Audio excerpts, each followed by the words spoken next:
Okay, it's 10 sharp, so we're in Switzerland, so we start at 10 sharp. So welcome everybody for today's tutorial. That's going to be a CUDA tutorial. We're going to be looking at standard parallelism with C++, as well as CUDA.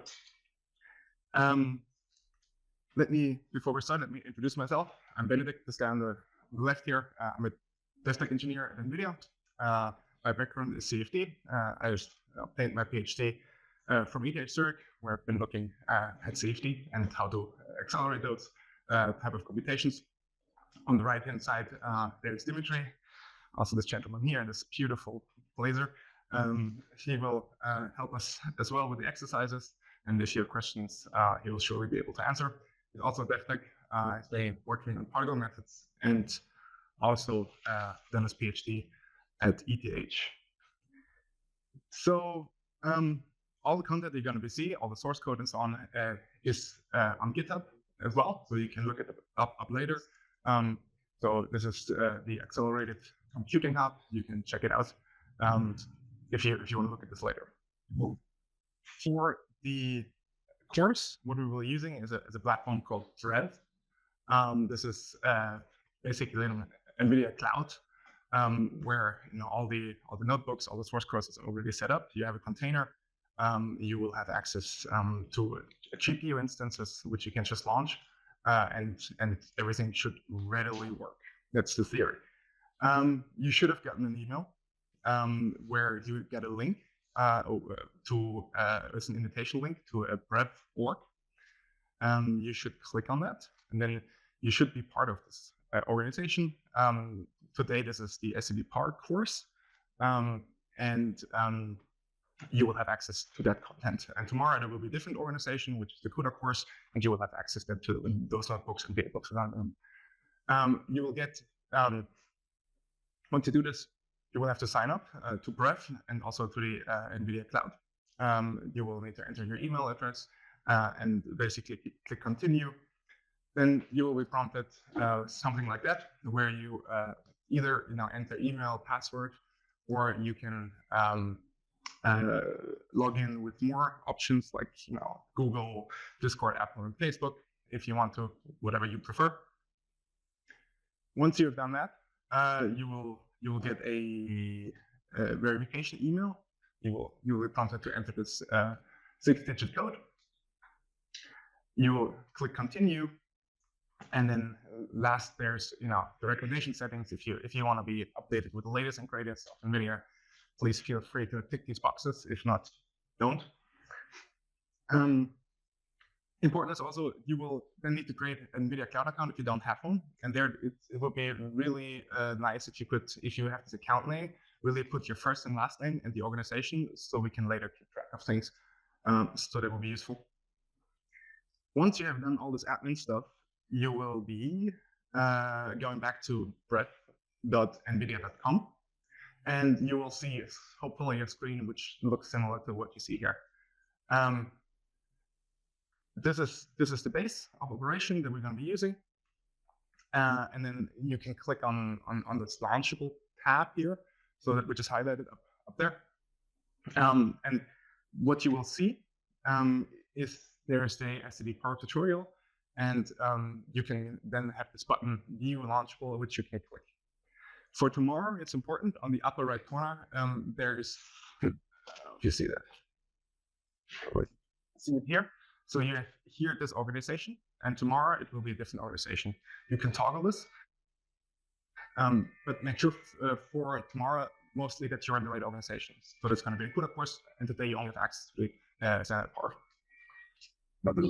So once you click Launchable, you will see a Launchable, and you can deploy it. So this will be provisioning your instance. Today we have NVIDIA L4s, 2 of them, so we can do some API, and we can see also some speed up once we do that. Sure. And then you will go to Go Instance page.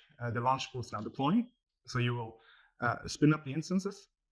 What you will then see is these 2 blue bars, deploying and waiting. So this is really just progress. You have to wait until this then turns green, that means the instance is up and running, but you cannot use it yet because the Docker container is still building, and you will have to wait until this is done, and both are green. Then there is an open notebook button that you can click, and it will open a notebook. There are other ways that you can connect to this instance. You can install the CLI. All the instructions are provided. You can just copy paste this into your favorite terminal, and you also have the login token, which you just copy paste, and then you can open it in your terminal. You can SSH into it if you were to want to, if this is necessary. You could also connect to your favorite editor, VS Code, Cursor, whatever you use. Just scroll down and you'll see all the options. Once you open a notebook, you will see something like that, where you have the launcher, and on the left-hand side you have all the source code. You can navigate. We're going to be using the C++ version of the standard PAR today.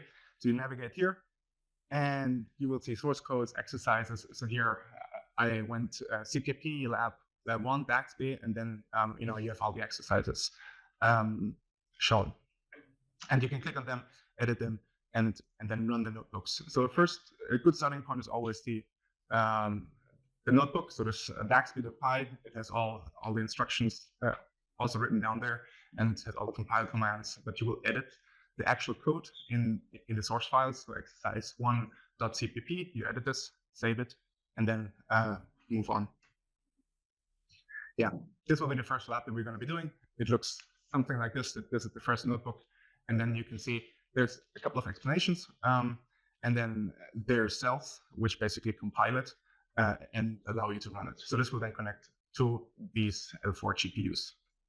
At the later stage, potentially we might also run this on a CSCS cluster. You have accounts, you can also run it there. It's just not set up that you can run this notebook directly there. This is still a work in progress. We haven't managed to do this infrastructure in time, but conceptually, this is exactly the same. You can run these things exactly the same there. You will get better performance than L4s because this is a Grace Hopper architecture, which is simply more powerful, and it's more bandwidth flaws. Do you want to do the registration right now? So that we all set up, and you can are ready to do the first exercise. So let me know if you have questions. I give you 5-10 minutes, and let me know if you have problems. Okay, I think now we're all ready and set up with Brush, which is great. And we'll now review a couple of concepts of C++. It's nothing very deep, but just the things that we need to use standard parallelism effectively. The first is function object. As you know, in C++, a class can have a call operator or bracket operator, as shown here. And this really enables calling objects to act like a function, but they have a state. For instance, if you have a struct S, as shown here, it has a member variable A, and you overload the operator, bracket operator, to return I times A. And if you instantiate it as shown here, so times 2, A is going to be 2, and then you can call this like a function. And then the static assert is basically 2 times the argument. 2 in this case is 4, and this checks out. So this is a simple concept. Lambda functions is a concept that we will be using throughout this course. And this is exactly nothing but just syntax, which creates an object with this call operator for you. And here on the right, you see how this looks. So you have auto times 2, you have the square bracket notation, which we'll get into in a little bit. And then you have your arguments in I, and then the function body just return I times 2 in this case.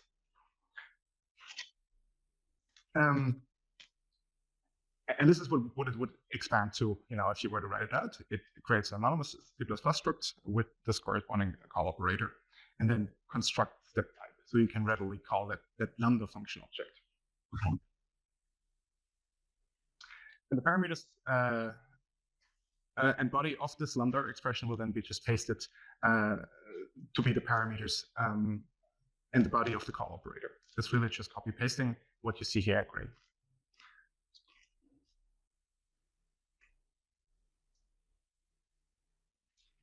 It's a good transition. The variables outside the lambda must be captured though. So this was where this bracket notation comes in. Everything which is not captured and lives outside is not accessible inside the lambda. So here in green, we have captured A. And this is then available inside the body of the function. You can capture different ways. There is the copy of a particular variable. So this is just naming the variable in the square brackets. That's one way. If you want to copy all variables by default, it's just the equals sign that you put in the square brackets. If you want to access something by reference or by pointer, you would just do %a, for instance, and then it's not copied, but you just get the pointer to this particular variable. You can also default this to all.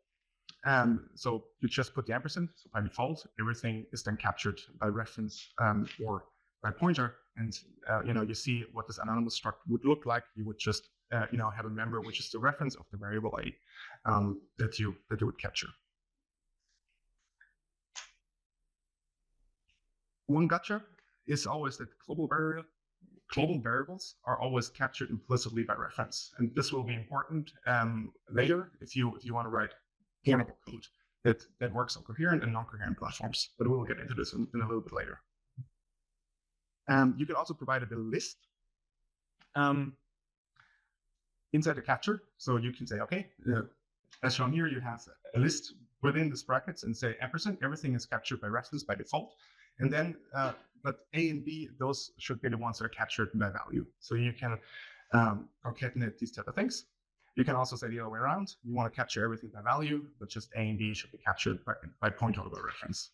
So those are the options you have. You can pick and choose what you want to capture how.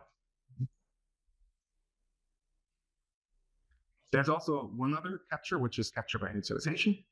And this is where you say, x, which is the outside variable, equals some expression. And this expression now will be available to you inside the lambda function. And this is useful for things like a vector. Here you have an SAD vector, 1, 2, 3, 4, called v. And inside your lambda, you want to use it. And it may be a good idea to just capture a pointer to the data underlying the vector. So you would call it v.data, but you want to name it differently inside your body function. So then you would just say p equals v.data. And inside the body of the lambda, you can then call it with your normal array indexing if you want to. And in here, for instance, a times pi. And in this particular instance, a is still 2. So you can call it with scale equals 2. And then this would give 6 because 2 times 3, which is the second index, is then 6. Another thing to review was the standard vector. Standard vector, is a type or a class with 3 data members. And this is the pointer to the allocation. That's what we just saw with .data. You have the capacity, which is the size of the allocation. And you have the size. And this is the size is how many elements you're currently using. This is not the capacity. It's like you have a certain capacity, your vector can grow if you push back. But once it reaches the capacity, what you need to do, you need to allocate a new chunk in memory, copy all the data that you had previously into the new chunk.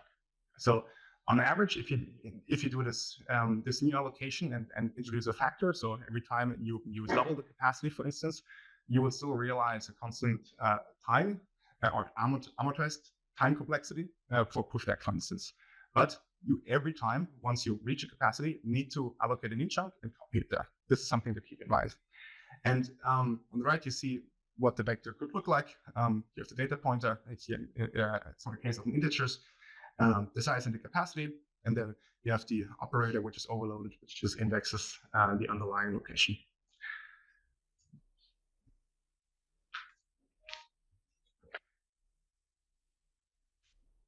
Vectors, as I just mentioned, they own the allocation, so they have an allocation, they own the data. So if you want to copy them around, it's expensive because you have to copy the full data. It is not just a pointer, it's an owning thing, so it owns the underlying data. That's why you don't really want to capture it by value. So the first example, order x, and then the square brackets x, is bad because you have to pay the price for the copy, so performance will be impacted. You could think, okay, let's capture the reference. That's possible. You will then though have a double indirection because you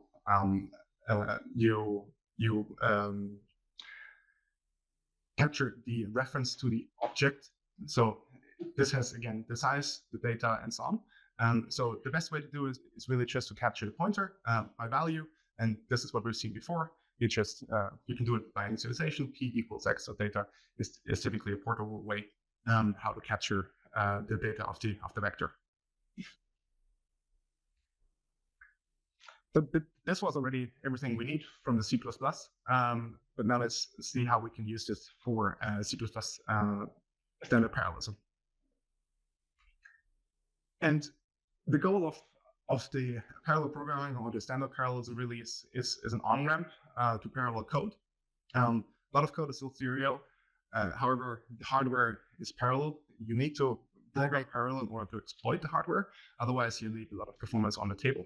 And that's, of course, something we don't want, but the barrier is really high. So it's very complicated to write code that is parallel, different backends, and so on and so forth. So this is where the C++ standard parallelism comes in and is trying to streamline this in a portable way, so you can write it once with parallel algorithms, and then it's portable across different architectures, different vendors, and so on and so forth. There's, of course, all the other lanes where you have platform-specific things that you want to exploit, and you want if you want to do a speed-of-flight implementation, you really need to know your hardware, and you need to exploit the hardware features explicitly. This is, of course, then something separate. But the goal for the standard parallelism really is to get you on the parallel road, and roughly 10x is what you want to expect somehow, and this is where it comes to play. The C++ parallelism is available in almost all of the major C++ compilers and supported across all major vendors in the corresponding tool chain. So you have CUDA, you have LLVM, NVIDIA HPC SDK, which is what we're going to be using today as well. Adaptive C++, Intel, AMD, and this allows you to run on CPUs, x86 ARM, GPUs, NVIDIA, Intel, and AMD the likes. For this to happen, you need three main pillars. And the first one is common algorithms that dispatch to vendor-optimized parallel libraries. So this is what we're going to be looking at in just a second. You also want tools to write your own parallel algorithms. So really custom ones, because not all use cases will be covered by standard parallelism. And then finally, a mechanism how to compose parallel invocations into task graphs. So this is something we'll cover also later today.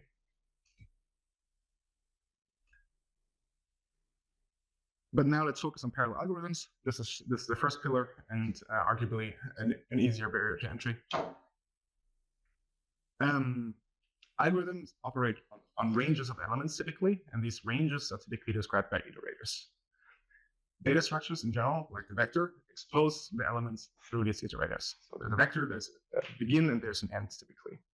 Iterators in general, the abstract traversal, and thus access to the elements. A very good example is the standard for each n algorithm, which applies a function to the first n elements. So you give it an iterator. So here's an implementation, and you have iter first. This is your starting point. You give it n elements, so this is n, and then you give it a function. And this can be your lambda function, for instance. And an implementation could look like what we see here on the screen. It's just a for loop applying this function on first I, so first, and then every consecutive n elements, it will be applied. In real code, it looks like what we see at the bottom. So this is for each n. X begin, this is my first iterator, so the first element of the vector, do it for 4 elements, and we're going to be multiplying it by 2, given that lambda, where notice here, we capture the int by reference, and then multiply that with 2, and that then, if you have a vector 1, 2, 3, 4, will then be 2, 4, 6, and 8.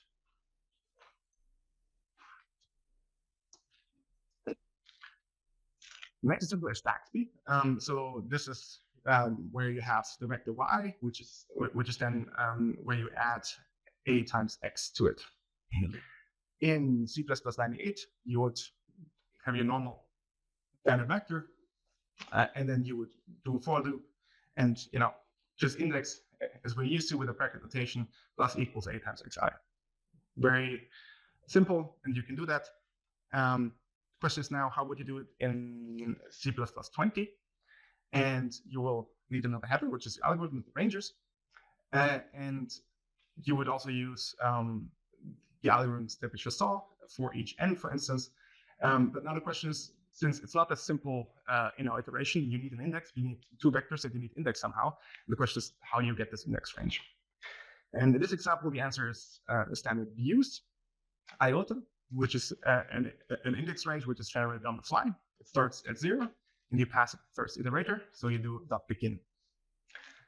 Same as we see before, and it's going to be the number of elements that we're going to be iterating over, and then now we have the I, the index in our lambda argument, and you can index your vectors as you see below, same as we did on the previous slide.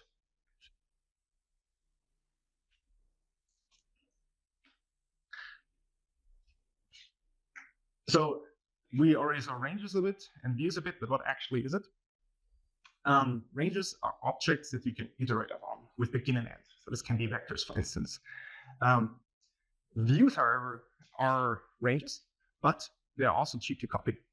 So if you see here on the right, a vector is a range. You can arrange range-based iteration. So you have 4 auto e colon x. So you iterate over all elements because the vector has a begin and end. In fact, you can do any type of data structure you want to, and you pass these iterators. You define your own iterator and have it a begin and end function, and you can do the same type of range-based iteration, no problem. Typically, though, these sort of things own data, so it's not cheap to copy. So the assignment here will take order n because you have to copy all the data within the vector. Different are views. For instance, here iota view. This is a lazy range of integers.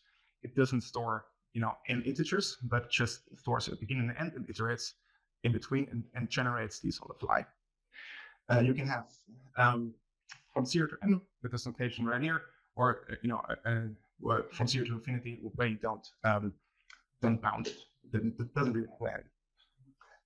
And with this, you can do again your range-based iterations as we've seen before, but now this copy on the last line is actually cheap.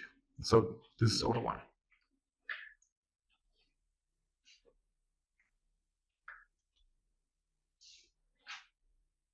And yeah, this is what we've discussed. One thing is missing though. This is still completely serial, and if you want to write it in parallel, what is missing is the execution policy. And you have to include this header here, include execution, and you pass it as a first argument to your standard for each n. There are a few execution policies which we will discuss, but here this is just a parallel execution policy which will dispatch different threads which will iterate in that range in parallel. The policy itself is an assertion that the programmer gives to the implementation. That can be, it's safe to parallelize. This is not safe to parallelize. This is sequenced, this is unsequenced. And these are the policies that we'll look into later.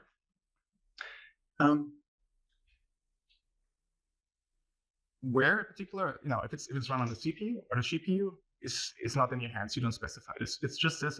This is parallel and do whatever you want. There are particular implementations like the NVIDIA SDK now, where you say, okay, you can run it on a CPU or a GPU by passing, or you as a programmer tell it to run it on a CPU or a GPU by passing it a corresponding compiler flag. So this is here, multi-core, for instance, tells, okay, it's parallel, please run it with threads on a CPU. If you pass it the std par equals GPU flag, it will run it on the GPU for you. So, as I mentioned before, there are various execution policy. I will go over them, but later we'll go into a bit more detail in what this actually means for your implementation. So the first one is sequenced SCD execution sec. This is really, you give it no guarantee, so the implementation can assume nothing. It's serial, and it's called by the current thread. Then there's unsequenced, which says it's independent operations. So this you cannot communicate. It's safe to vectorize though, so you can use single lanes, for instance.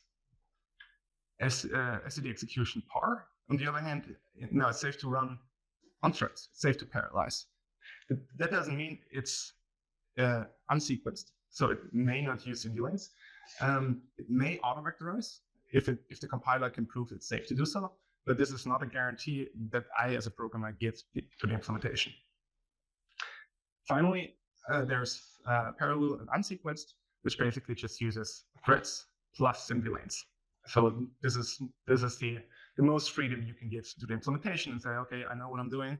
You don't need to prove anything, just do.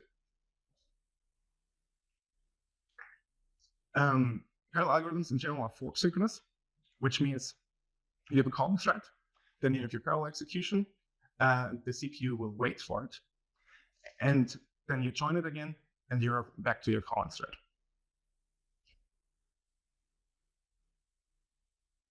This in general, if you don't have enough parallel work, this may lead to some unnecessary waits, right? So if you have a lot of parallel work, so the serial portion doesn't really matter. If you have very little and a lot of them, then the synchronization overhead actually matters. And we'll see later how you can still get around this. In terms of parallel algorithms, there are a bunch, apparently 100+ parallel algorithms, which of course I've studied all of them and tried them all, not. Anyway, so you have four groups basically that are important or very common. First is iterations, as we've seen before. You have transformations and reductions. So this is for each n, reduce, transform, reduce. Those type of things we'll look into detail.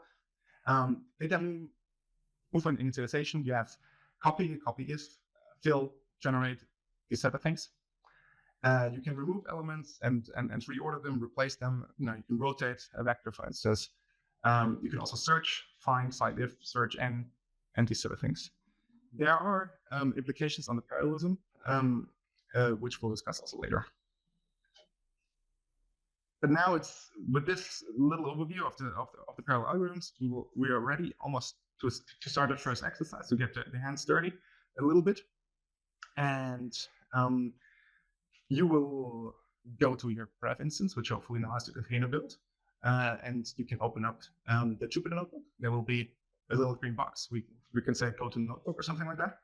And you have this file explorer here. You have different tabs that will open throughout. You typically have an exercise description, which tells you what you should do, what the context is. You have then the exercise that you can write, the source code. And then there are the compile commands that you can just execute. That's how you can execute it. And it will look for the source file, execute it, and then show you the output in the notebook. And then, of course, there's also solutions. Don't look at this immediately, but do if you're stuck, or ask us if you're stuck. Typically, there are also different references to API names, documentation. So they're linked. Just do that. And yeah, the link to the exercise is also there. Just click it and it will open up. You want to, in the exercise.cpp files, you want to look for to-dos and just look for them, change the code, and save it. And then you can go back to the notebook and actually run it.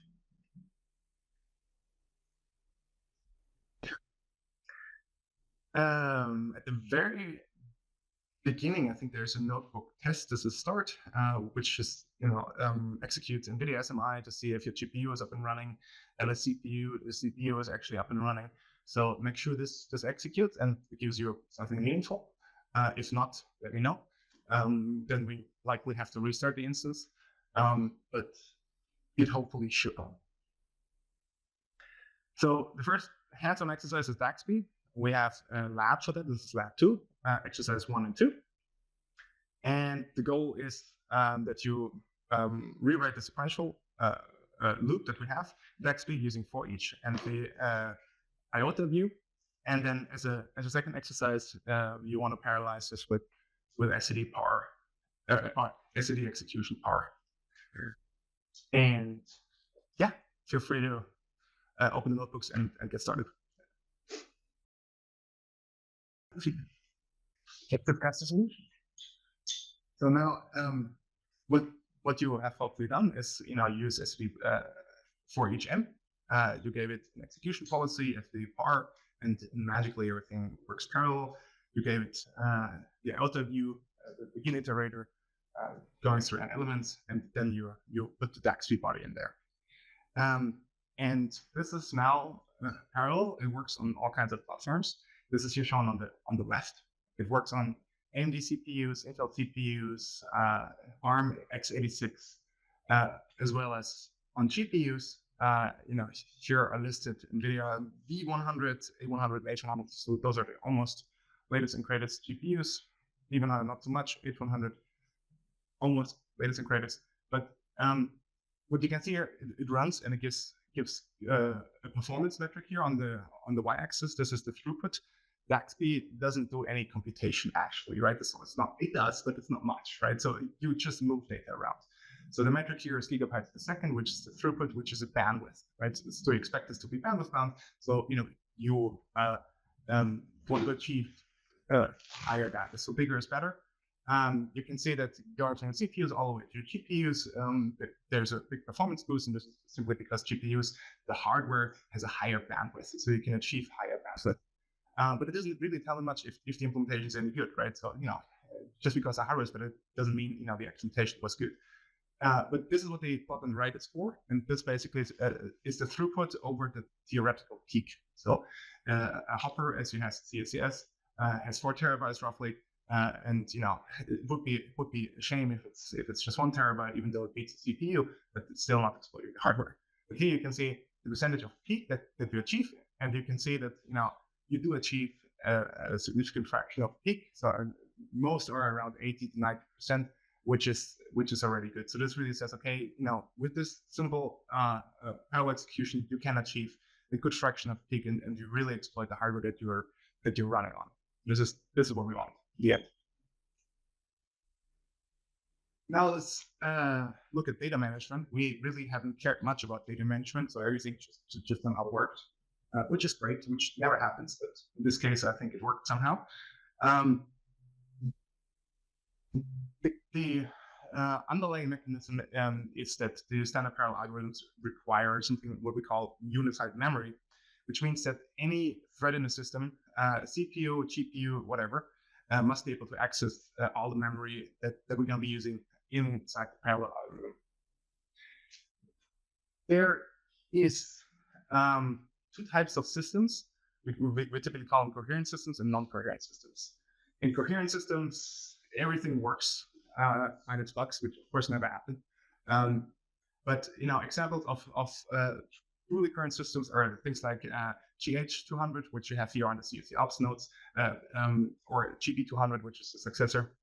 And these are really a hardware-based coherency. And we will talk about this at the very end of the course, once you understand a little bit more the memory spaces and systems, and how this impacts, on your application. This is basically coherency in hardware. There's also software-based coherent systems. We call them modern PCIe systems.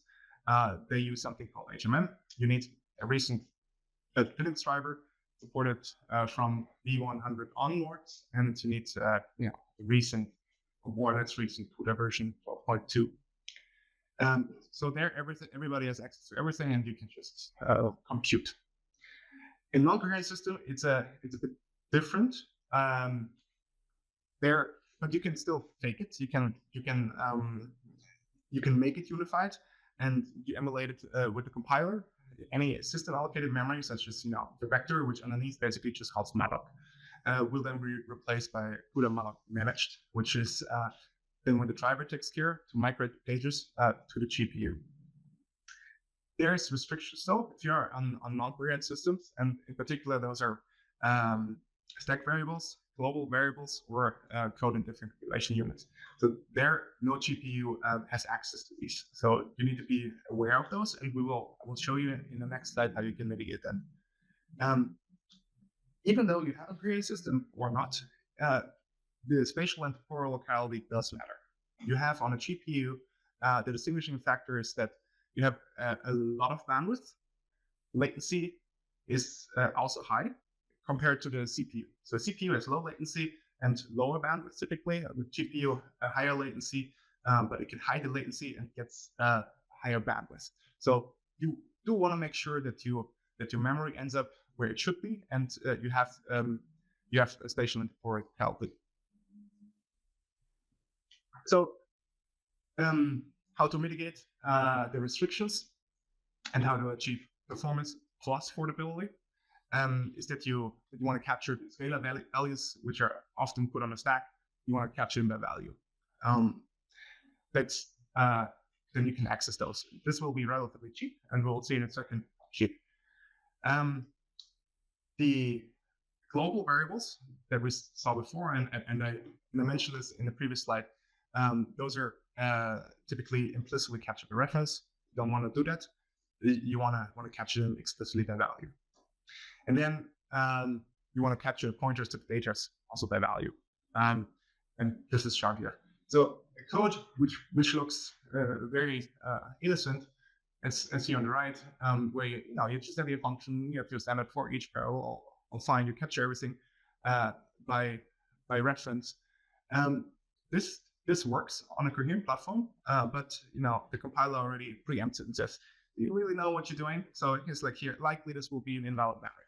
So if you're on a coherent platform, you might avoid it. But if you want this to be portable on another system which is not coherent, you might want to rethink that. You will also see what I preempted, that the global variables are captured by reference. So you can see G here is the global variable. So you just access this. This is by reference on coherent platform. This one on a GPU would work. And A is on the stack because of the local variable. This will also not work. And then you capture X by reference, which is also something you don't want to do. You want to capture the pointer. So a portable implementation will look something like that, where you have your capture list in green, you capture G, A, and also the pointer to the data of X. And then you can just index those as you would normally. Well, I think if you do that, it's really the pointer, so you don't have access to the object. So the size, for instance, you don't see inside the body of the lander, which you typically don't need, but in case you do need it, this is something you have to pass explicitly. Mm-hmm. When you say you should avoid reference, I mean, a reference is also just the point. No. Especially it's where it points to the stack. Exactly. That's exactly. If you are sure you have something on the heat tank. Yeah. Could you repeat again why the left side is non-portable? Yeah, sure. So you basically have A's on the stack. So basically it boils down to these restrictions, right? So the restrictions here on the bottom line. So if you want to do this on a GPU or on a computer on a GPU, it doesn't have access to stack variables, global variables. Yeah, okay. And this is basically what it corresponds. So you have the global variable G, you have the stack, and you have the pointer, or the not pointer. So either you make a copy or you make sure the variables are not on the stack. Exactly. So I would say, like, these days it's another way to make things unified is by the driver or the kernel module, right? Which would expose the stack as well. Like it doesn't work. It still works on a coherent system, not necessarily on coherent. It works on x86 fine, and it works with the stack, but it requires a specific kernel. So the newer kernels, it's usually works. And this is where we still consider this as a coherent system. So this is x86 PCIe based system. This is this is using what we call HMM. If you have that, you're on a query system. If you have this in hardware, like you have Grasshopper here on Alps, you have that. It's just, if you're on a non-coherent system which don't have that, then you need to take care of these things. So if you write your code, ask yourself, where will you be running? And will you ever be running a non-coherent system? Then consider these. If not, don't. Right? So if you're sure you're always going to be running on the latest and greatest, then I think now that still a lot of systems are not coherent in that sense. Yeah, because it is also a kernel version restriction. Exactly. I think is a bit worse than just a CUDA driver. A lot of operating systems that update their kernels very often. But in like a few years, I think that's going to be much more widespread. Probably you won't need to worry about that too much. Or you're saying that with HMM, that memory is accessed from the GPU through the PCI Express. Yeah. Like the GPU can access any memory through PCIe, not just specially allocated with the CUDA alloc managed. You don't really want that memory because the main memory is much less bandwidth. Yeah, that's right. That's right. But depending on the implementation, like the managed memory, right, it would migrate in many cases. You can do probably somewhere in the slides, I don't know. Like the managed memory is similar concept, right? Similar thing, but you just have to allocate things explicitly, saying that I want to be able to access them from the CPU or the GPU, right? And depending on how you kind of instruct the driver to deal with that memory, it could stay in the system memory, it could stay in GPU memory, or it could migrate as the driver sees best, right? Like the default behavior is to migrate. Yeah. And then if you're accessing something mainly from the GPU, right, it's going to stay there on the GPU, and when the CPU reads it, it will do a round trip back and forth, right? But it will copy the page back and forth. Yes. So it's not always a big performance penalty. Sometimes it is, if you're not very careful. Sometimes it is not. If you know exactly what you're doing and you manually manage, like basically you can give a hint, right? Like keep that on the GPU or copy it to the CPU right now and then copy it back, something like that. Then you would get as good performance as with the manual management tool. And we'll cover this, I think, tomorrow at the very last section, especially for Grasshopper, how this coherency works and how you can ensure that, things don't migrate. You can say, okay, I want this on the CPU. Now, also imagine things where you want to always describe the GPU. The GPU memory is not enough, so you want to spill over to the DDR, and now you want to directly access this, things like this. So there are a bunch of APIs that you can use to tell the driver, okay, I really want this here, I want the direct access. Or not, or you can let it migrate. So this is really the next here. And also, if you have a lot of for each loops, and once they migrate to GPU, they will stay there. And all the subsequent accesses will be on the GPU, you get full HBM bandwidth.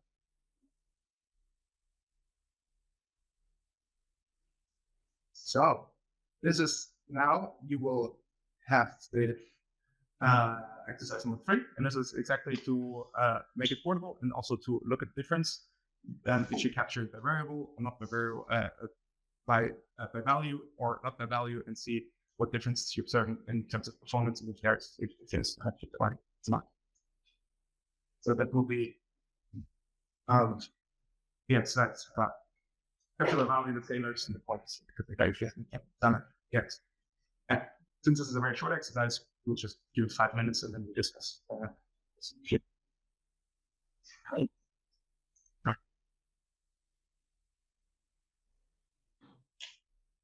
Curiosity.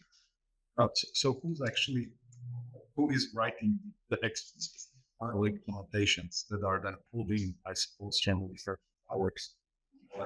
They're render specific backends, for instance, let's say the NVIDIA writes its own reference implementation for each loop. Yeah. Okay. It depends how the compiler would. So this is a standard, and then the compiler does whatever it wants. So how is that implementation? Is that implementation dependent? So if it's compiled with NVC++, you get one thing. If it's compiled with GCC, you get another thing. No, it's like, for example, if somebody comes up with a better whatever sorting algorithm that it's not parallelized, you can say, oh, I will provide new implementation to be integrated in the reference, whatever, C++ 27 or something.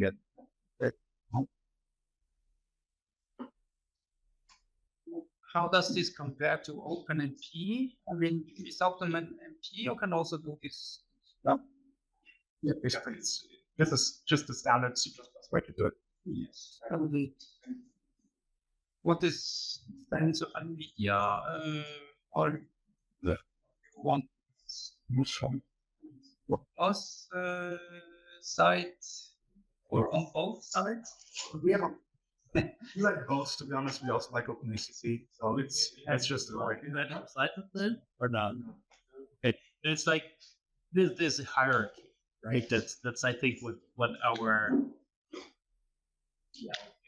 message is, and I think it makes sense, right? Like, so if you can do something in the standard C++, this is the best way to do it, I would say, right?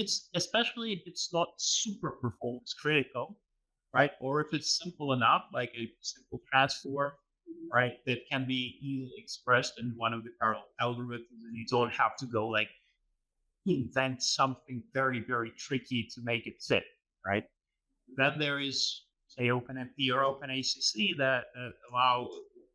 OpenACC actually is something I would prefer.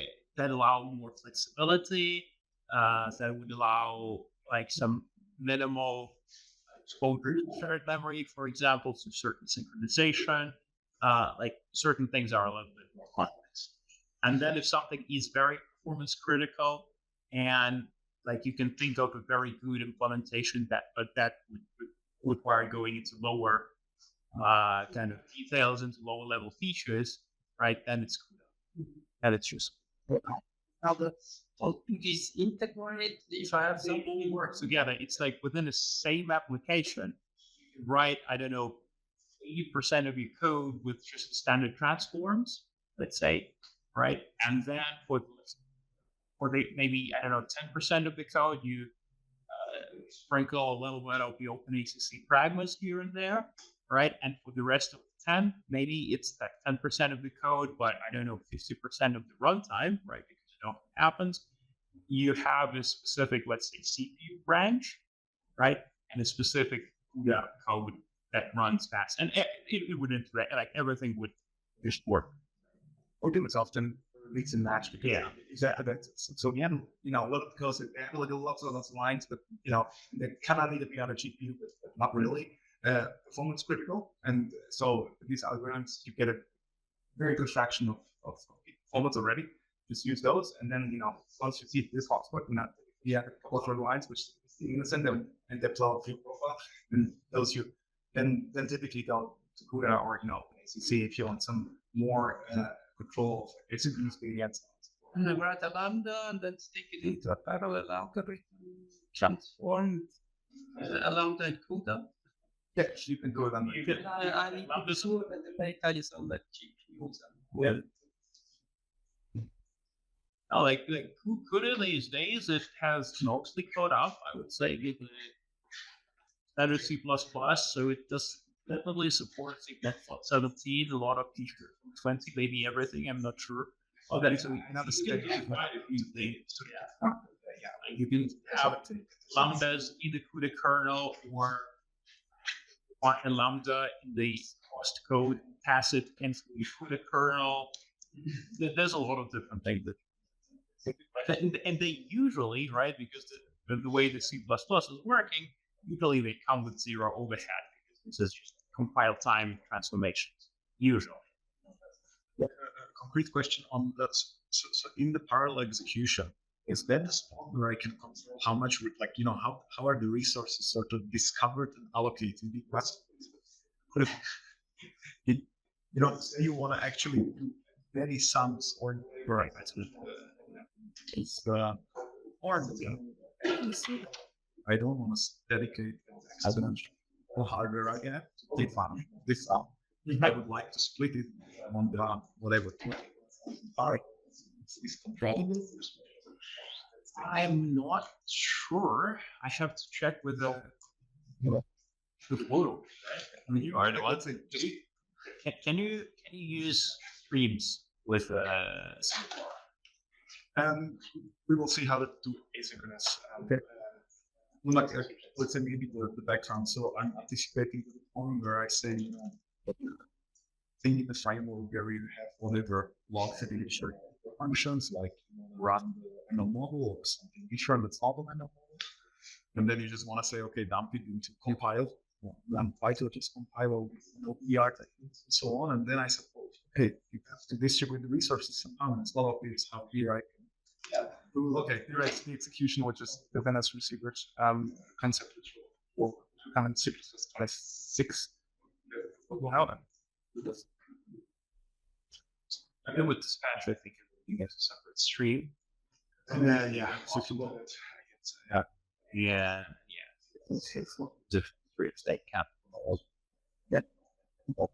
And then again, they have enough resource, right? So, I mean, the streams are, they're good in theory, and your kernel needs to know that. You're sure that read or things. You have enough resources. So usually you want to kind of try to execute things concurrently, right? Or let's say concurrently with each other. Your kernels are quite small. Like if your data set, let's say, is quite small and it's very fast, and you can do multiple things at the same time. If you can saturate that you can just a single kernel, the single type of job, right? But it helps overlap with it. Third use case that I'm sort of one that's impossible, or it's not Right. Okay. Okay. And I would be happy to more detail exactly what with the features of it. Like most bigger things together on that. And well, there is a point where basically you just have to, or ideally we don't know how else to do it, to just schedule all of different sort contractions. So, here's a resource, just like there. In principle, these are not necessarily commensurate. So the different locations is actually featured set of blocks of different shapes and sizes. Yes, it's not clear in any way how you can solve one. Yeah. So well, So is there I'm anticipating? you just fire it up. Just send it to execution And then the engine cares. well, like unless you have very many streams, like something. Never should be. I mean, you know what?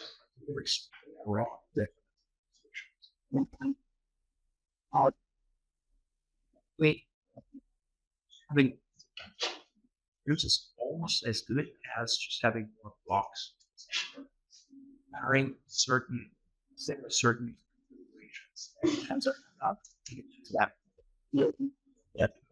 That is like a thing. The biggest thing is the model check. Just memory. You may not hold that.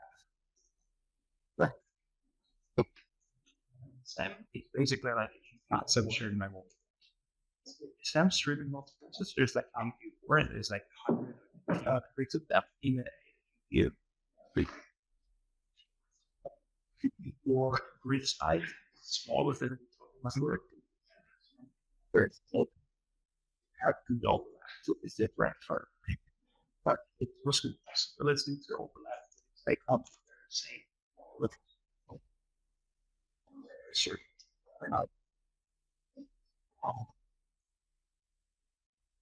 But I think I feel like that's our team should know. I'm not sure, maybe they know, but like ones that have one doing these other between these and Python. So you can see work exposed to tensor actually to Python. But then you have to do exactly these things. The logic that's actually even mentioned before actually something really This is not that can never be. Yeah. Yeah. So then Let's continue. Okay, that's maybe. Yeah. So that was, I hope, a rather easy exercise to find out. And the performance impact of the capture by value really depends. And we did some measurements here for DAXB, and you can see hardware coherence, it's less than 0.5%. This is quite cheap. If it's just software coherent, so just HMM, then it's a bit more. It's less than 2%. So these type of things are mainly for portability rather than performance. So let's point this out. Next big class of algorithms are reductions, which are very common. So hence they get their own algorithm in the standard library. The way a reduction works is just how you do a standard reduce, and you get back a single scalar value. You pass it an execution policy, and as we've seen before, is optional. And you put an input range first and last, and an initial value. If you don't, is also optional. If you don't do this, it will default construct, R here.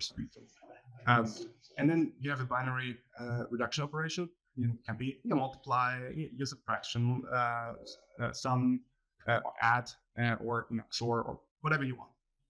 And a parallel implementation could look like, or reduction operation in general, could look like a tree where you have the leaves which are spawning the elements of your vector. So here, for instance, we have a double vector, or probably an int vector of 1, 2, 3, 4, and you can see here you have 4 leaves of this binary tree corresponding to these elements, and then each pair will be doing the reduction operation, and then you will walk up the tree until you get the root, and then you have a single value which you then can return.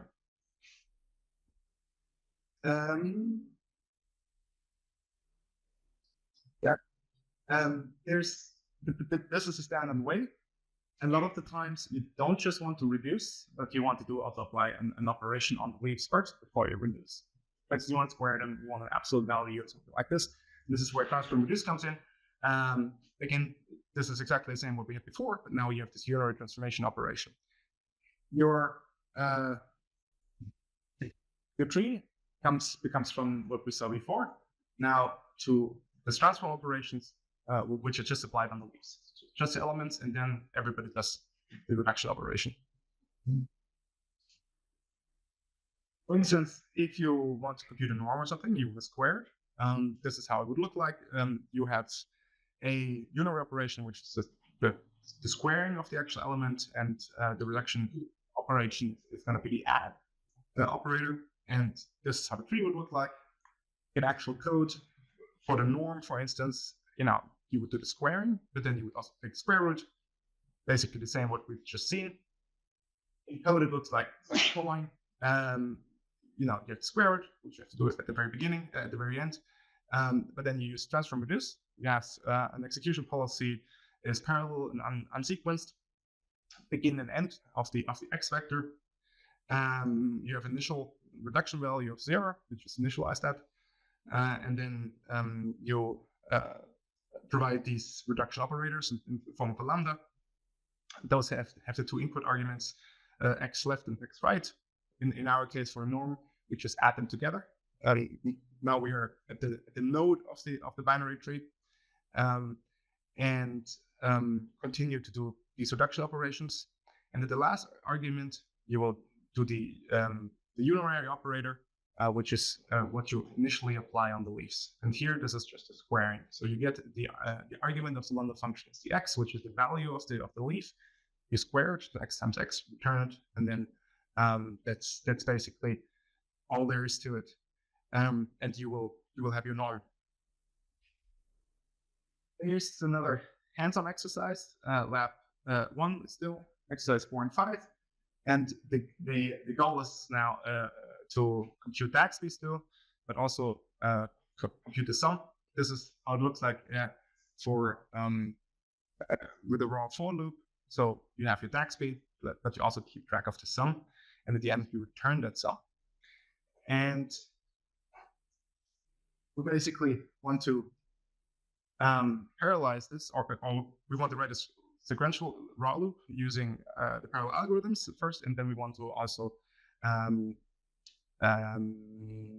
parallelize it in the initialization. This is exercise 4 and 5. Yeah, and we will probably do that until lunch break. So I think lunch is at 12 as far as I'm informed. And if you're not finished in time, let me know. Then we can just do a couple of minutes when we come back from lunch.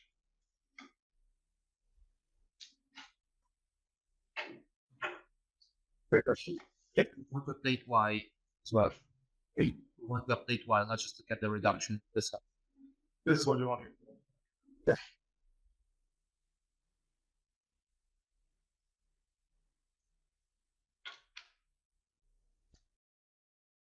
Let's continue with the next topic, which is going to be a standard MD-SPAN, which is quite useful in the sense that it finally wraps a multi-dimensional array, a thing which short-term people always complain about that it's not existent. But now you have this also in C++ with engineers in C++ 23. It's non-only. It's like a pointer, so a container, as opposed to a vector, but it's really just a view of the vector. And you can index this with the square brackets operator if you have a CUDA 23 compiler, or if you have an older compiler, you can still use it, but it will just be the call operator stuff, the parentheses. Okay. It looks. The following what you need to do, you need to include MD-SPAN, include, and then you get this definition here, where the class C is going to be a type. You can have an extent, and you have a layout, which we'll specify later. By default, it's the right layout. And you can use it as shown here on the right-hand side. You have the vector of ints again, 1, 2, 3, 4, and then you say you want to shape this into n times n matrix. And then you can define your MD-SPAN just passing it the pointer to your data. So the data is the data pointer, and then 10m, and you get a view like that. You can then index it with the brackets somehow. You index it with this bracket operator here, and this corresponds to this flat index computation that you are typically used to, and that's how you most likely have indexes. And I'm pretty sure that most of you who work with C++ a lot have their own version of MD-SPAN, but this is now the standard and has quite some more features as well to discuss. MD-SPAN itself, since it's non-owning, it's also very cheap to copy. So you can assign b equals to a. This is cheap, and you will get the same view to the same underlying data. Again, this is not owning, so this really is just a pointer. And you have other members, function like the extents that you can query, and you can check if it does what. This is just the difference. If you have all the compilers, here we'll have parentheses instead of square brackets, but the rest is the same. Now for the extents, there are ways to describe it or what they actually mean. So they first describe the rank, which is the number of indices you have. So if you have a matrix, it's 2. If you have any other tensor, it might be 3, 4, 5, depending on your use case. And then you specify the number of elements per dimension. And here, the somewhat cool feature is that this can be dynamic or static. So you can mix and match. So if you know it in advance, you can declare const expression. It's shown here with n, but you can also have the other dimension, which is going to be defined at runtime. And you can pass it as you see here. As you see here, you can pass this as a dynamic extent. It's not strictly needed because you can this can be deduced by the compiler. But you can still put it if you want to, but the type will be the same that will be this. And then you can pass it instead of writing it out, you can just pass this temp object to your MD span, and it will give exactly the same what we shown before.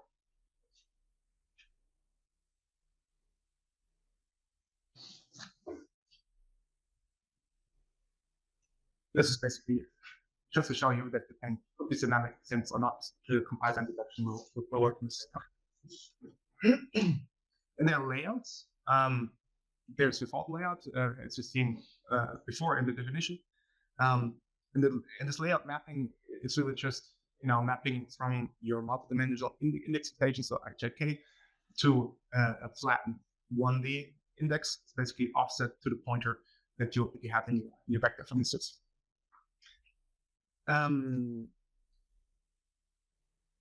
These are constructed with the layout type and the extents object. They're the common ones. This is the standard layout right, and the standard layout left, which corresponds to row major and column major, respectively. You can also write your own, so nothing prevents you from doing that.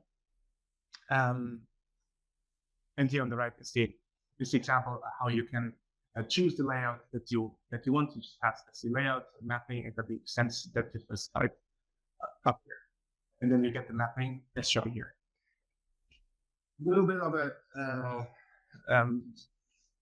more detailed explanation of the particular layouts that are most common, row major and column major.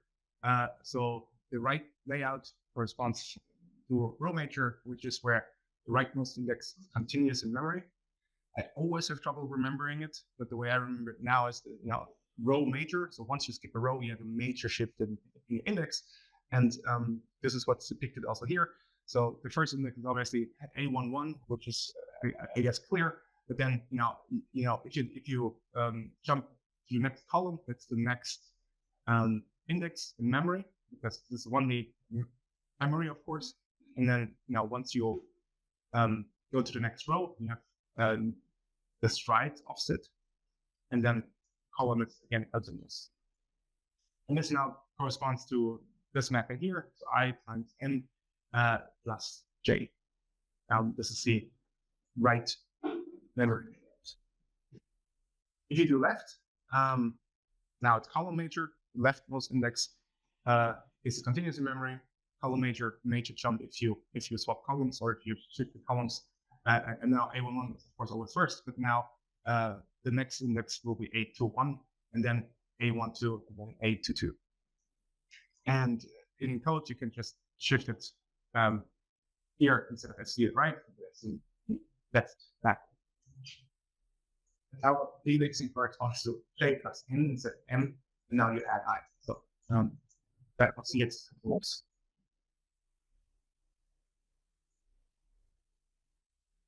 Now we can use these indices within our parallel algorithms. All we need to do is you need to include the MD span header.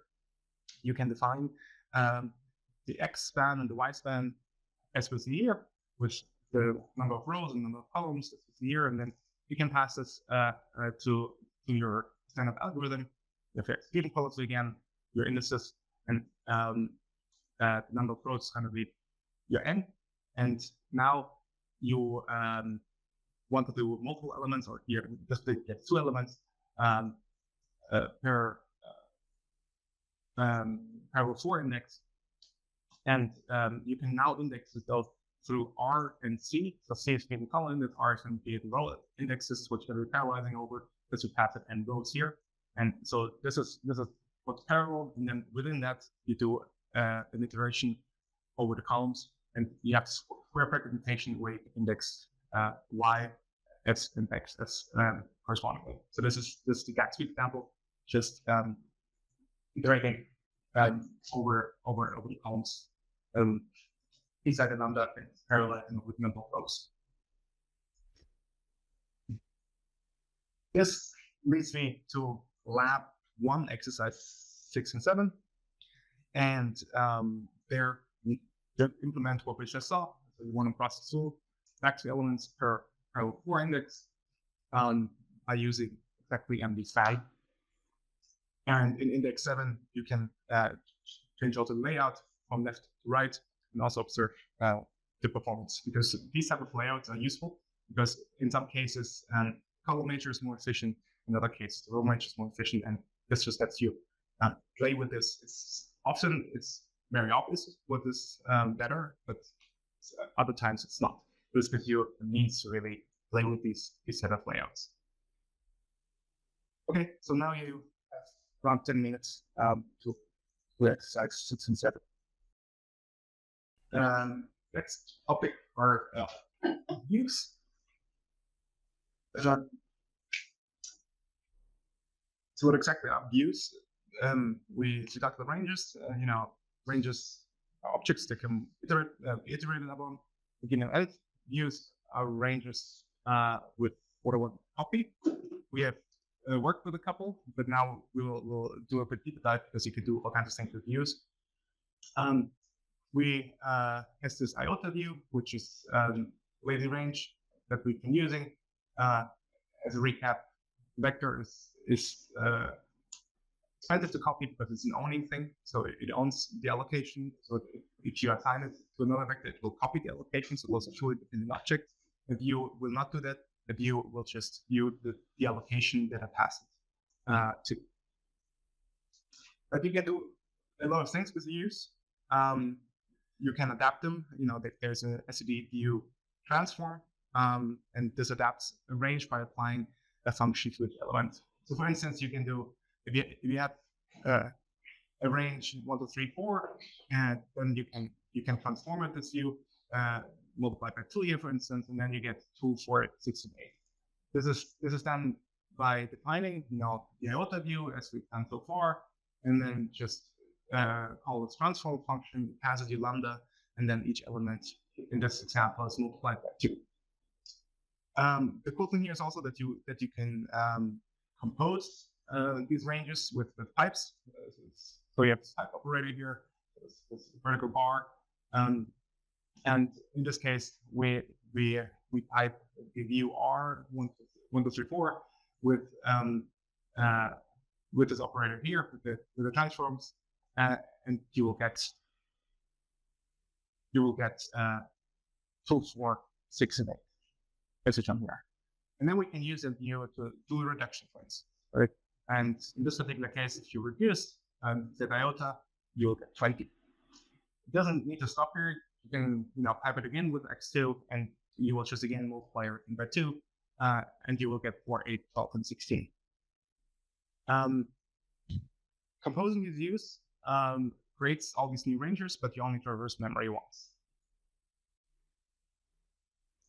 There's also adjacent transform, where you have the sample parameter n here, which is the adjacent vectors you want to be looking at, and this basically adopts the range by applying a function to n adjacent elements. So the input size is not necessarily the output size now. So the mapping function now takes adjacent elements. So for instance here, 1, 2, 3, 4, we in this example pass it n equals 2. So it will be the adjacent 2. You get a left and right operator, and to return 1 value. So effectively, you start out with 4, and you will get 3 elements at the end. So here, in this particular example, you compute the absolute difference. So 2 minus 4 minus 2 is 2. So here you get 2. 2 minus 1 is 1, and 1 minus 5 is 1. So this is then what you will get at the result if you pipe this adjacent transform with our original vector. And then, of course, again, you can use it for any type of algorithms. You reduce again, and once you reduce this, you will see it for this is left operators. So you try to find the maximum and get 4. So this is also to show you that the reduction is not necessarily always, it doesn't need to be a sum or a product. It's that you can use it to find minimum, maximum, and the likes. And so these adjacent produces a range of tuples instead of 5 function. Then there's also the zip operator, where you adopt n ranges into n element tuples that contain the ith element from each tuple range. What this means, or it's very practical, you have two vectors, key and value, for instance. The key can be a string, as shown here, ABC, and the value vector 5, 4, and you want to iterate over them at once and have value. Each value of the iterator will then be the tuple containing the key and the value, and they're just basically grouped together. And here, for instance, A and 5 will be grouped together, B and 2, C and 4. This is how it looks in code. It's quite easy. So the standard view zip, and you pass it the vectors you have. Then you can use it to sort, for instance, by a key or by a value or whatever you want, right? So you will get in your lambda function, you will get the two values that's useful for sort, and then each value, A for instance, is itself a tuple. So a key and a value, and then you can do your comparison as you want to. And lastly, there's a useful one, which is the Cartesian product. And here you basically, you do the Cartesian product of two vectors. For instance, here, if you have x and y, 1, 2, 3, 4, 5, 6, you will do the Cartesian product as shown here. And once you iterate over this, you will actually, go along all of these elements. So here, 1, 4, 1, 5, 1, 6, 2, 4, 2, 5, 2, 6. And this basically allows you to iterate over the grid very effectively. It doesn't stop there. There are all kinds of things in the standard. There are range factories, range adapters. Feel free to check out this CPP reference here, where all this is documented. And if something applies to your use case, please check it out. This is an important part. When you generate these views, you need to make sure those are well parallelizable. If you remove elements, if you have a range adapter which removes elements that is not trivially computed, it might be hard to parallelize because they're not random access iterators, and then you have a hard time parallelizing, and this is not possible today in a standard. So a filter operator like this might be hard to parallelize.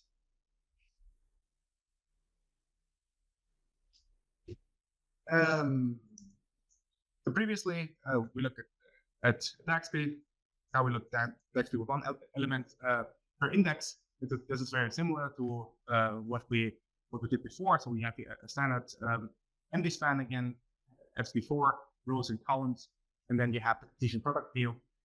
And now you iterate over this with the Cartesian product, and you use the row and column indices to compute your DAX for this matrix now, and you can extract it with using the iterator index I here, and you can, because of the Cartesian product, you can back compute R and C, rows and columns, and use new computation. And that's exercise 8 and select lab. So this is the next thing we want to be looking at. So you're gonna have like 10-15 minutes for that.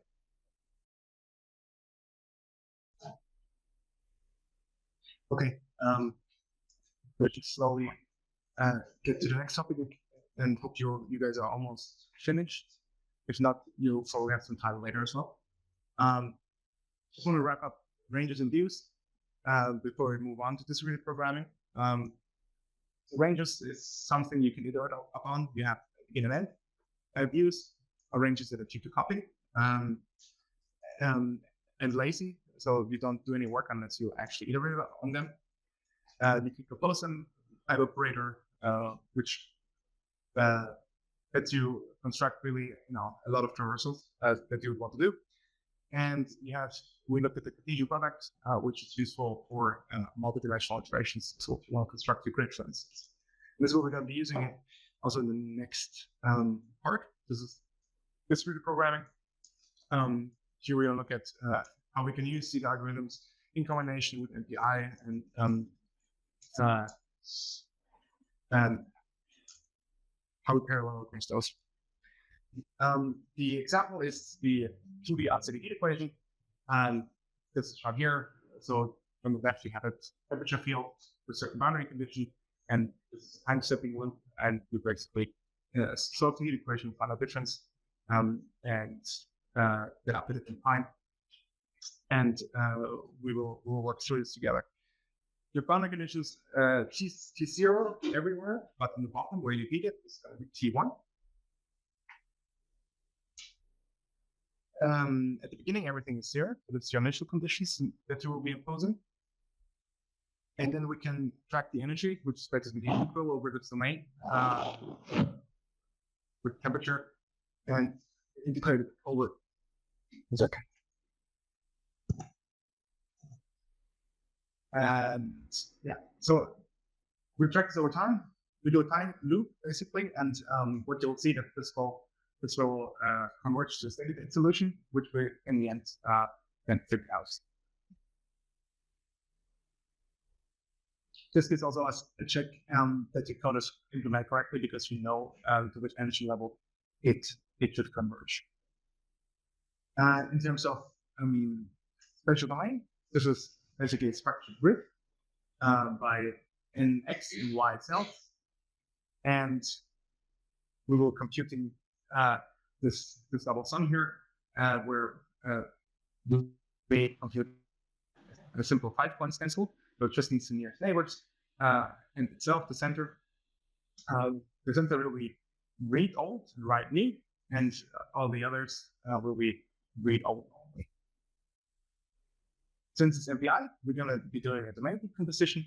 This is going to be 1D domain decomposition, where we just come along the X directions and extend our computational domain by neighbors at the right, and we do what's called a halo exchange, which is basically just copying from the adjacent rank the solution to my current rank back and forth.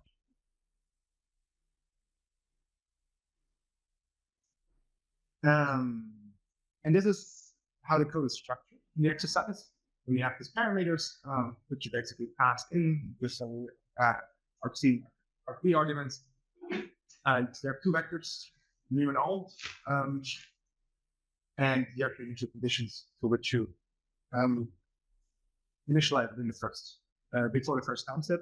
But then you have your time stepping loop. This is T lit, number of iterations.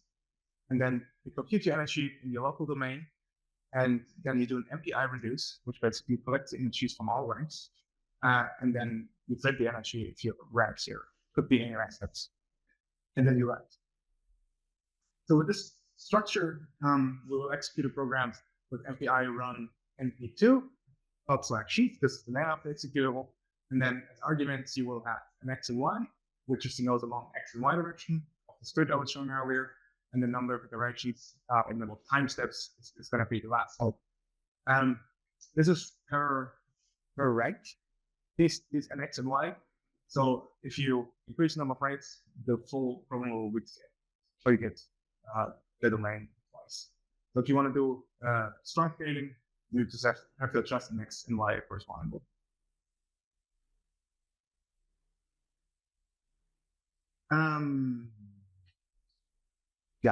So this is the allocation, and this is a visualization which is probably quite useful, where this was something like you have these halo regions, so we call them is the extensions left and right of your computational grid, the local grid of rank I, and this is where you will initialize it, and you will also compute it on.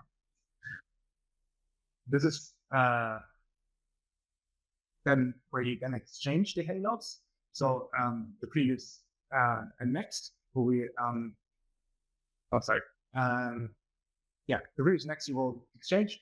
You will apply boundary conditions as we have it in this computational domain. This is a 1D decomposition, so we always have boundary conditions, and then you will really apply the system. And for the essential application, this is the code you will be using, and you iterate over your local domain. This is a 2-dimensional loop. You will compute the actual stencil. This is the function that you can call, and then you add it to your energy. In terms of parallelization, we're going to be using our views that we used before, kind of a Cartesian product, and we likely want to use a path from this in order to track the length. It's going to be a plus, because we're just adding it up, and then at the function you will use this extra computation. And this is already lag 2 exercise 1. So we're going to be parallelizing the apply stencil using SVD for each and SVD execution parallel, IOTA views, and the Cartesian product. With MPI, everything should be set up so you can execute MPI. We're using, if you execute one line, it will just be one local domain. If you do the two, and you also get 2 GPUs. If you go further than that, it should still work, but you only have 2 GPUs. Likely, you will not so much do it. I see where most people are roughly concluding. Be sure that you also execute the cell in March GPU, and that means that guys, the small domain will not have a GPU. It's our needs the GPU to work a bit more to deploy the mass echo and how the GPUs. I will see them better. Goes already. I think you should see on this GPU 14 and gigabytes per second. Now to the next topic of the course. This is the introduction to very basic concurrency primitives that we will cover. And then we will continue to work on the seed creation example and explore different ways to apply. The first one is threads. You have SVD threads that you edit C++, and they basically allow you to spawn new threads. So they're completely independent, and you can define them, as the threads, as shown here, with this SVD T, and this has a function, and then the arguments. The function, as usual, we define it as our favorite lambda expression here, and we can get the ID, for instance, that we can pass it. I can sit there, parts on this. This in theory allows you, to overlay quite a bit of computations, so you can spawn multiple threads. They can do completely different computations. They can do the same computation with different data. All these type of things you can do with just these threads. In order for them to spawn again, you can say the thread that you just spawned here, join. This will basically finish this out execute. Then data races, a very tricky topic in general. So if you reach the variable concurrently for multiple threads, the same memorization you will write or read multiple threads. This is typically understand behavior. If it out synchronizes. So this example is shown here. Up here you have a variable v. You have a lambda function which modifies this value. And now you spawn 2 threads modifying the exact same value, and this is understand behavior. In this example, you would expect, A is 42 and 13, neglect is 0, and you would expect 55, but it can be anything. It can be 0, does nothing, 42, 13, or even some completely different value. So this is undefined. This is what we call a data race. Okay. A data race can be mitigated by various techniques. One of them is using atomics. And an atomic variable does allow you to read and write concurrently safely from multiple threads. In order to use it, there are multiple ways. One is to define it as a proper type, so as the atomic type int g. And now the hardware ensures that it's safely to read and write from this data, and also the compiler. And now this program that we see before gave a data race is now completing correctly, and you always see that it prints 55. This is one way to do it. The other way, or often you have some data and you just want to atomically update it. So this data itself is not defined as an SVD atomic, but we just want basically a reference to it and all the access to atomic. This you can do with STD atomic ref, shown here. You just pass it the variable, and now you can execute the parallel again, and again prints 55 messages. Important to note is that for the lifetime of this atomic ref object, you should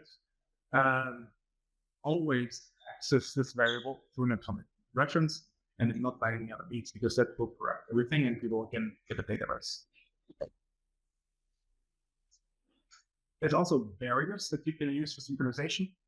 STD barrier, you initialize it with the number of threads that are going to be participating. In this case, we have 2 threads, so we initialize it with 2, and then you can have your lambda function again.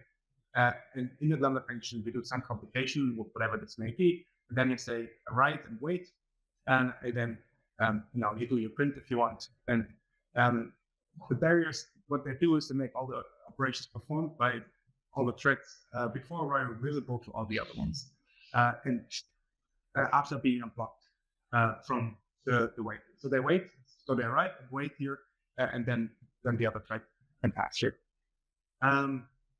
You instantiated 2 threads here. The typecode should be 1, 34. This is means to synchronize your threads and to have this barrier.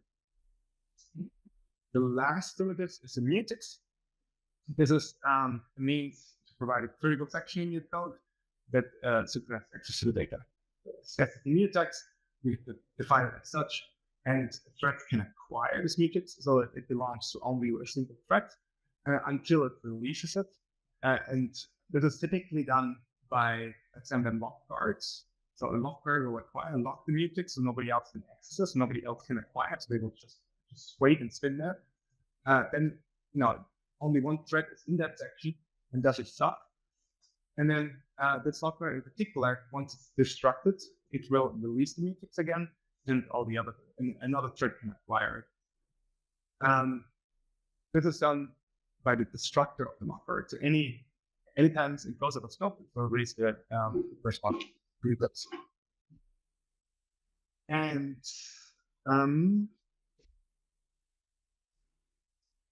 that way, since it's a critical section, you can happily share data, and the access is basically serialized, so you don't need to worry about data errors. Yeah. Next, execution policies, a little bit of a deeper dive. What we discussed already. What we've seen so far, we have the sequence execution policy. Implementation doesn't assume anything. Everything is sequential, and typically that's needed by the current flow. There's an unsequenced execution policy, which assumes independent operations say to that place. This is typically done, with single lanes, for instance. And then there's a parallel execution policy where it says on threads, but not necessarily on single lanes. You can for high level check if it's safe, but if it cannot prove it's safe, it will not do that. There's no assurance from the programmer. Then there's par unsec, which is a parallelizable and unsequenced. Then you can run multiple threads and multiple single lanes. So this was just a refresher from this morning. But let's distinguish a bit what this actually means.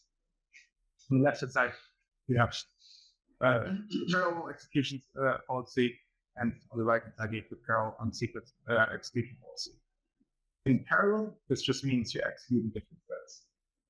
They may wait for messages. Message passing is allowed in this concept. So, this is the servation-free item. So you make sure that, even though one thread acquires a mutex, the other one spins and waits, and at some point, the other thread will get its fair share of execution or runtime and will eventually make forward progress. On the right-hand side, this is up here. The threads are assumed to not exchange messages. They're entirely independent executions. So the following works for parallel threads. As we've seen earlier, you have your mutex end here. You have for each parallel execution policy. add to the iterator, number of elements and so on. And in that lambda, you acquire the new fix, you update some global variable, and then you exit. So this works because you have independent threads. The first one gets the mutex, does its thing, releases the next one, gets it, releases it, and so on. This does not work on let's say the programming model, because this would mean that every thread or every lane needs to acquire the lock simultaneously, which doesn't work. So you can't do that.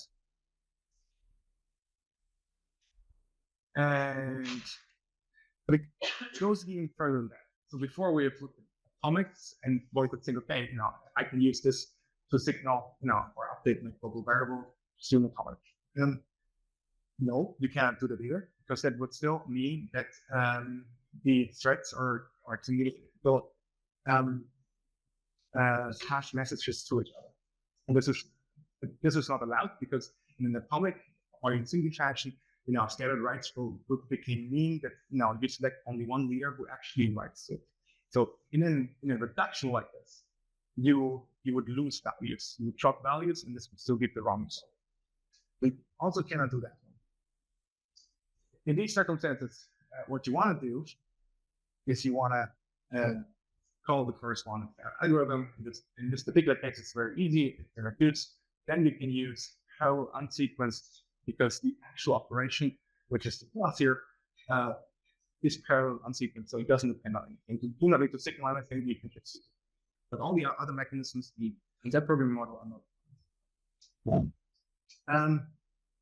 Different execution units have different capabilities. You have CPU threads, you have GPUs, which are doing SYNT, which is single instruction multiple threads. You have single lanes, single instruction multiple data, CPU threads. So threads is straight executable for GPU and CPU threads, so no problem. On ARMSec, it's also on a NVIDIA GPU it's possible, because there you have a forward progress guarantee since 2017. I think, yes, and you can expect, of course. There's an example in the exercises, which is a try where it is exercised. We're not gonna do that in here now, but you can certainly have a look and work through the example itself. You just fire the parallel algorithm, and if you use parallel unsequenced for pre-2017 CUDA interactions. But I recommend you to have a look at least. What we want to do now is exercise number 2. Exercise number 2 ties back to the heat equation example that we've done. And now we want to high computation and compute the high computation. And this is done with XD threads, XD atomics, and the corresponding barrier. This is exercise 2 in lab 2. I think you have like 50 answers of this as well. Next topic is full transectory. And how does this implement? So the parallel algorithms are full transectories. That means calling thread plus until the algorithm completes. You've seen this already earlier. The calling thread parallel execution, then the charging again, calling thread again spawns parallel executions. So this is the picture you have here. So you have two for each string. In general, not too bad, but you have this little gap here in between where you have the calling thread where it blocks and the address on the root device.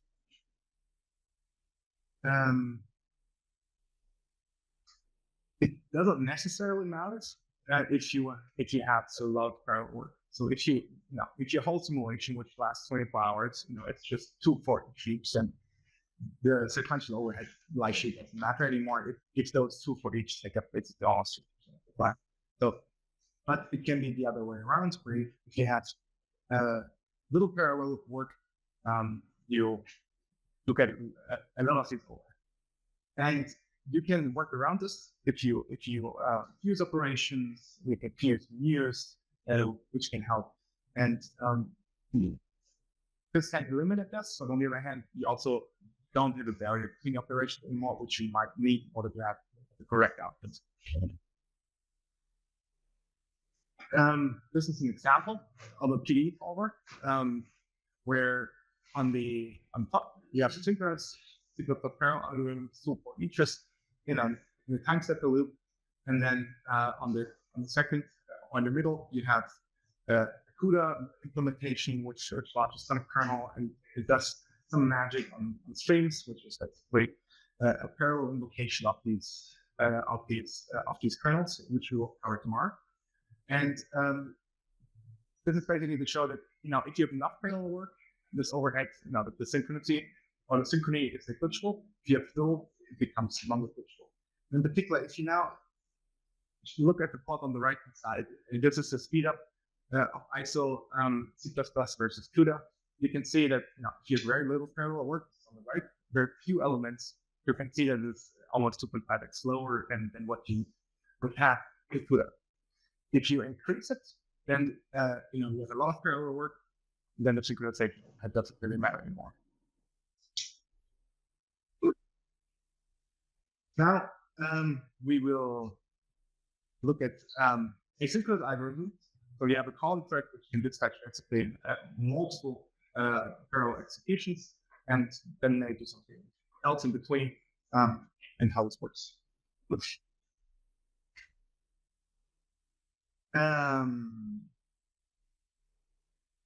There is a C++27, 26 proposal, which basically gives you a mechanism how to describe asynchronous work or asynchronous graphs, and how to get rid of this synchronization overheads. And this is what we cover. If you do that, then you basically will cover the performance.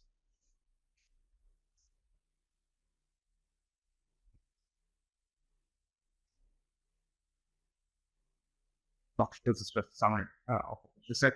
But the parallel work, you don't need to worry about the situation on. If you have little parallel work, you may need to worry about, and you might need to look into asynchronous algorithms and how to describe your graph. And how to do this, I will show you now.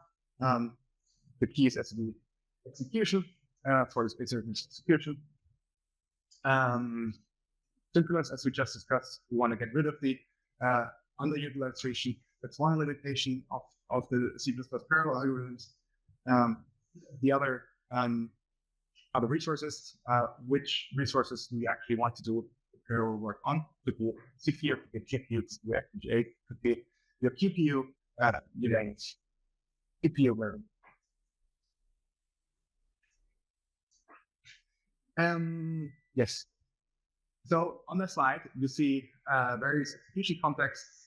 So this is a CPU thread pool. This can be a GPU stream. This can be just your current thread, which is just a single thread. So it's really important. And then on the bottom, you have the schedulers. Those can be OpenMP, heterogeneous ones. So you can have a scheduler pointing to different execution contexts, CPU, GPU, but also the other way around. You can have various schedulers pointing to the same execution context. So here, for instance, you have a CUDA stream scheduler, which points to the same as execution context. This is an example of how a very simple example of how this would look like. So first, you get this the scheduler, which is basically lightweight handle for your execution context, like CPU cores, GPUs, things like that.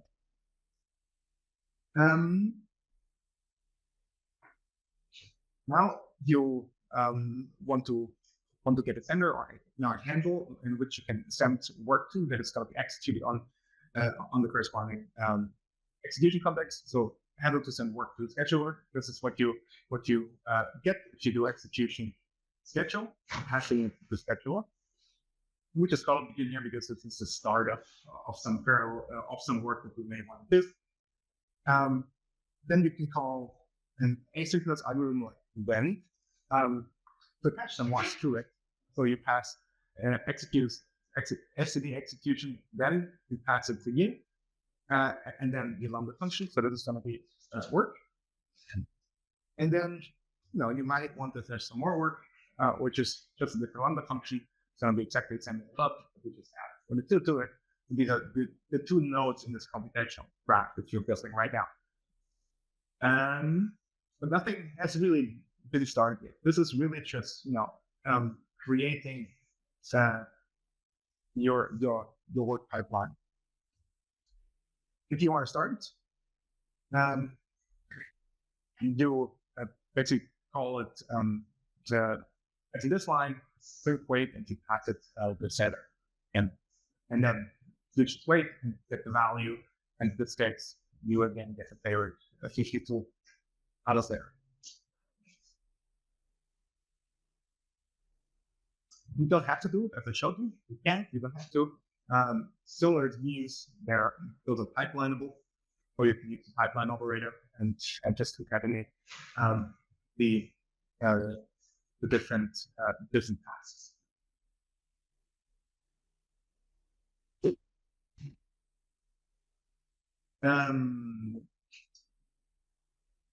We can create basically API to do that. Here's an asynchronous algorithm that you want to do. You can pass it a sender as an argument, and then return the sender again with the two additional nodes that are defined by these two lambdas. The first thing you would do is there's the function you can call, you can catch it. So the first thing we do again, we get a scheduler from somewhere, and then we call this API, catch it, the sender, and then return a sender again. Now we have the sender which we can then execute.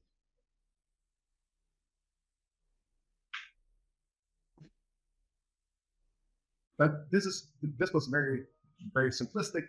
You can go a little bit more crazy.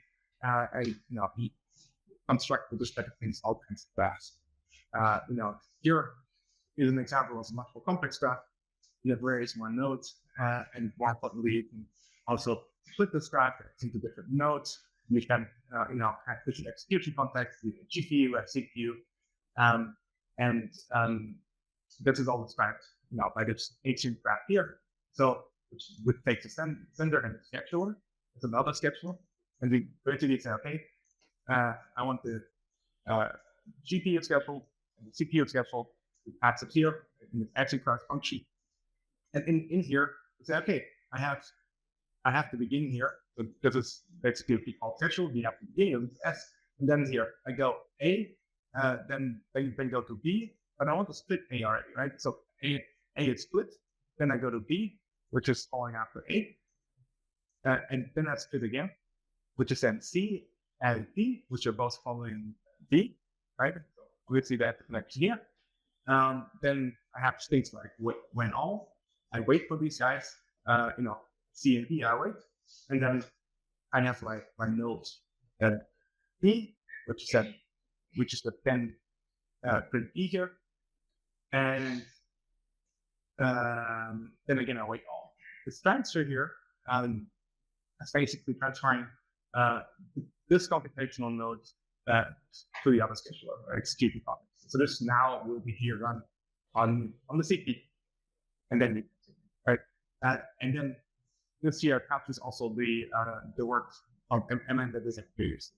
This is just an example, but you can do all kinds of asynchronous computation graphs with this type of mechanisms and programming. For instance, this is the Maxwell equation, how you solve it. This is also just an example, but you can describe an entire scientific workflow with these type of algorithms. So here we have the P10, just the other iterations, and then again in the iterations that are depicting the number version I want to do before an output or a item, and then you have the compute schedule and you have write or one, and you update the grid cells, you change tables, update other grid cells, and then again pay those. And once it's done, you then transfer it again and write your dump your reports. And then finally, you can dispatch it at 16 bits. And this thing actually works. It actually scales. That's shown here. You have a number of GPUs, the speed up over the serial. This is 8 times A100 GPUs. This is one node basically. They're all fully connected with NVLink. And then you have some 80 epic CPUs here.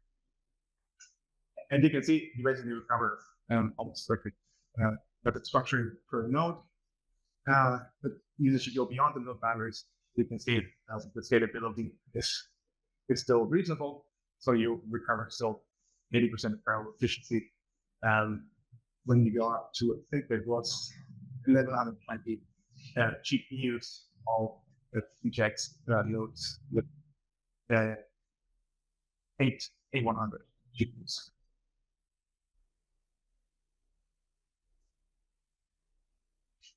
And this is now the comparison between different schedules, where you can see in that schedule, this is just a thread, everything sucks.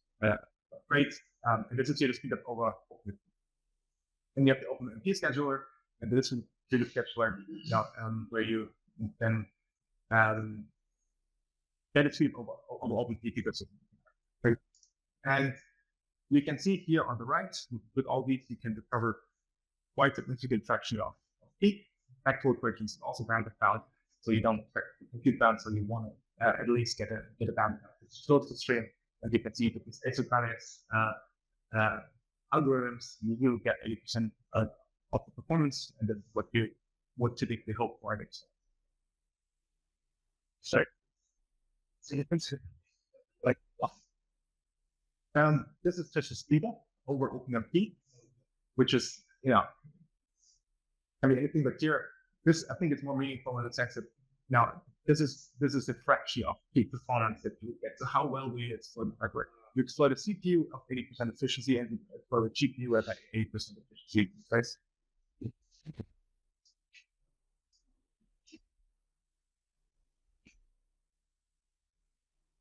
There are other codes which have adopted these things. One example that we worked with in the past, the Powerbots. And they also had multi-physics CFD code, and they have successfully implemented these some algorithms and also saw quite a nice scaling here, up to 500 GPU purpose. That is. Now this is quite new, but now you get to use it. And we have access to this, and this is basically rewriting the heat equation again, but now with tenants and receivers. It's instead of the previous version with various economics. I just wanted to show you a couple of examples of this introduction and these people are actually using it. For instance, we talked about the Powerbots library report, about Postman library. It's C++ code base with around 100,000 lines of code. It typically uses API and C++ hybrid code, typical scientific code that you would expect. It's LVM, so it's quite simple. You have not much of a come in our solution and the streaming step. They map the domain to GPU execution and the CPU execution is shown here on the right.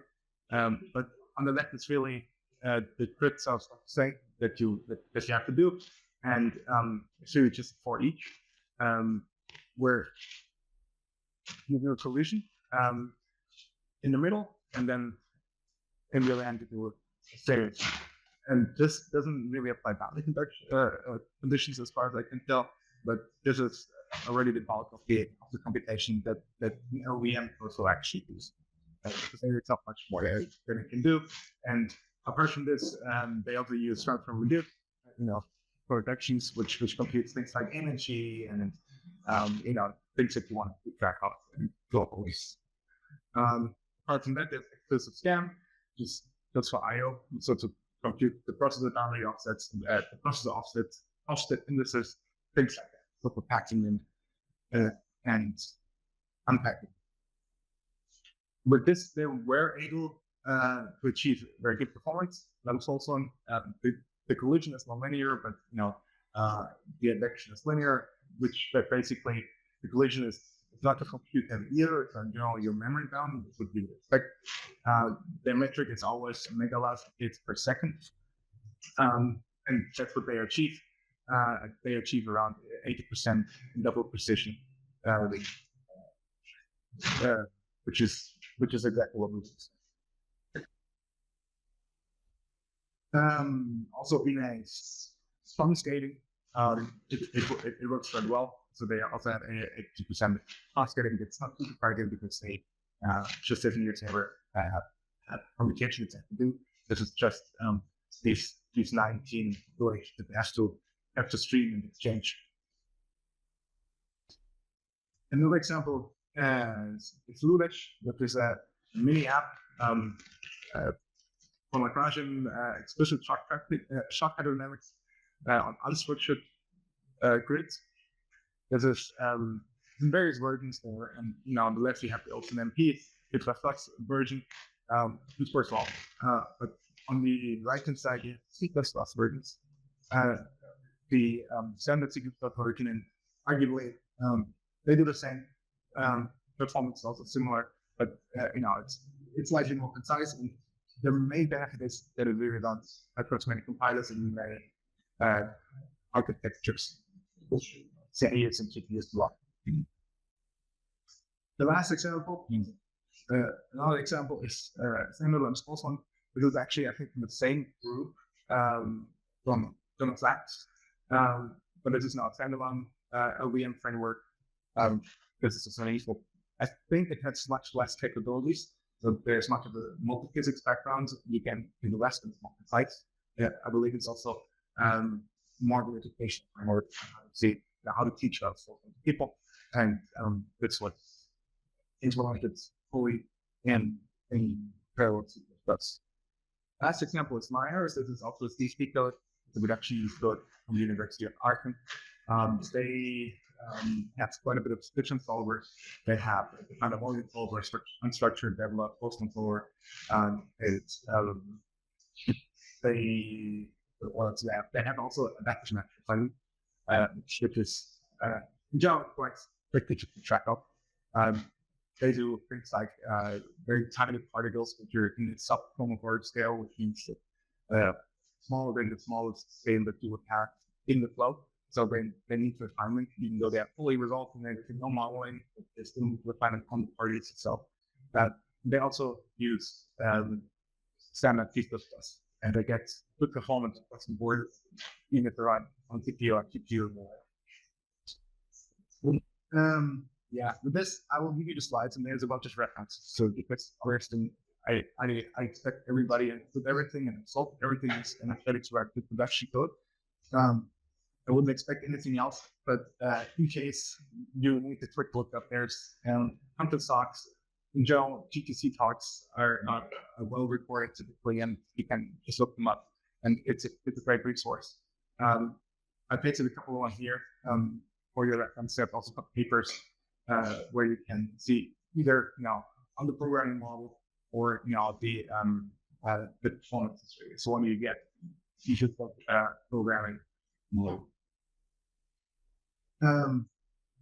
There's some also range of views, there's content sorts, there's softwares, GitHub's repositories that replaced here, and for algebra and EM as well, it's including. So with this, I think, that is all I have for today. Tomorrow we will be learning about CUDA. We will also be using parallel algorithms. In the first instance, in second instance, we will write our own kernels. We will learn how to deal with streams, how to use shared memory, and so on so forth. For today, that's why I stopped a couple minutes early. What I really urge you to do, please, is once you're done now, you have to, if you want to keep some files, you need to download them. and you can upload them later again. But you need to stop the instance and also install the instance. So because otherwise, we will be charged for 10 days, or I will have to do this manually tonight. And that's a lot. If everybody does that, it's just 4 or 5 clicks, and they will be okay. You can finish till 5 or whatever. That's no problem. But then once you're done, please just stop the instance. So that's a week. I'm gonna steal like 20-30 minutes from Benedict's course to talk a little bit about I would say lower level details about like the hardware itself, because I think it's really important to understand why the things they are, right? Especially like when you kind of get acquainted with CUDA, it's very easy to get overwhelmed by a lot of different like the new jargon, right? And I want to kind of try to give you an idea where this all is coming from, right? What maybe it's important, maybe it's not important, but like how the things originated, right? Why they are as they are, and I'm pretty sure even if you already work with CUDA, I see that quite a few of you guys do work with the GPUs or did work with the GPUs already. I think it's going to be useful, hopefully. Okay, so starting, let me actually start the slideshow to get a bigger picture. This is something I actually showed at a summer school in Settepiano. Just a few slides. Yeah, so starting from the beginning, right? Let's say we have a problem that we want to solve, right? And we kind of formulate it in a sequence of actual sequence of instructions that we want to do, right? Like a stream of instructions, as I say. Some, I don't know, fetch something from the memory, do additions, multiplication, some computations, right? Maybe some branching here and there, store the results back, right? So that's our basic layout of the thing that we want to do. And we have the, let's say, the CPU that actually does it, like the transistors, they can do all these instructions. We compute the results, we're happy, everything's good. But now the question is, like, how do we do that very same thing, but faster, right? Like, how can we execute the instructions as fast as possible, right? Because everyone wants to get the results immediately and not wait for a long time, right? And the very kind of basic idea of how to improve the execution speed of the instructions is not executing them actually one by one, right? And wait for everything to complete before doing the next one, but using a pipelining. I think you guys know about the pipelining, right? This is a pretty kind of basic concept. So every instruction is separated into like multiple stages, right? And there's like some sketch of how that works. And the hardware, there is a dedicated kind of piece of hardware that can execute every stage of each instruction, right? And instead of waiting for the whole process of like working on an instruction to finish before executing the next one, we just execute like the first stage of the first instruction, then we can execute already the first stage of the next instruction, and so on and so forth. And that allows us to increase the throughput quite significantly, right? Like ideally, if we have many stages, and our instructions take as many cycles as the stages, right? Like we can do one instruction per clock per cycle, which is more or less as good as we can do. So pipelining is like the very core concept of improving our throughput of the program, right? What like when you start thinking of it, you immediately realize that there are multiple problems with that, right? Like the first problem is the dependency. Like if we need to actually finish the instruction before executing the next instruction, right? Like we need the data from the first instruction to execute the second one. We do the addition and then we store the result, right? Like we cannot actually start the second instruction before the first is finished.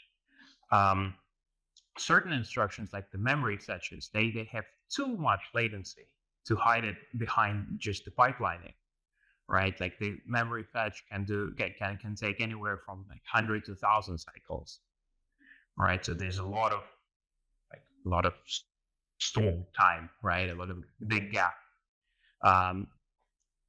There's branching, right, where we don't know exactly which instruction we're going to take until we know that's like the kind of dependency, but it's not just the data flow dependency, it's also the control flow dependency, right? The branch. It's a similar concept, but still. So all these things, they make the CPU designers try to work it around somehow, right? So try to improve the situation. Like we need to keep the pipeline busy.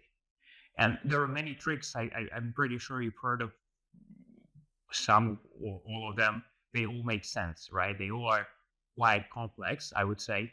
So let's say fighting the memory latency, right? We introduce a cache hierarchy.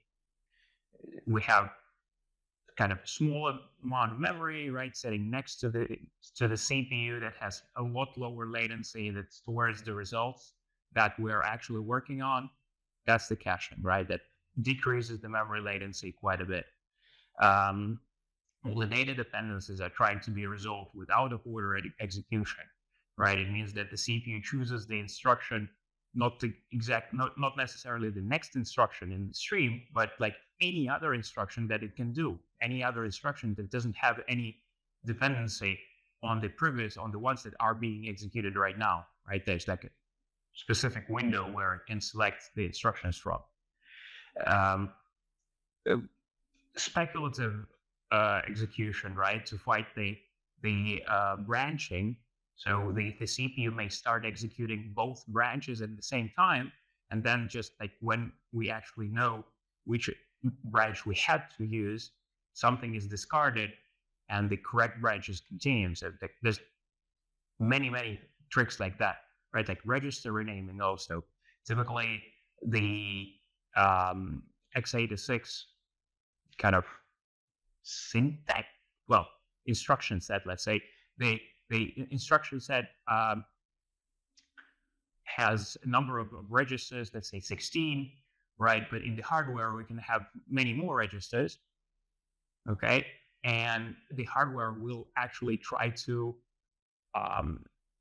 avoid the dependencies, right? Let's say we're reading something from a register and then we're writing into that register immediately, right? But instead, we could rename the second register to something else and finish the first instruction independently, right? If we have enough hardware registers, and like usually we do have more of them. So all of these things, all of these tricks,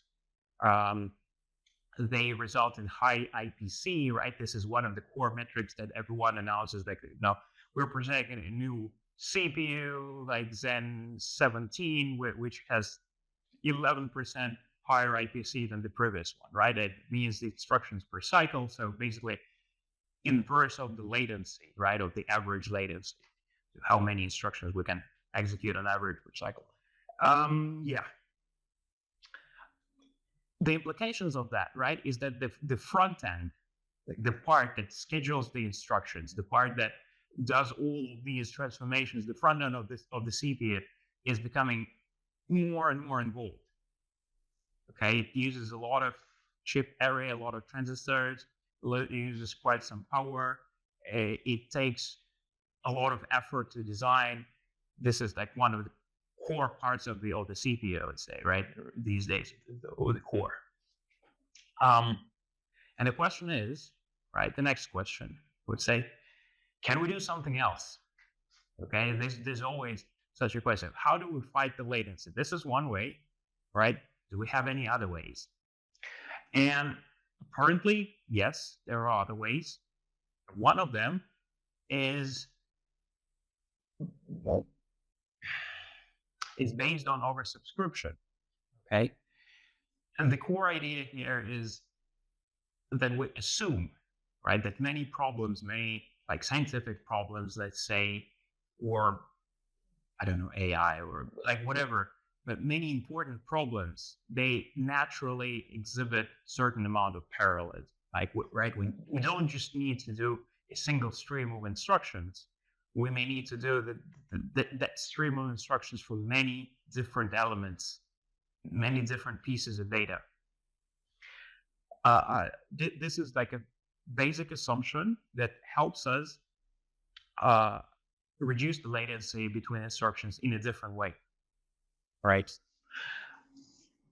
So,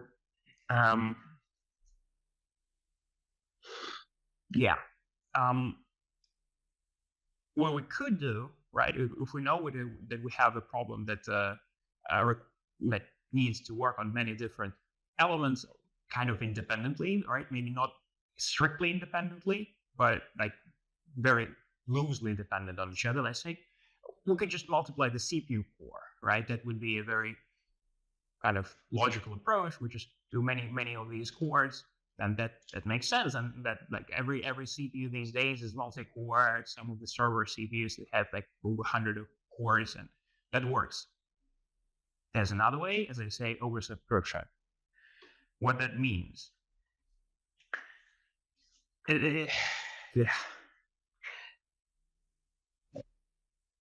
What that means is that we have the hardware, right, with a certain amount of execution units, like the things that can execute instructions, and we have many more, by assumption, we have many more independent chunks of data that we need to process, many more than the hardware can do at a time, right? So it's not just a little bit of parallelism that we have, but it's a massive parallelism. Okay, again, it's not like completely independent, but loosely dependent, let's say, on each other. And then what we can do is basically assign a number of these chunks of data, a number of streams of instructions to each hardware execution unit, right? Let's say the execution unit can do one instruction at a time, per cycle, something like that, right? And then we assign 10 different streams, okay? Sure, we need to duplicate or like increase certain resources, especially if we want to be able to quickly select one element from the pool, right? We need to store all of the data, all of the registers for each of these streams of instructions very close to the execution, right? Like the multi-threading in the CPU, it's been there for a long time. It's nothing new, but it usually works like, time slice, right? Like you execute a single thread for like a millisecond, you push it out, store it somewhere in the main memory, load another one, right? Which you need to execute again, execute that one for another like millisecond. Millisecond is like a few million of instructions that you can do, right? A few million cycles already. And on the other approach that the GPUs take, right, is that we have all these things already available and very close to the hardware unit that can execute instructions. Okay, and then the switch can happen at every cycle, basically, right? So every cycle we're checking if we have an instruction to select, if we have an eligible instruction out of these, let's say 10 different streams, right?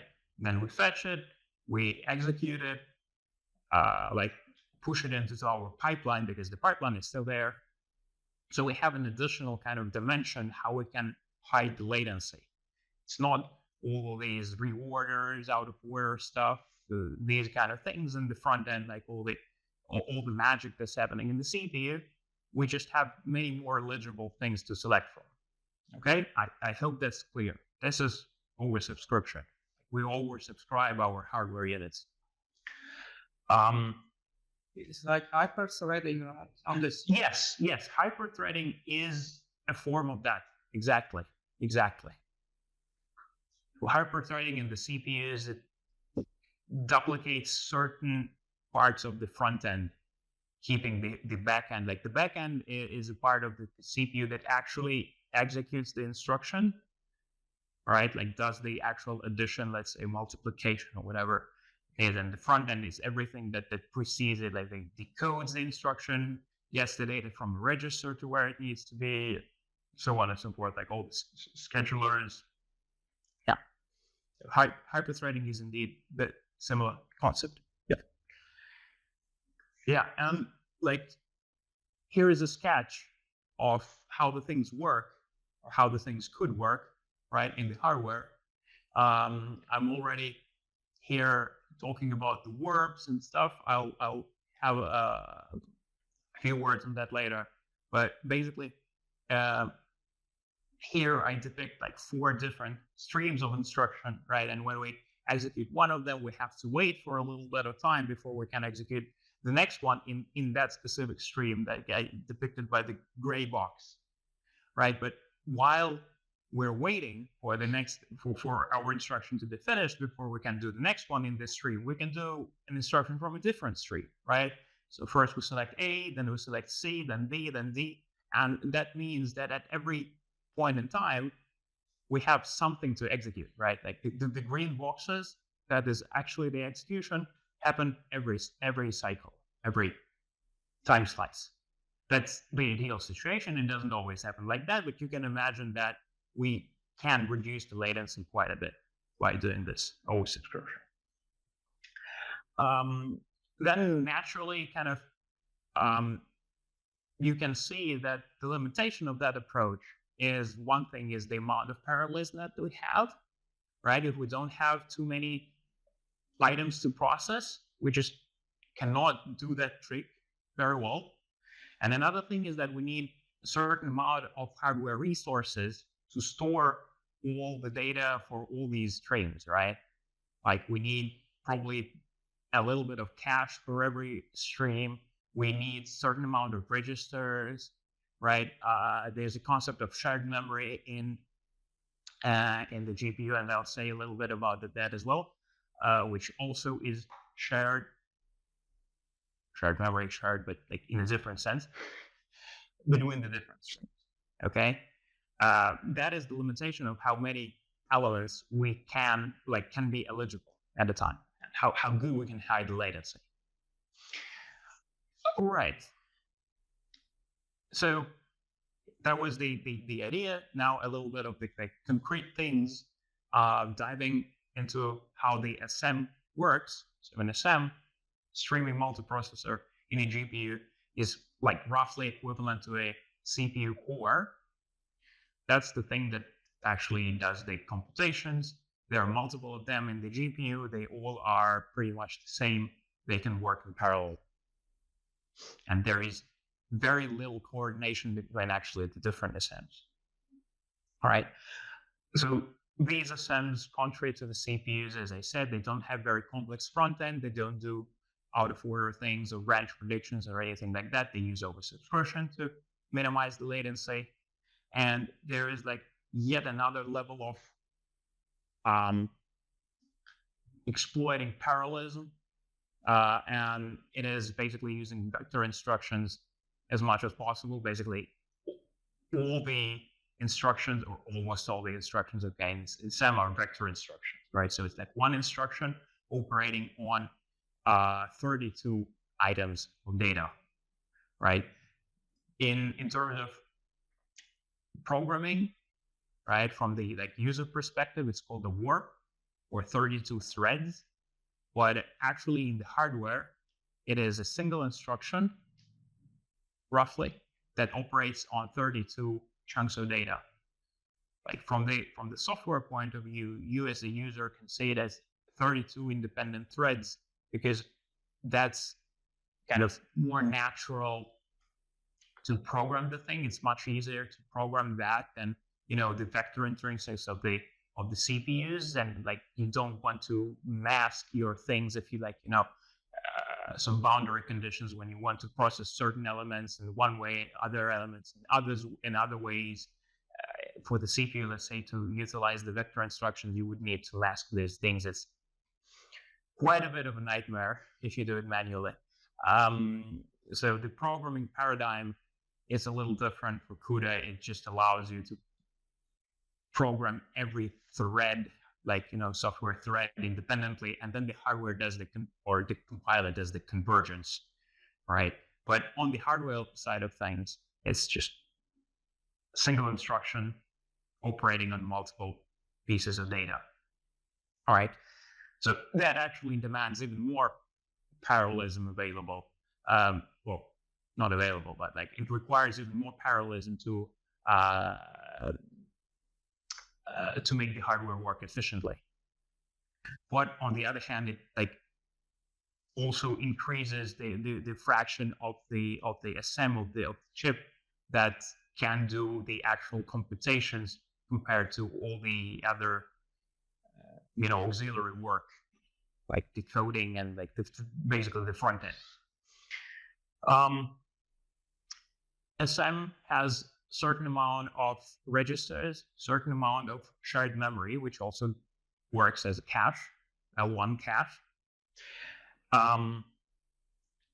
And one of the ideas of the whole kind of also the software concept stemming from the way the hardware works is that the threads, just a split second, sorry, that the threads that or the streams of instructions, right, like that are allocated, like assigned to a single SM, they are physically very close to each other, right? And they can actually exchange the information a little bit.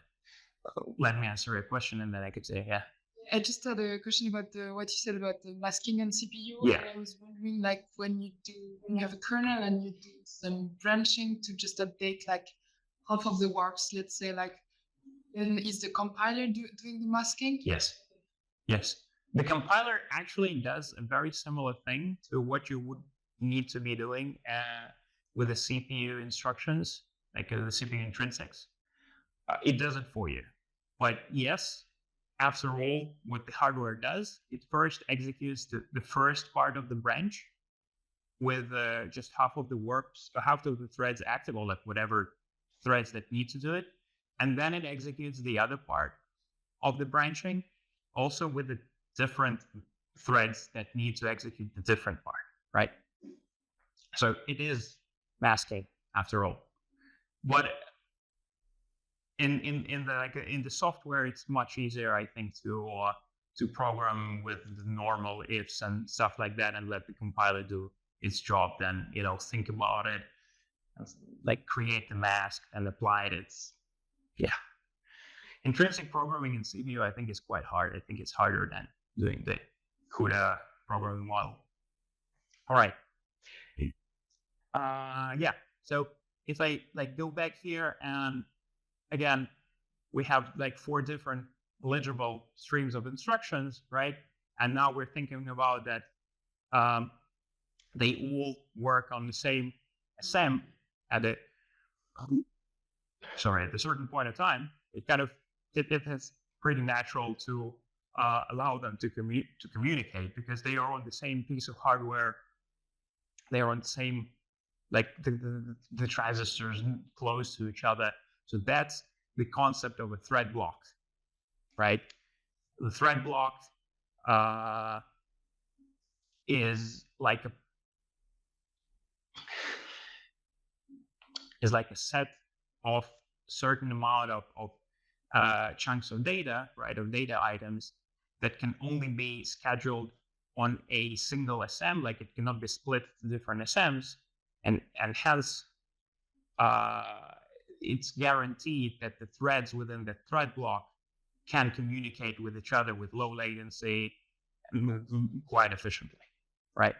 Again, not all the threads can be executed at the same time in the SM, because only one stream of instructions roughly can be executed at a time in an SM, 132 wide stream of instructions. But since all of them reside on that piece of silicon, the exchange can be quite efficient, quite cheap. Right. There are like some more complexity to what I explained. Like the modern GPUs are a little bit like are a little bit more involved. Let's put it like that. But the core concepts, I think they still say. So a little bit about the memory hierarchy, right? Because that's also something important. That works similarly to the CPUs, right? Just the same kind of cache hierarchy is there on the GPUs as well. And like I said, also think quite some people don't fully realize that like you can rely on cache in many cases. Yes, it's smaller usually, but it's also very fast and like really efficient. So in every SM, you have certain amount of registers that are very fast. They're dedicated, they are allocated per thread, certain amount of registers fixed. They never can be shared directly. The local memory, this is a purely kind of a programming model concept. This is something every thread would also have like a separate amount of memory attached to it, but it's actually like a part of the global RAM that's just dedicated to that thread, and it goes to the normal cache hierarchy. Then there is a shared memory, right, that you can see in the software. It's quite a big thing. So that is a part of the very fast memory that resides very close to an SM. It is local to the SM. The other SMs, with certain exceptions, cannot really access that. So that shared memory can only be used by a specific thread block, right? And in the current NVIDIA GPUs, the shared memory is actually like the same transistors as the L1 cache. And the global memory, the DRAM, right? It's attached via the L2 cache to all the SMs. L2 cache is shared.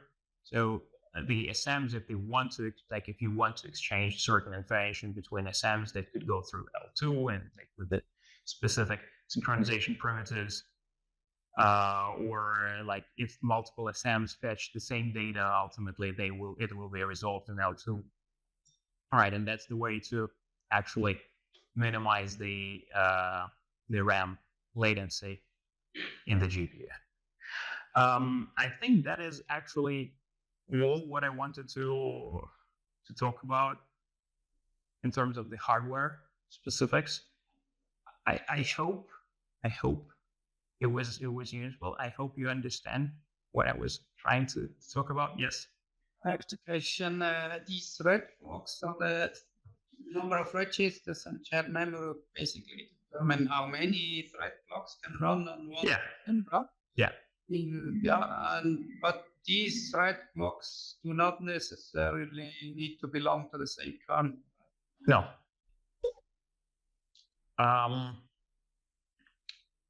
Yeah, that's a little bit of a different thing. I would say different concept, right? I don't know. I think you touched upon the streams, right? And it's asynchronicity. But in principle, yes. Like in the software, you can launch multiple kernels that do not depend on each other, right? By assigning them to different streams. And then the hardware is free to choose any thread block from the different kernels, right? There is no defined order of how these blocks should be executed. And if the resources allow, right, if we have enough registers and shared memory typically in an SM to pull a different thread block from a different kernel, that could happen and that would happen. It switches as fast as between works in the same thread blocks. Yes. like once it is one VSM, there is no real distinction between like whether it belongs to a certain one kernel or a different kernel. Yeah. So that's that. I wanted to like really show you the concept of the oversubscription and how the occupancy. Also, this is a big word. Usually, you can hear it on all the CUDA courses. The occupancy. It's how many threads basically can be executed on in a SEM compared to the maximum possible. Right, the maximum possible right now is usually 2,000 threads per SEM. Right, occupancy means like what percentage of that 2,000 you are actually using. Typically, it's like, as you understand why this eligibility sketch, the more you have, the more opportunity you have to find an eligible instruction and to hide the latency, right? But also, like, there are some advanced techniques to like have quite good parallelism without actually using too much occupancy. If you can think about like multiple instructions in the stream being more or less independent, right? Because you program it that way, then you don't need that much occupancy to keep the hardware busy. But yeah, it's a little bit advanced. But I hope you can see like why occupancy matters, why this concept is there. Thank you. So now that we know all about hardware, we're going to be writing some good like works wrong. That's actually expected. The first, I sent you a link for the work. Follows exactly the same what we covered yesterday. On the fact that you have to check it's on the right here where it says network programming, and you should have the CUDA organization. This is what you should use. This is just a section that's actually for, and this will have to correct a conflict for you. So, yeah, then you will, once you are there, you put modules again, then you will have this tutorial. Then it's just that you just go to view modules, follow your container, and wait until instance is deployed, and you get your container built. This will take slightly shorter than this today, and it's a bit smaller, but it'll take some time. And then we can output those now. There's a bit more exercises that will start to clear up a bit shorter. So don't worry, we'll go through all of them in much detail. And but what is it? There's some here is that you have the same sort of notebook structure, but the difference here that we have is allocations here are just right file, so you can immediately write into the cell when you execute it, create that file for you, and then you can directly that means you can already type and program it. That's my difference. That's huge.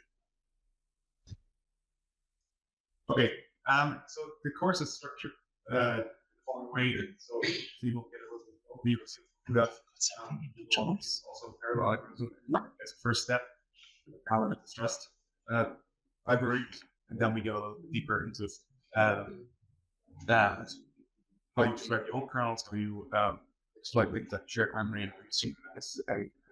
So this is basically using overstressed the order step by step in that starting process.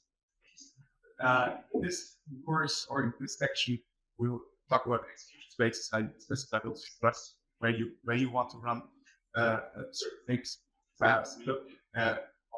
I extend these algorithms. So we touched upon this yesterday. That's the overlap. So we also iterators, plastic iterators, that we looked at yesterday. Distributor types, defaulted for the the parallelisms, make all the course actually work. Even that how we distinguish between or where we put the memory being close to the device. So what you've seen in a tree, put picture out of the tower. Let's be huge for cheese. Very a lot of people out at once to a certain distance. In the car, you only have very little to carry, but like the guns, that's and you the big time for 50, but the question is how many people can you transform? So what's this? And that's exactly where the GPU and CPU differ. This is a picture here where you have a legacy CPU of the rapid. You have some compute on both, of course, it's a memory attached to it. And the difference here is the established latency. Because I can see how fast you access memory. Hundreds of milliseconds, close hundreds. Give you a seat for if you press split you like. So if you call this it's great. Well, almost makes it to have higher bandwidth. So unless CPUs low latency, low bandwidth, GPU high latency, bandwidth, in a nutshell. Now, what are the problems we could use this for? What benefits? Here's an example of now, cups that we have, and we want to sure now how they cool down to room. Super very small. So it could look like this here, previous temperature for all your cups, and then we'll type step it. So if you want to make temperatures actually all converge. So first is suitable for GPU.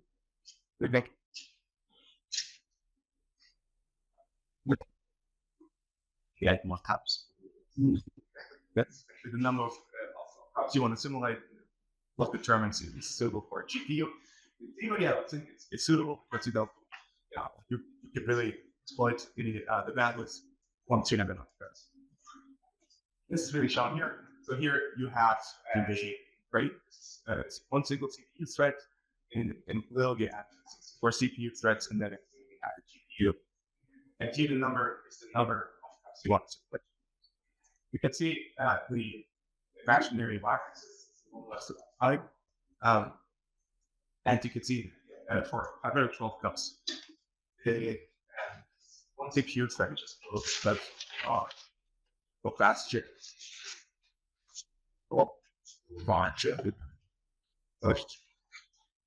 Very high latency. That's very low latency.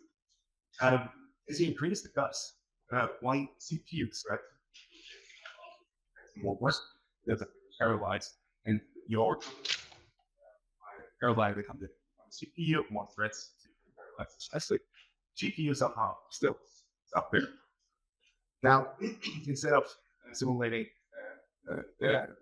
65,000 cups, if you go to 200 or 3 million cups, you get to now make the single CPU thread is super slow. Even functions become slow, and now this is where the GPU excels, and where you can slow down like that's connects from your versions. Okay, so for a cleaning problem that we're looking at, basically in the shop here, we have the number of cups with initial temperature, and they're just cooling down. But some due to law of cooling, nothing here. It's just after they got it's and they're doubled. We all have heard about C++ algorithms. Of course, you can use that here as well. And in the end, yes, constant behavior, which is one upgrade, you have ambient temperature. and some temperatures you want to track, you see it helps. Then, you types that include here that we always transform with the operation on the here, just so. If you do that, this will be executed on the CPU. This is just absolutely not rating. It's on parallel zero, but we can change. And you will see evolution like this. So you can see it here. So actually go to this is what we see yesterday. This is with right first class iterators and then your results beginning temperature manage and we also temperature manage 30 times. Pick it up. I don't know. Maybe I want to say something. Show you something. And then you have the operation. This all of things that you're most familiar from statistics. That's the concept that we know. Yeah, this just works out. It's going to be work all cups and after you go. This expression that we saw earlier, so this FI, the updated. If you want to run this, the C++ code that's run on this, you need to translate this machine instructions. And there are big instruction things for these pages. So you have your x86 compiler, which will use the x86 instructions that either instructions that finally you have good either which will use the issue instructions and then behind basically at these multiply add here which is expression will the instructions that executed work.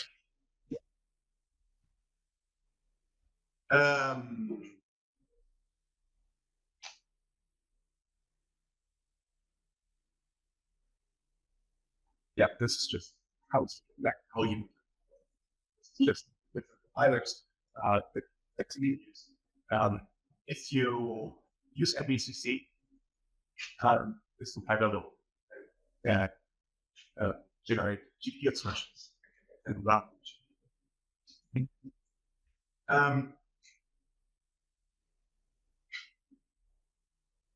To actually run on a CPU, you have to start the execution of the GPU, and this always starts on the CPU. So this is to make heterogeneous programming sense. You always get CPU and wire to kick off work on the GPU. There's not independent. So step one, execution always starts there, and then step two is you want to launch the function on the GPU, which then by itself may call the functions on the GPU.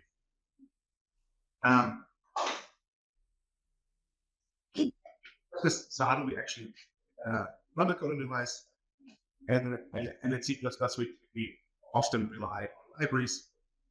Implement your printf, for instance, or your std sort by hand. Typically, you use libraries, and this solution here, there's a lot of libraries that you can use. A lot of this, there's also libraries, sub, thrust, neutral, looking at detail. There's also more application, or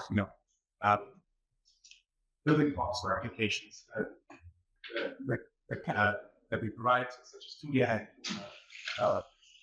for glass, which gets provided right into use level. Hence, of course, it got this like sure want to. But you don't want to this, so you want to use libraries like this because they're really optimized. And we'll start with thrust, and this is an overview. It's like standard algorithms that we looked at But this is Thrust is a superset of what we have in standard library. A lot of things got adopted from Thrust to the standard, but in all. So, and since this other standard can now also more specific algorithms which are more suitable to a GPU, so you can typically design algorithms based on that algorithms. But often there's a specific version of Rust. If there is a specific version which sounds like equal to your program, you should like use that because this is flexible. We have these containers as well, full spectrum, device vector. So next, just those are requisite device memory.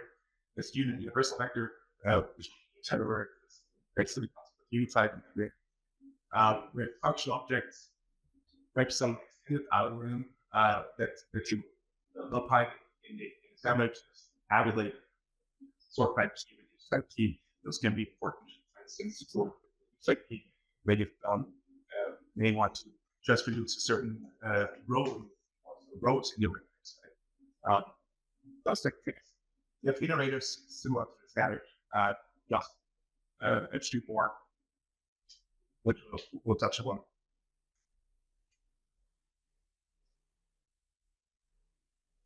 So if you want to listen, I'll use what we used yesterday. Leave it also whoever what you need is standard vector. You can use the flex universal vector. You also allocate you found that the top device it's space specifiers, and here you also the SV transform just to that here instead of your execution policy that we've seen yesterday, where it's just parallel or unsequenced, we will need to specify where the action goes from. So, and that's important distinction between, I would say, okay, this is your host device, which is also belongs to what's happening. So here in theory, host. But the difference is that how is it actually compiled? And this is, or what is compiled? Is it execution specifiers? This is here at execution policy where it goes from. So this is basically shown here. If you want to compile it to a host, you actually don't have to async this by default. All functions compile it with CP as you log these on the GPU part because you don't have to if you say, okay, I want to run the device only, that's and it will take to your device and what I would do. You want to let those. Typically, for most functions, you can also do both. So you specify host device here, then it equals either device and either which zero both. Then you can say super flexibility specified where you want to run switch out packet on size. If you say okay, my template size is less than 3, then at least the host not CUDA device. This is different from the standard parallels we used earlier. We cannot switch easily. So in its purest form, you will have to separate information used in React still flag, which is the default for its GPU. So you can do that with different information. Let's go.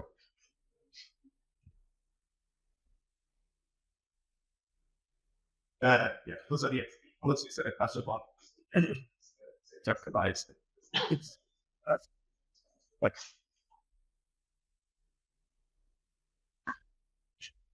look at this detail. This.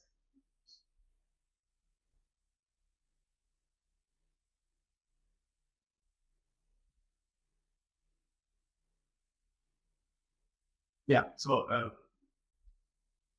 this is exactly what we just discussed. So this is a compilation that tells you the execution specifiers are responsible for generating executables that I GPU and policy goes where from.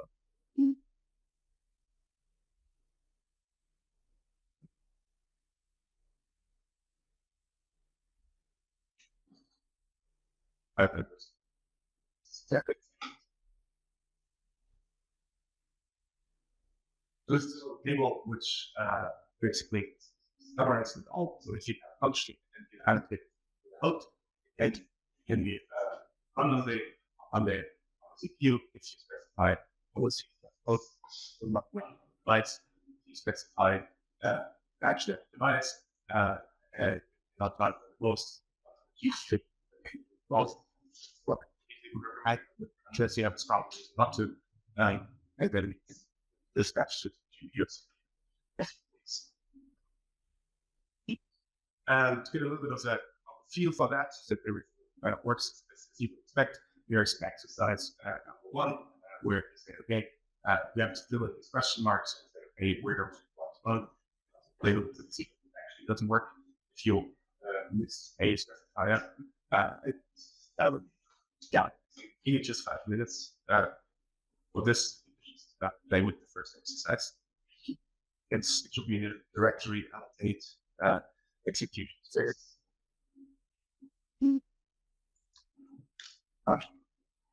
Yeah, no, it's okay. This is just here in the execution space folder. There's all exercise.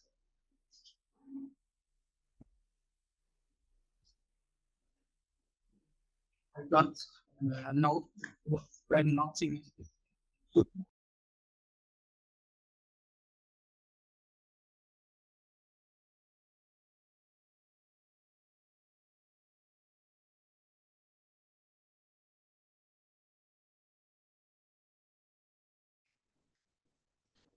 I think apart from some instances still spinning up, I think we should continue.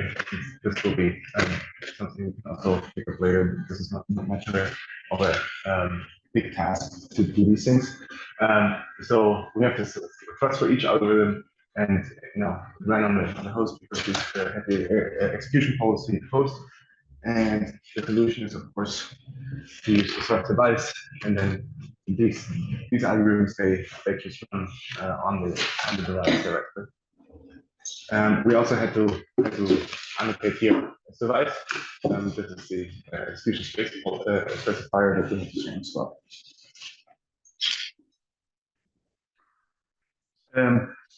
Now let's look at it maybe a little more interesting example. So we want to compute medians, or other people who do not remember what a median is. A median is a number which is larger than less of half of the elements in the vector. We'll restrict ourselves to an odd number to make things simple. And one way to compute this would be to sort the vector and then just return the middle element. So this is a CPU version which you could very easily come up with, I think, which is using SCP sort, which has the vector keying in, and then you just return the middle element. Again, you don't care about even number of elements. Now the exercise is supported to the GPU, and to make this a run on the device. So yeah, this is another exercise which is still in execution spaces, compute median temperature, and a couple of minutes, but 5-10 minutes.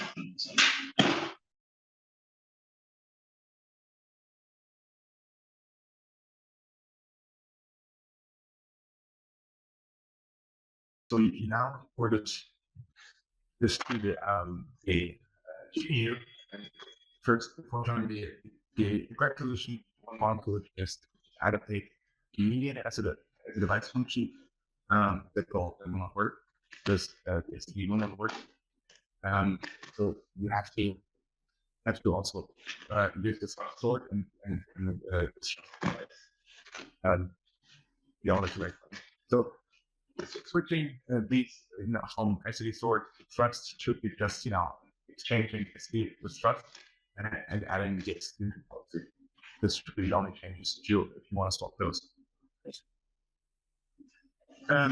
Next we might extend this a little bit, or extend the set of algorithms that we have, and now we want to compute the max difference between two vectors. So here we have two vectors, green and in yellow, A and B. We want to compute the difference, and then from the difference, extract the max flow. In this example, this will be 15 that we return. We will have to extend it because there's no standard algorithm for that. One approach could be, okay, we have some vector which is difference vector. Already it says unnecessarily materials differences, which kind of means it's probably a better way, but for now we'll stick with this. So these are some difference vectors, which is a new vector which you allocate.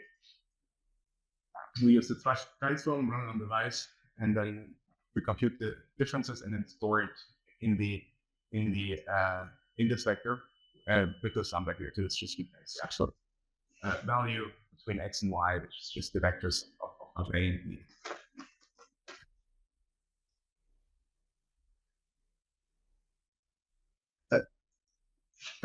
Once we have this vector, we just do a reduction. What we have done yesterday. This is also first previews. Again, on the device, give it end pointers for our difference vector, and then we use the thrust maximum to compute these.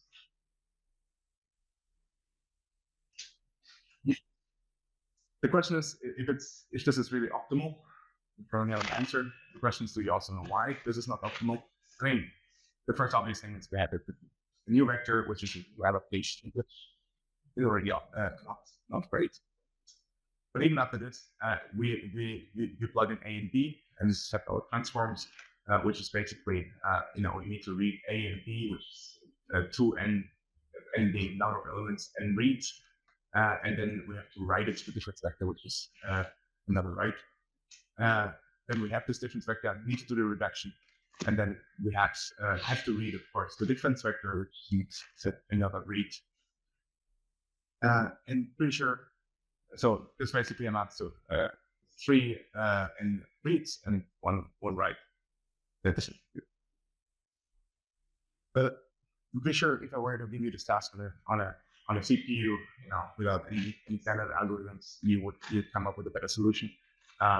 You would just write a loop here, one loop, and read the vectors A and B, and then just compute the difference and compute the maximum supply. You wouldn't need to store it, right? So this is that's why unnecessarily materialized differences that you don't really need. And then it boils down that you have 2 n reads and 1 write. So not 1 n writes and really just 1 write. So if you can imagine, we're not doing much compute. This is just memory shuffling around.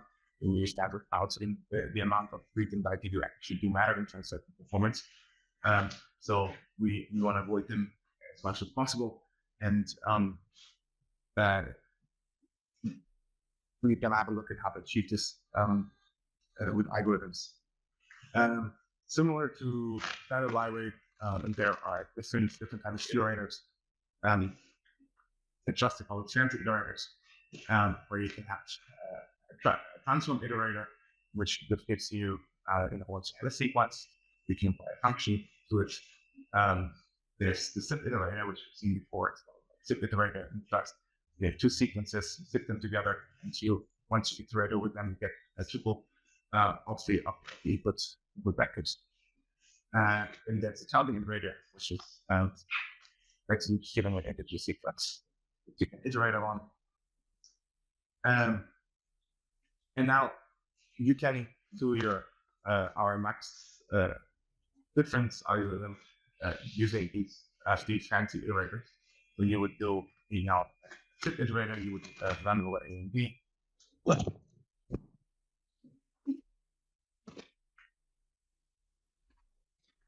and then we use transform operator, which returns the absolute value of the sequence domains. So this would be here, you have A and B iterating in parallel, basically P units to A and B. You go pick things and we hash that. And then you can again use your thrust reduce to finally just return your single maximum value of the differences. So that then you get the implementation or just there's two end reads and one so that one needs to hash.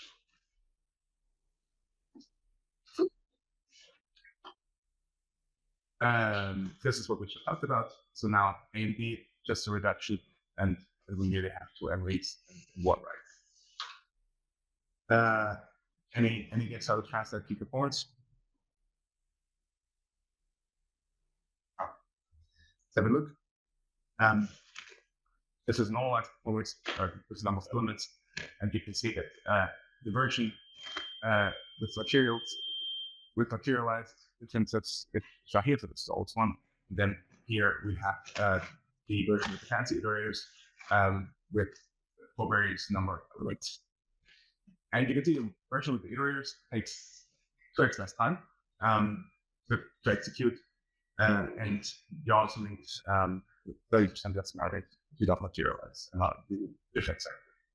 So this really is important, especially if you're memory bound, you don't do much compute, but you really load a lot of bytes, and then these type of optimization approaches really help significantly. To put this to practice, we want to compute a variance, and you have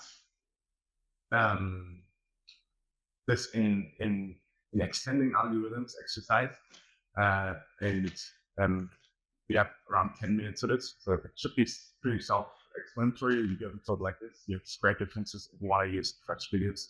There's always these videos that you have any exercises, so just search for them, and we want to return the variance.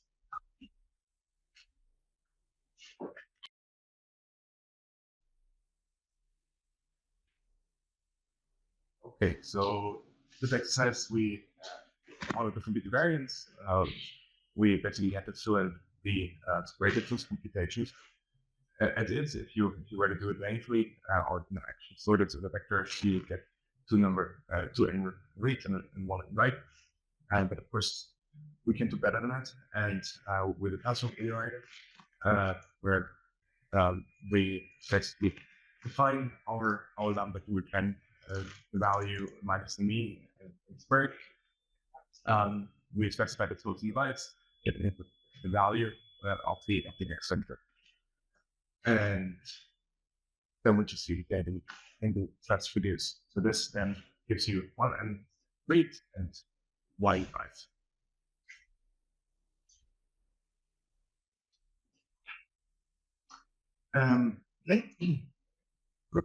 We're coming back. So could you actually use transform reduce right away? First. Yes.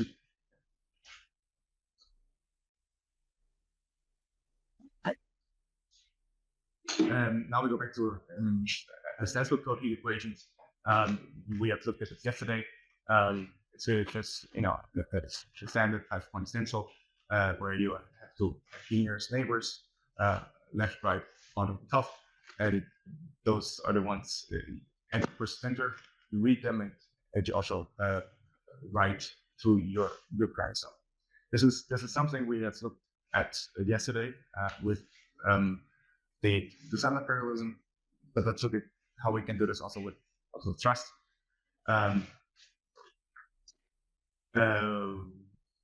What we in the first instance might want to do is we have this counting iterator which is the cell indices.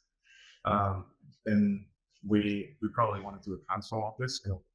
Want to write again, you need to have the neighbor information somehow, but in essence we just iterate over the grid and then write some updated value in the script using the information of the neighbors.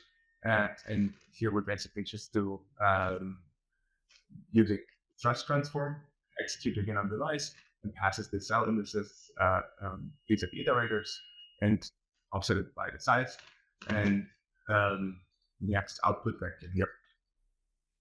And before, then afterwards, we jump into the lambda. We capture the input pointer and the size of your domain, height, and this executing by specifiers as usual. And then you would, since you iterate over the cell indices, you just capture the IP here, and then you convert the flattened into your column and row, as we have done yesterday. I see.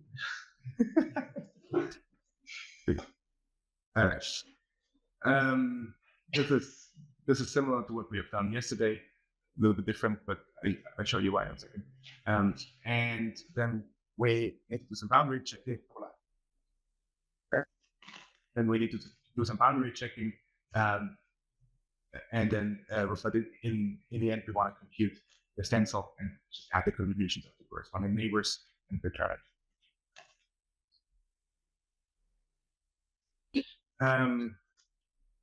It's probably useful to know if you have these universal vectors or bus vectors in general. You can always get different raw pointers by using raw pointer cast, where you have this vector here, you have data, but this is not as in the SD vector. It's not the pointer to the data. It's still a typed iterator of sorts. So you need to cast it to as a raw pointer cast to get the pointer.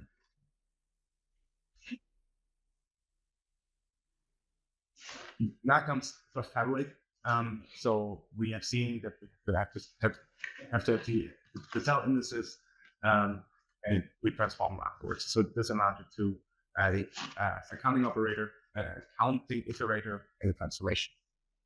And in Trust, since we're not the standard library, we don't need to comply it to the interface, the API. You're not limited to the other code there, so we can implement our own things. And this is, for instance, an example where we have Trust tabulate. This basically replaces the counting iterator plus transformation. This is a very common pattern, so it makes sense that we expose that. So this is how it looks. We just give it a first and last and an operator. So there's no need for your counting iterator anymore. Or you can do the transformation directly on with the boundary here specified as the operation. So this is how it would look. No, this is first and last, and then you apply the operator there.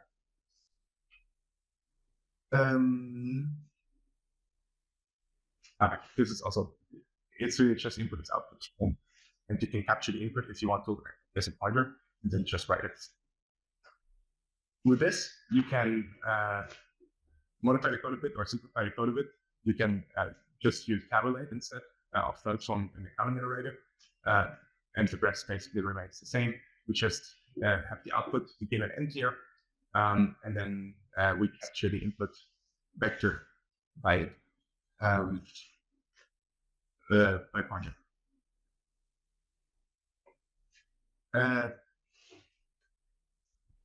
What we've seen here is that we have an index, and flat index, and we compute column and row. Typically, this is quite standard if you don't use empty spans or things like this, which I guess is still not being used so widely. So it's a good practice to strike these things. So you don't want to repeat yourself. In essence, you just want to retire as the pair. That's what it is, right? And with this, you could just retire row and column and call it function. That's it. However, this is not supported in device code because the STD pair function does not have a device annotation. But it's really just as a host annotation. So what do? You don't reprint every time, but there's certain vocabulary types that you probably want to be aware of that exists in lib2++. There's these compound types, which is CUDA STD pair, which really just basically the standard implementation, but with added device adaptation.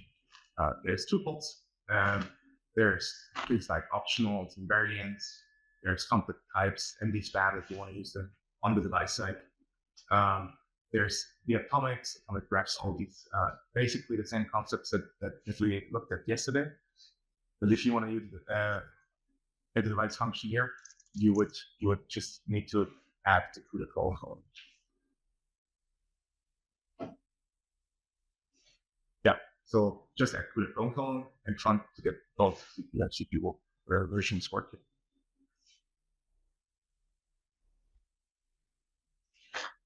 Another piece of advice, MD-SPAT that we've looked at yesterday, there can become quite complex in the definition.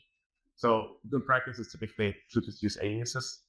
Aliases being basically another word for type lists, type definitions, and you'll specify a type here, and you just say using temperature grid equals the type, and then you can use temperature grid everywhere for that code, and you can mark it such that it makes sense to your particular code and domain.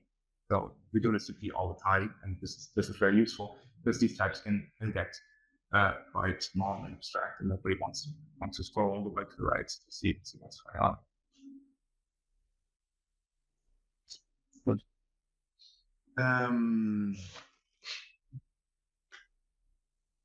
Yeah, the rest is basically, and you want to abstract it the way you can. You can use this was a question I think earlier.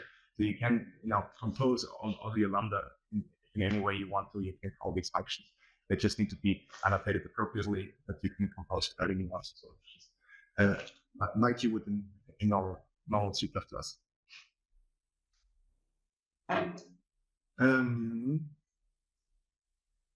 Yeah. So now we want to compute from our cups earlier.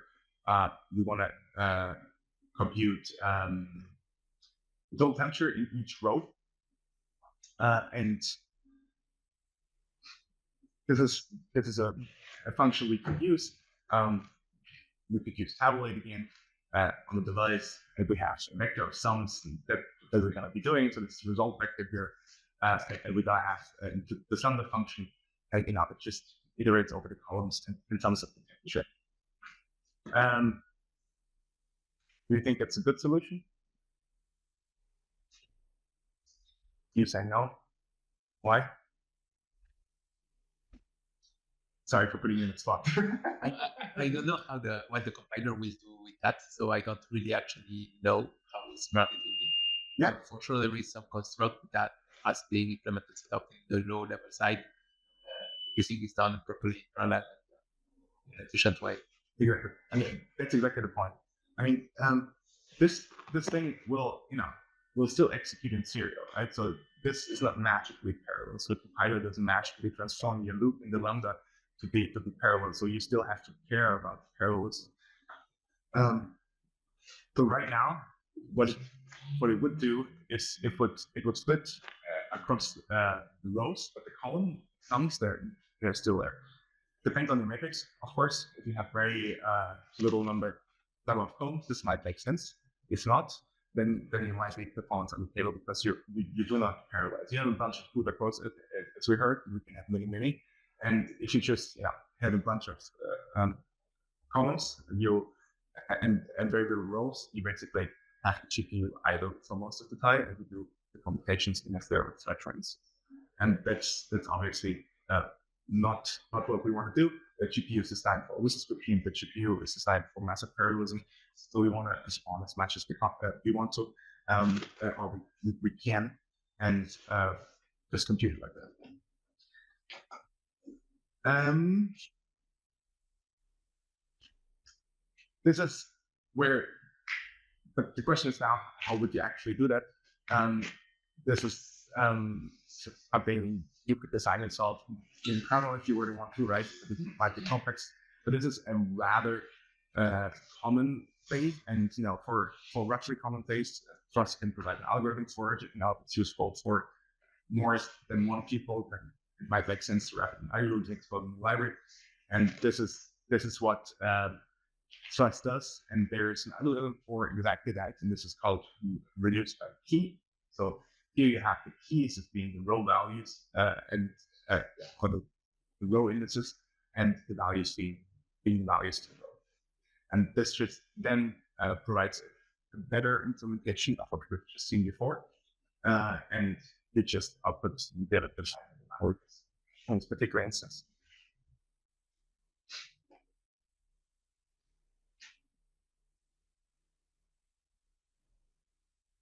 Right.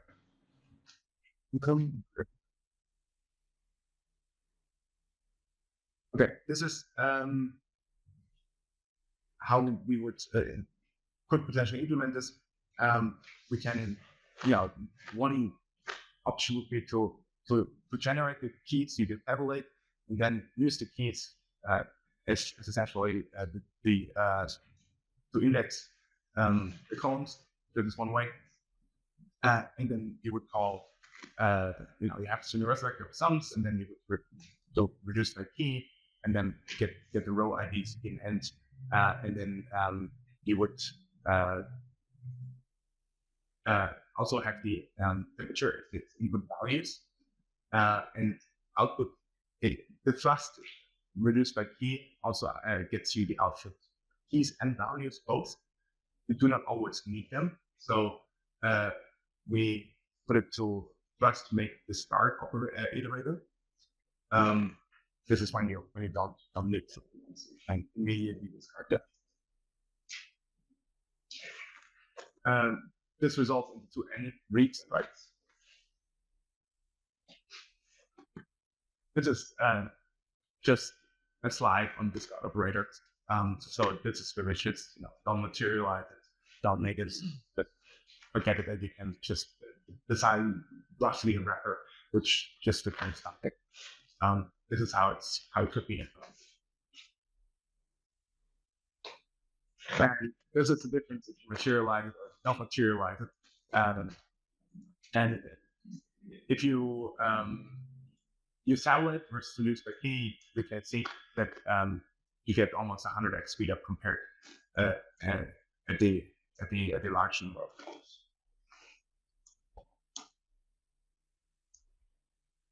columns. The next exercise that we have is segment sum optimization. We use counting and transform iterator to generate row indices without materializing the memory. This would be serial versus parallel exercise. And you have 10 minutes.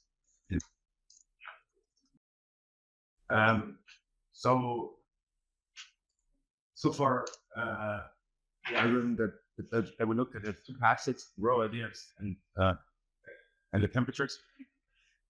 So we have two n reads and writes. Your task was to do this optimization, where we use counting and output iterators to generate these row indices without materializing. That should give you n reads and writes. And the solution it's really quite simple. You just use these make transfer iterators, some patch it to the counting iterator, then just divide by the width. So what we see before, we had a serial code, which was not great. This was mitigated by reduced by key, which is 100x. And now if we also reduce the number of frequent bytes that we're doing, we get it faster. And if you now compare this to the counting iterators, and this is like 300x faster compared to what we previously had. If we didn't account for the parallelization and this for loop within our lambda function. This I will skim over. There's not just input iterator transformations that you can do. There is an equivalent part where you can do the output iterator and transform it. It can be useful for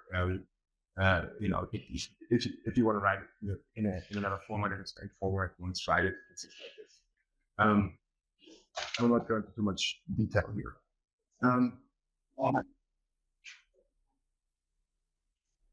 So we'll also skip the corresponding exercise. Next, memory spaces. And I've been asked about this already. So this is basically the problem that we sometimes have. We have this universal vector which works on CPU and GPU magically. And so if you then have your a simulation pipeline where you have a certain number of write steps that you want to do, and a certain compute steps that you do within those before you write. Right, so it's a very common thing, and we've done this in the past. And so this is how the code looks like, called crucial. And the output will look something like that, right? Where you simulate, store, simulate, right? That's all fine. You have iterations which simulate, which are expected to pass. Nice, but there's one right after the store you will see a decrease in performance, and you have a long time to simulate that first step. But it is suspiciously only after you store it. And that's where I want to look at again the picture that we looked at earlier. We have the CPU and GPU, and we have the addition, the dedicated purposes too. Bandwidth is higher on the GPU versus the CPU, but the latency is also higher per byte sense. What a universal vector does is, initialize on what to discuss here, like memory. This basically abstract everything away. You can access on the hosted device. Yes, we also discussed yesterday, there may be implicit memory transfers between these two spaces. So you might need to pull down the vector in order to write it. So this is exactly the type of problem that you will see if you store it. If you use a CPU to store these things, you access this on the CPU, and the memory pages might migrate, and this is the performance penalty that you maybe see. This is basically depicted here. So you do a simulate everything. The work is launched on the GPU. This may be implicit copied, but if you touch the device, for instance, everything is on the device. And then you start simulating, you copy it implicitly, you do a simulation. Once you're done with this, you will implicitly copy it back to the host space and do your store, and vice versa. Every write iterations, you may have this migration where you go from host to device memory. And that's of course not ready. We'll see how the basic is. There are different containers in Trust which explicitly allow you to say, okay, I want this vector only to be at the host, this vector only to be at the device. On the VM platforms, this might still mean that you can access the corresponding vectors, but they are physically backed by either host memory or device memory.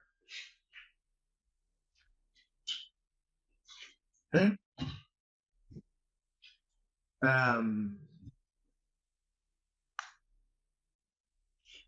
So there is also a trust copy that we can use in order to migrate from top device that may be cheaper because maybe in bulk copy.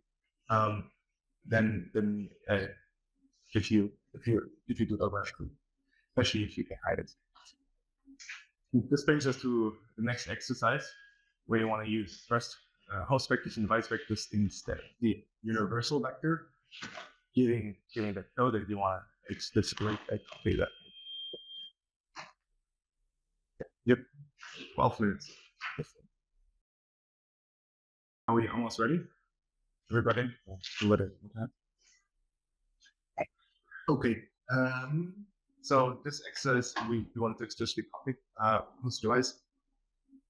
And we use first copy and before afterwards we also changed coupling device and host vectors instead of the universal vectors. And now we get similar timings feeding after your store.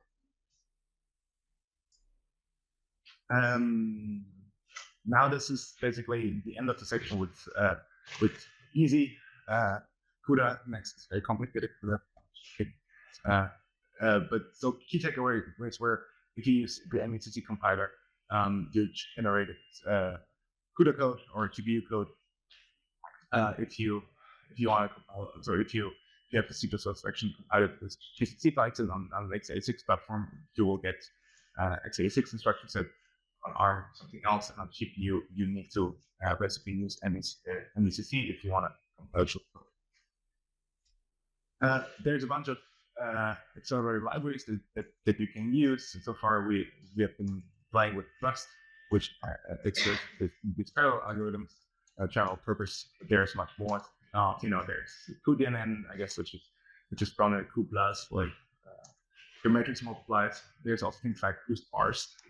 We have a sparse matrix vector product, for instance, FFTs. There's true FFT. All these kind of libraries. Please have a look. A lot of these very common scientific algorithms, they're implemented in some form. What typically isn't implemented is your specific use case where you have your matrix structure, which is only for your case there, and you can exploit it. Then you'll probably be collecting these type of libraries that you may want to implement yourself. But for a large number of use cases, you really have a lot of very optimized versions of these libraries. We looked at host and device execution state specifiers, would be where you know that if we specify this to our function, the corresponding code is generated, and this is this compile time thing where this allows you to specify where a function could potentially be executed. There's a runtime portion, which is basically execution policy that you do with your standard algorithm, and then you specify host and device, and this tells us where it actually will be executed. And this supposes that the code is actually there and has been generated already at compile time. If not, it will fail. We looked at parallelism as a general concept as or CUDA cores, where we wanted to sum over the column indices. MECC doesn't magically make it parallel, so you need to make it parallel either by using algorithms or designing your own kernel how to do that. But if you don't do this, you will likely not saturate the device, and if you have a lot of idle cores, you cannot saturate the bandwidth as the GPU exploits it, so you have very little utilization. You want to avoid this. You can do this if you can use algorithms. Just handle all of them beyond the standard. So please, that's probably the first stop before you then implement your own CUDA kernels. We looked at explicit memory spaces, host and device vectors, which are physically backed by CPU or GPU memory. In the case of Grasshopper, LPDDR5 and HBM3. We looked at fancy iterators very similar to the standard ones. They're SIP operators and they're transform operators as simple counting operators, iterators. Those are useful when you specify or when you describe your algorithms. You might not need to materialize any additional vectors. If you can use existing iterators and transform them such that you minimize the memory routers. And I think some of you work on AI applications. There you are compute bound, but or if you do matrix multiplies in general, large multimedia compute bound, but a lot of scientific applications are really memory bound, and counting the reads and writes it's a daily bread if you want to optimize performance. Minimizing those is crucial. As we've seen before, when we went from I think 4 reads and writes in total, so split 2 and 2, to 1 and 1 total 2, we really saw that speed up. So it was a factor of 2 speed up because we read and wrote 2x less of memory. So this really translates to performance, and this is important if you want to optimize this. It was the first part of the course, and now we want to go to asynchrony in CUDA streams, which Dimitri already alluded to. We will start with this, I think, and then we go to lunch.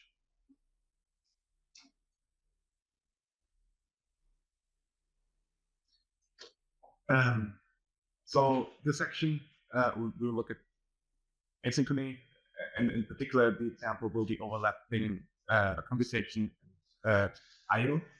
But this is a much more general concept. You can overlap not just those, you can overlap in general also compute. So the different kernels. You can potentially launch like asynchronously. You can do computation on CPU parts and on GPU, especially on platforms like Grasshopper. You have this really tight coupling where you have a very fast connection between CPU and GPU. You can exploit it. So there, because I think Icon was one of the examples. There was one here where you have the ocean on the CPU, the atmosphere on the GPU. Those type of things you can do. You, of course, have to scale it, but the capabilities are different, right? So I mean, the CPU might have less bandwidth. If both are bandwidth bound, then you need to balance what portion you want to be on a CPU and what portion you want to have out on the GPU. You might also say, okay, this algorithm is just perfect on the CPU, and could just leave it on the CPU while they do it. This concept of asynchronicity is important there. We look at CUDA things, and finally we look at something like hidden memory. These transfers asynchronous. Okay. All right. So currently, what our simulator does. Okay. Just thank you. So currently, what our simulator does is we copy the previous data to the CPU, and then we write the disk. So copy the host, write the disk, launch some compute with thrust tabulate, and then we wait until the compute is finished and repeat. Right. So, which is fine, but there's still opportunity because here we have a bubble on the CPU, which you might want to fill.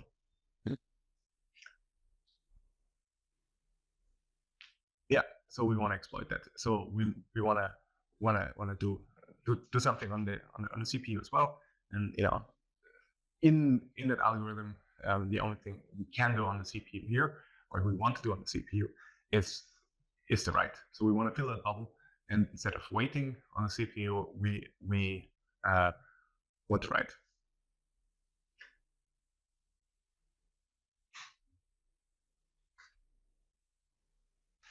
The main problem is that at this point, these launches are synchronous, right? So the thrust doesn't allow you to split it and then go back.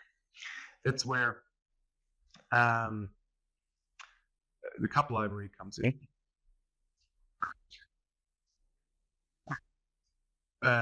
There's a lot of algorithms also on the device side.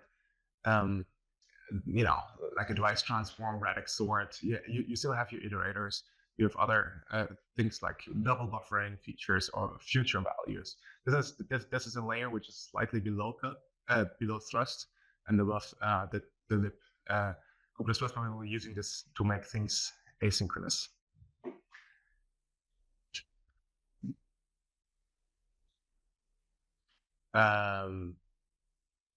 So since it's asynchronous, what happens is that you have to launch, and on the CPU still, this dispatches the compute to GPU, but then you have a device synchronized which says, okay, please wait until all the computations are done. So now if it's asynchronous, what will happen is that you will directly after dispatching the work here, let's see the device transform, you will immediately go back to the CPU, and then you can do compute, but you still need to wait for it at some point. So at some point you need to synchronize, right? Because otherwise you don't know if it's finished, for instance. Right? To make this or to illustrate this, if you were to have your thrust call and you want to do some performance measurements, you could think, okay, let's get a timestamp before and after the call, and then we compute the time, and we do the same thing with CUP. What you will see here that CUP is just blazing fast, right? I mean, it just blows thrust out of the water, so it seems. But this is actually not what you're timing, right? So you're really just timing the function call. because it's asynchronous, it immediately returns, and you're free to do whatever. So you will literally just count the function call of the kernel launch.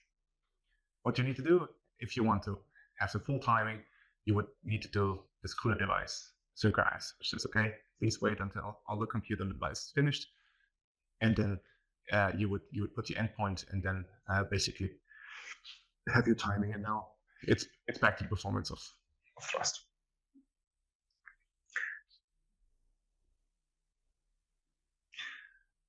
And so this is what we want to use for writing the disk.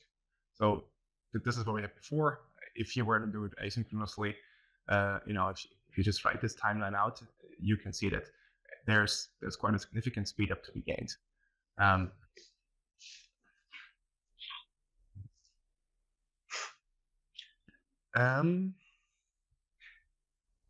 This is the next exercise.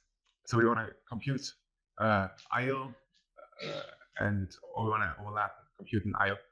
And so this is first, you want to replace thrust tabulate with CUP device transform. So this is still, this is making it asynchronous. Then you use your LIDs as before, with the make counting iterator, then you would need to add device synchronous after storing the results. And yeah, let's start this exercise now until we then go to lunch.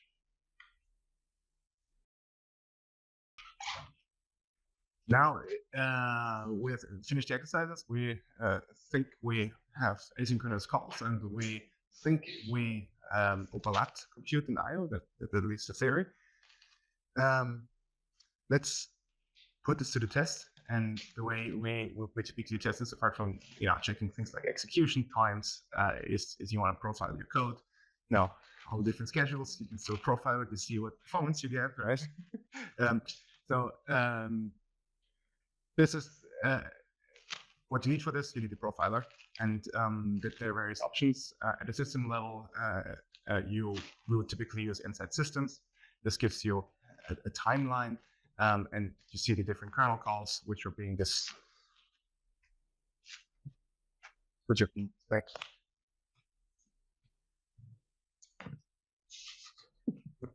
Thank you.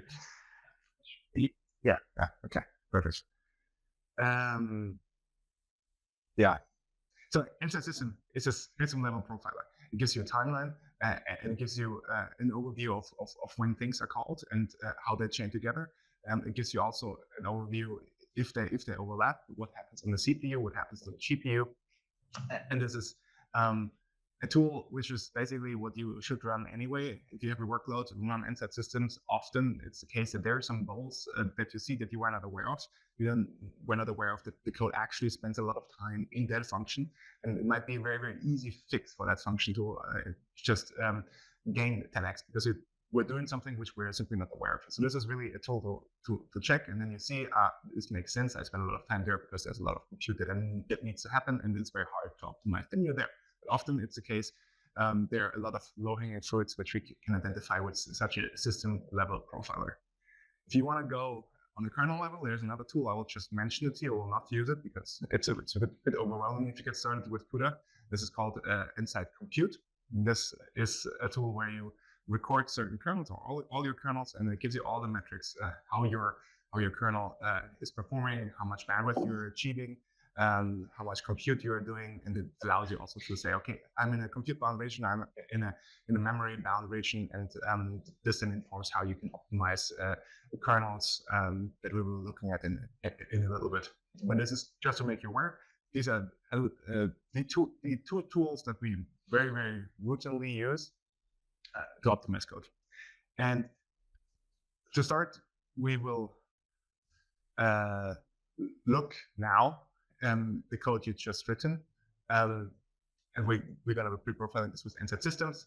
There is a little bit of a walkthrough here because we will need to run it with inside systems. That's quite easy. You will have the execution command already there. So this is really just, if you see here, the line NSYS profile, and then O is the output of your inside systems report. That's the extension NSYS rep, and then the executable. There are many other options. There is a good documentation online if you want to trace particular things, or you don't want to trace particular things if you want to start and stuff. So all these type of things are documented. Have a look. It's useful, but in first instance, it's almost, or a lot of the times, it's sufficient to just do NSYS profile, and I typically also do the traces where we say, okay, I want to trace CUDA calls, I want to trace OpenHPC calls, but this is somewhat optional. But if you run this already, it typically gives you a good overview, and this then generates this file. And once you have that file in your browser, what you want to do is you want to click at NVIDIA Insight and then connect to Insight Tool UI. That should open up a different tab where you then open where you have the Insight GUI, and you can open up your profile, Control Open, and everything is mounted hopefully correctly. So you will see some directory here that you navigate to where it was generated, and then you can open it. The GUI, you can interactively navigate. This is typically quite smooth, even if you have a large profile. You can select certain regions. You can zoom in certain regions. You can filter and zoom in. So there's also things where you compute statistics on it. So the filter and zoom in is also a good way to just filter the selected region, and then give me all the kernels in that region. What is the average time of these kernels, for instance, or what's the minimum, what's the maximum? There's a bunch of things on the left hand side. The CPU threads. There's NVTX regions, which we'll look into later. But there's also the CUDA hardware, and you typically want to unfold this guy because this gives you a lot of information on the kernels that are being called, the names. In the example, it will be very clean profile, but in a real world example, you might have a lot of things going on there. Yeah, so let's do that now. This exercise where you just basically profile what you just written, and then you can look at the code or at the profile and see if it makes sense, what you see in the profile or not. Okay, let's continue. If most of you are almost ready. Well, you get, all of you, hopefully a profile like that, and you can see where what is launched. You see the compute is on the top. This is all the GPU kernels that are being launched. And on the bottom, you can see there's F open, write-lee, and F close. These are things where you do writing. And that this was what you had overlapped, and you can see those are this is a timeline, and they were actually overlapped.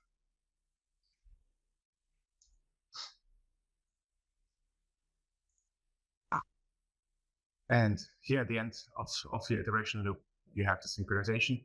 So you need to wait for everything until the GPU is done. This is at the end of each iteration, and before you continue. And yeah, all that we can see clearly. If you were to profile the previous version without the asynchronous calls, you would see something like that, where you have it on the GPU. You start on your kernels. You wait until it's finished. Do the synchrony. You write it, and then continue. So if you do it asynchronously, you can say what you say. If you overlap it, and you save, in this case, almost half of the execution time.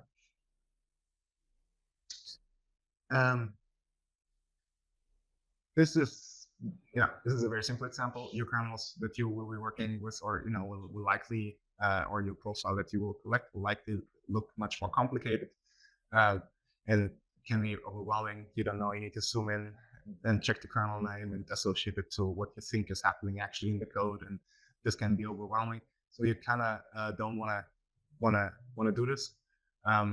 But you want to categorize things. You want to mark ranges in your timeline. Say, okay, this is my initialization. This is my time stepper loop. This is my time step A. This is my time step B. This is my phase A. This is my phase B. And this is where these NVIDIA tools extension comes in. This NVTX. This allows you to create custom ranges in your profiler. So you can annotate those. Those are basically strings that you pass to annotations and allows you to customize. And there are a few flavors of it. There's the scope range, for instance. This is just the write step, and it basically starts whenever you enter the scope, and when you go out of scope, it will do pop. So push when you enter, when you create it, and a pop.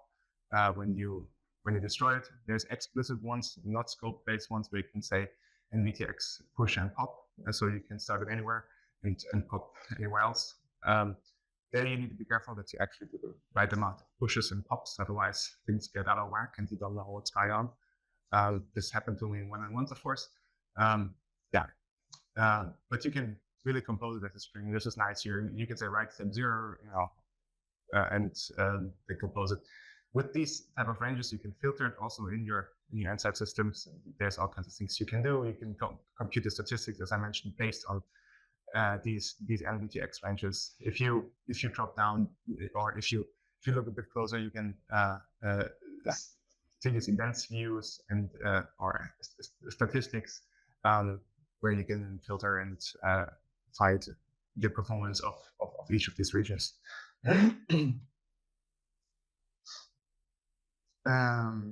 This is actually the next exercise because it's so useful. We do it a lot to understand code and what's happened, what's actually executed.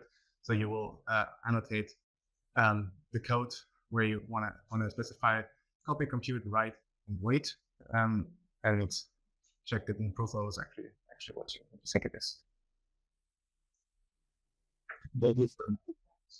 So you write an application for production.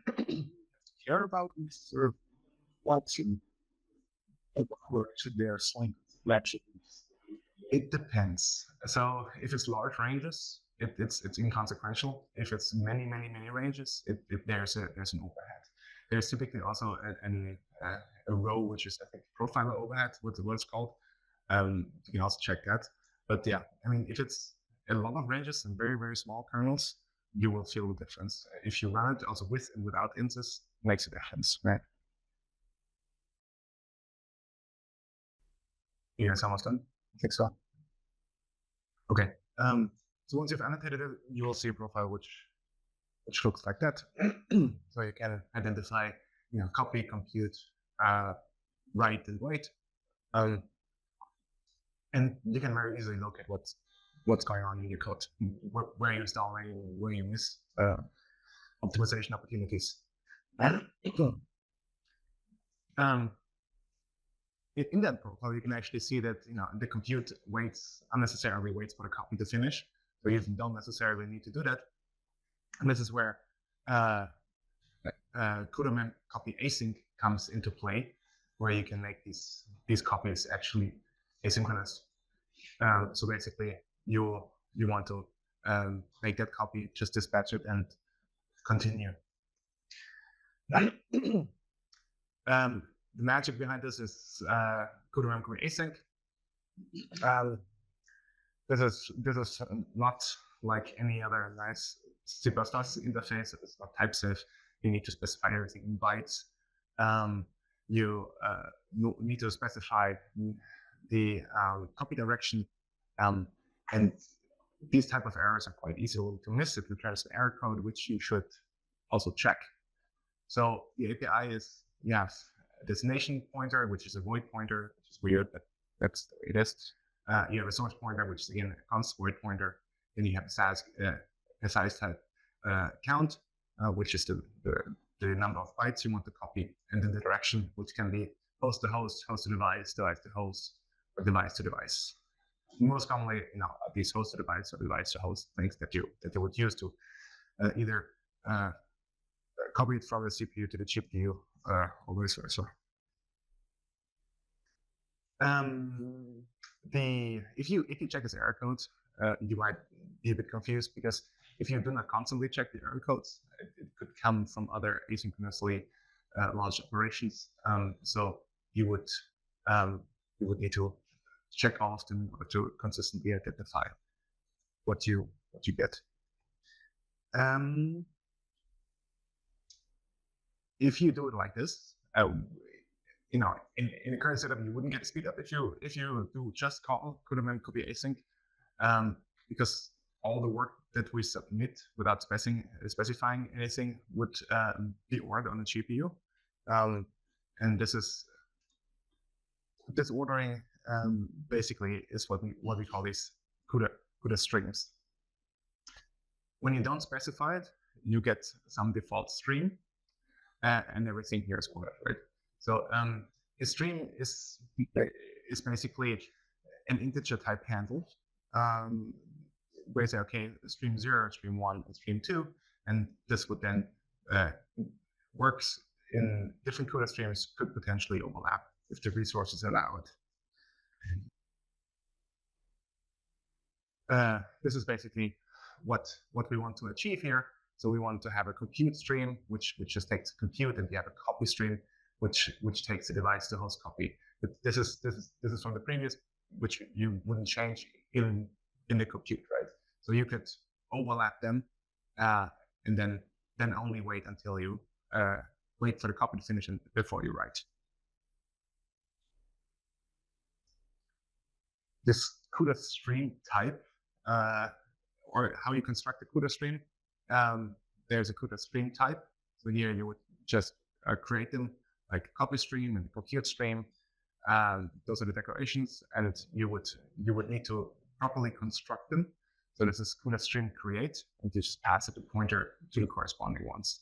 As I mentioned, these are basically just integer handles though, but they need to be properly constructed and also destructed. There's a CUDA stream destroy that you should use. But once you use the CUDA streams, you can explicitly synchronize the corresponding streams. This is cheaper than when you call CUDA device synchronize, because there you say, okay, all the work on the GPU needs to finish. Right? But here I can say, I'm just waiting on compute stream A, and I can say, okay, CUDA stream synchronize compute stream A, and then at a later stage, I need my computation from stream B, so I just synchronize this guy. I don't need to do the full CUDA device synchronize.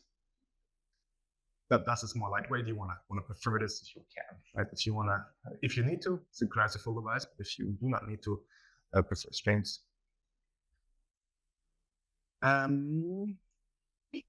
Yeah. So there's typically versions of everything where you can specify the stream. But the CUDA runtime, the CUDA run copy async allows you as an optional parameter or default parameter the stream, so you can pass it or not. If you don't, then it's the default stream. If you pass it, it's the dedicated stream. Same for CUP and for CUBLAs, where you can really put them in their respective streams. And you would typically use streams if you want to overlap. Memory transfers, outside the computer I/O, or really kernels. So how this would look like in our code, this is, you first would need to create them. So you declare them here, copy stream, your compute stream, CUDA stream create, and then you would call CUDA mem copy async. Then you would do your time stepping loop. We call simulate. Now you pass it also the compute stream. Here we pass the copy stream. We would synchronize the copy stream after the iterations, store, and then do CUDA stream synchronize for the compute before we start iterating again. Thanks.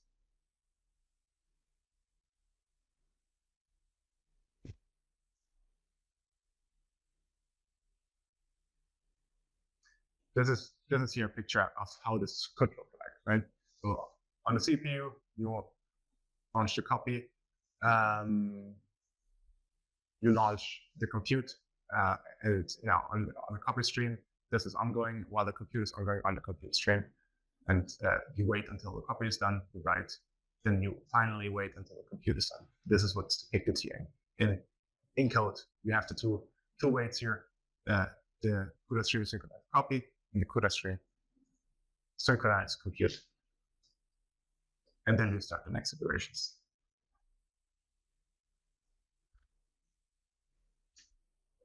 That's the industry for that. Obviously, we'll use the on the operation application. Yeah. So the operation quite apply. It will not be overlapped. Yeah. So yeah, exactly.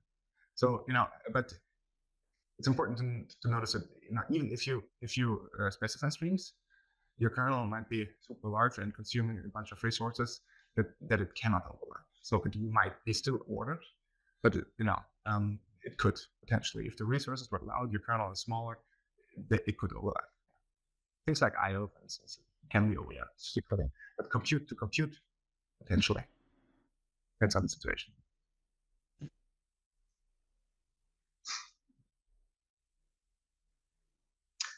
What we've done now, if we do it like this, we have a data race. You see why? Because we are not clocking on the compute. Right? So here we are copying this device pointer to the host pointer, but here we have the simulation loop, and we just iterate on that, and we might just swap it out and overwrite the following ones. Right? So this is because everything is out of order now. We have step stream, everything is asynchronous, and these type of subtleties can then happen, and we need to be aware of them, and we need to synchronize properly. In that particular case, I wouldn't know how to synchronize. So how do you avoid overwriting the buffer that you actually want to write? Well, actually, it's a quite simple solution. You just specify a new buffer that you write to that buffer. And you do it on the in the compute sphere. So this will be ordered now, right? So only the compute and the copy, they are asynchronous. And if I do the copy on the compute stream, it will be synchronous. It will be in the ordered execution pipeline, basically, right? That seems silly that we're saying always we need to save memory bandwidth and so on and so forth, but we have a separate vector just to buffer it, and that does seem silly, to be honest. But it does make sense because we have to remind ourselves that if the device copies, this will be device side copies now, right? Because we're in the compute stream, and the bandwidth is just much different. So the between upload and download, it's much lower bandwidth. For instance, here some PCIe has order of 32 gigabytes per second versus 1,000 gigabytes, 100 gigabytes for the memories. So the copies to a different buffer are extremely cheap because I can copy this over with terabytes per second, right? And that this actually works, or that is actually cheap. What you need to do, I can tell you these things, but it's always better to check. You should actually do that. Implement this overlapping, and convince yourself that this is actually overlapping and profiling with inside systems. And then you will hopefully see that you have the overlap and that the copy is actually cheap. I think most of you are almost done, and Dimitri ruined the entire surprise. So now we can all go home and be sad. No. Let's go over the solution. So here we create the compute, the copy streams. Nothing new here. Just now we do the synchronous copy to the buffer. I think in the solution there's the CUDA main copy. It's fine too. That's same. It's a bit more lower level because you have to do more. You have to pass its raw pointers and set bytes and so on and so forth. Not particularly needed here, but you can. It's equivalent. Next is the async copy, where we pass it to copy streams. We want this on dedicated copy stream. And now we need to pass a number of cells times the size of float. There was the question how to do this cleanly. There is the way I would do it probably is I would define a type, which is float type, whatever, and then you just pass this float type here. And then if you were to want to change it, you can do this outside. And the float type could be just a simple alias, like using float type and do it like this. Otherwise, I'm not sure. I still have to look this up if thrust host vector also has a value type. So in the standard, you have a value type. You could use that if you really want to.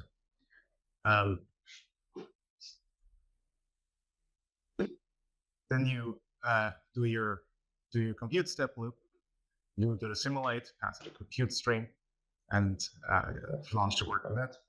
Swap the pointers and iterate. Now, once we've done that, we wait for a copy on the compute on the copy stream before we can read the data. And then, of course, finally, we synchronize the compute stream before we go into the next iteration. If you look at the profile, then now, if you launch inside compute, what you will see, well, good and bad news. The good news is that the staging is negligible. So we have a device-to-device copy, which is fast. We can utilize the full bandwidth of the GPU. Our compute didn't change here, but we also see that the mem copy on the device-to-host mem copy takes up a large chunk of everything. That confirms our understanding that the PCIe bandwidth is not up to device-to-device bandwidth. This is a bottleneck, but it's disappointing. We went through all this trouble to make it asynchronous. We call this CUDA mem copy async function. We did all these transformations, get the raw pointer, compute the bytes, and so on, but nothing really happened. So it's still synchronous. It's even though it's in a different stream, it doesn't overlap anything. Now, why would that be? And the reason for this, or to explain the reason for this, we have to look at virtual memory. Your program typically uses virtual memory, which is divided into pages. And you have, for instance, you have page 1, page 2. You're not really sure where it is. It could be in RAM, but sometimes the operating system will page it out. So it will page it out to disk if you're out of space, basically, or out of RAM. So it could end up on disk.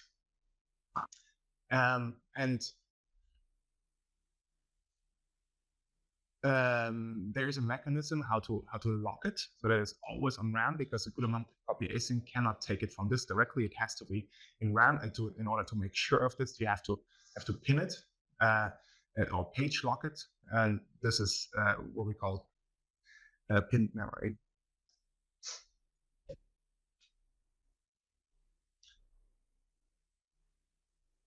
Yeah, so GPU can only read from pinned memory, and the way we want to do this is allocated appropriately, as you will see. With thrust, you can do thrust universal host pinned vector. This is definition. Instead of universal vector or host vector, you would do host pinned vector in order to do that. That way, you basically page lock it. The GPU can directly access. Typically, if it's pagable memory, and the way it works, the way CUDA could be async would work, is they would still store it or double buffer it or stage it into pinned memory. So they have a small reservation of pinned memory. They would copy it from the pageable memory to the pinned memory. For the pinned memory, they would do the transfers, right? And you can avoid that by explicitly saying, okay, I allocate this vector with pinned memory, and so you can skip the additional staging that you would otherwise need to do.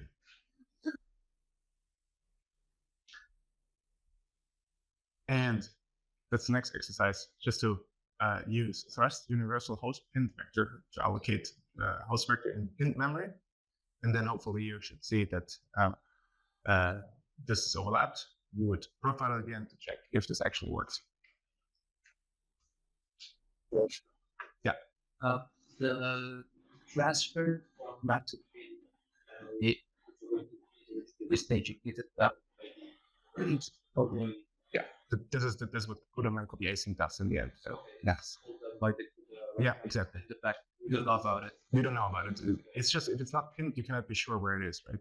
If it's backed, if it's paged out, if it's on this basically, or not, right? And so in order to make sure, we need to stage it into a pinned buffer, and that's what's done. Yeah, we can do it manually. We can skip this additional check and do it manually, and so we don't have to do this loop, and everything can be overlapped. So once you have done it, so you have pinned the host memory with universal host pin vector, you will see that, and the profile the results, you will see that actually now we have the mem copy device to host, which is overlapped with the compute kernels, right? So those are now in different streams. You can see here that we have string 13, which does the host copy, device to device copy. This is the compute stream, and then does all the computations. So once the staging buffer is ready, we say, okay, let's do also the mem copy device to host. Okay, so we're coming to the end of this section before we start to write CUDA kernels. The key takeaways are, you want to prefer asynchronous programming model. You want to overlap memory transfers. You want to overlap CPU and GPU computations. You want to overlap GPU computations if you can. This will typically give you a significant speed up because, as you see here, before it was I think 2x that we gained if you overlap these things. So that's useful and that's common, and you should really exploit it if you can. Use CUP for asynchronous general purpose parallel algorithms. It's a huge library. It has a lot of things also on the device when you write kernels, in the reductions, things like that. Very useful. You don't need to reinvent the wheel on the device either. So CUP is very useful for these things. Be aware that it is asynchronous, really. So if you want to time things, you need to synchronize properly in order to get proper timings. A lot of the times when we approached as dev techs, it's like, okay, our code doesn't perform well. I don't know what to do. Please fix it. But very often we tell the people, have you profiled the code? More often than not, the answer is no, it haven't. And this is really the first thing to do to understand it. Where do I spend time in the code? It's often an unexpected place. Due to either a bug, or in your code, in some library, it happens, and this really allows you to identify where you spend the time, where you have opportunities for optimization. You can double check your intuition. Do I need to spend that much time on there or not?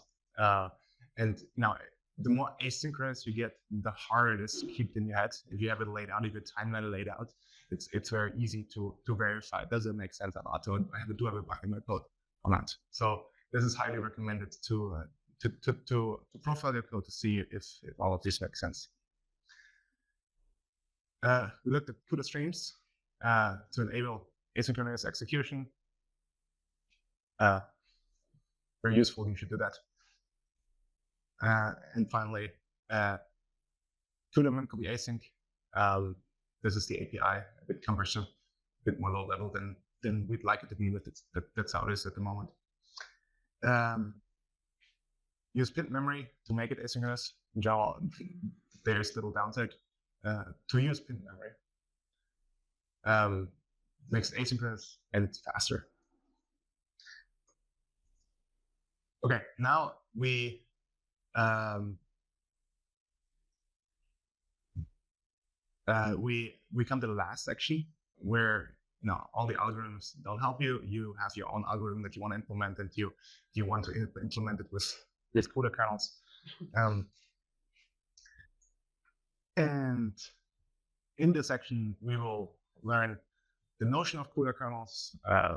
We'll implement the first CUDA kernel, see how we can call it, how the notation is. And we'll learn about atomics, how we can synchronize, how we can deal with race conditions. We will also look at the concept of shared memory, as we heard in the morning. This is a shared resource of a thread block, and how we can utilize it to speed up our computations. And finally, we'll look at some of these cooperative algorithms. As we've seen before, CUDA libraries do not have any magic powers. When you have an algorithm that doesn't fit, you will have to do it yourself. In general, this schematic doesn't really change in the sense that you still start the execution on a CPU. You will explicitly launch a function on the GPU, and then you will accelerate functions basically that are invoked on the GPU or executed on the GPU. So right, these are device functions that you can call. So you start everything on the CPU. You tell it explicitly, okay, now this kernel will run on the GPU. In that kernel, you can call functions which are annotated at least with device, and those will be called in the kernel and will be used on the GPU. We've looked at this before. Host functions can only execute on the host or are compiled to be executed on the host. So you need a device annotation.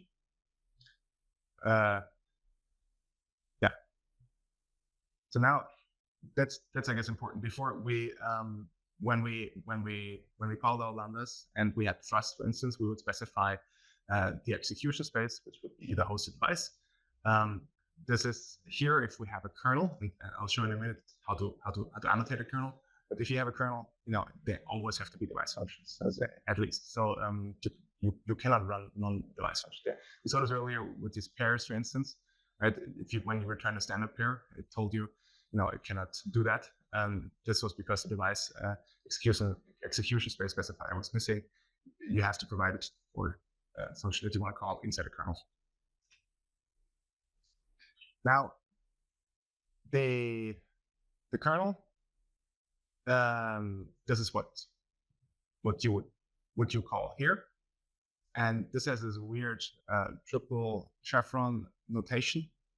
We'll go into detail of what that actually means, but we already know it's stream. It's the last argument. You can pass it.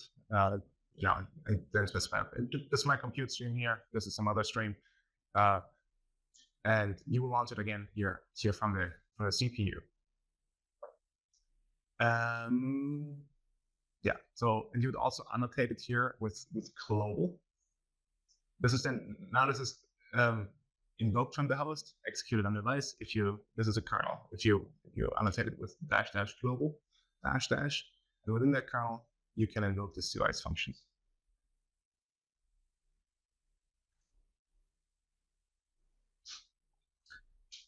If we look at our simulator for the cooling, currently we have been using CUDA standard MD spans to view data as 2D. We've been using CAD to transform the cell indices into the next temperatures. And CUP under the hood invokes kernels on the streams we provided too. They just don't enforce synchronization, hence they're asynchronous. What we want to do now is we want to implement this not with CUP, but with CUDA.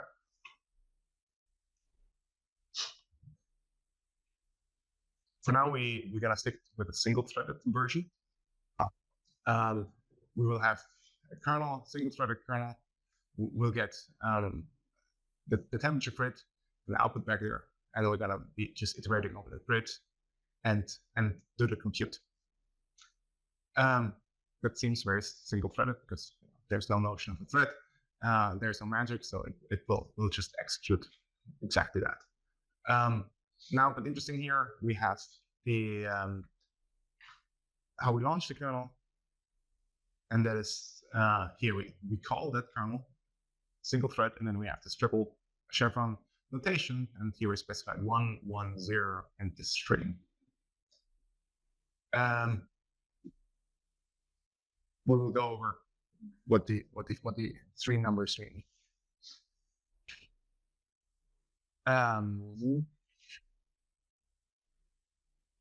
Yeah, this won't be performant because we're just executing it on a single thread. So we can run it, and it will just go over the instance and it's right. So if you compare this to our previous couple implementation, it will be horribly slow, simply because that's 0.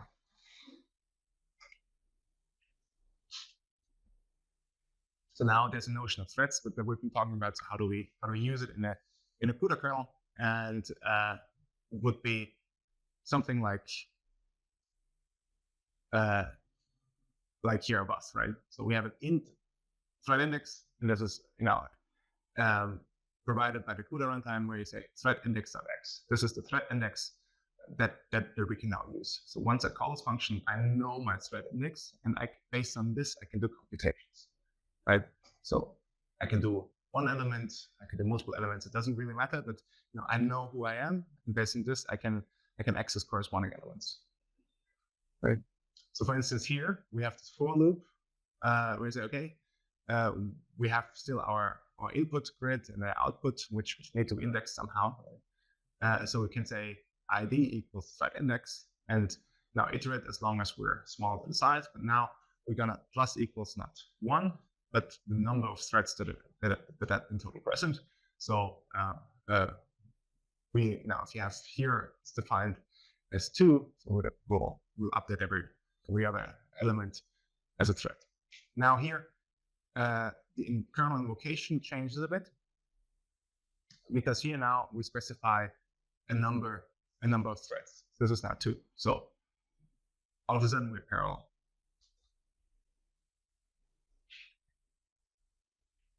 And this is just a picture of what I just told you. This is a time view. You have thread index 0 and thread index 1, and here this loop will process now every second element, right? So because we are here plus equals 2, so 0, 2, 4, and so on. So 4 is 1, 3, so in the end we span the entire array, right? That's how it looks like. So if I'm thread index 0, I output 0 and 2, output 1 and 3 if I'm thread index 1.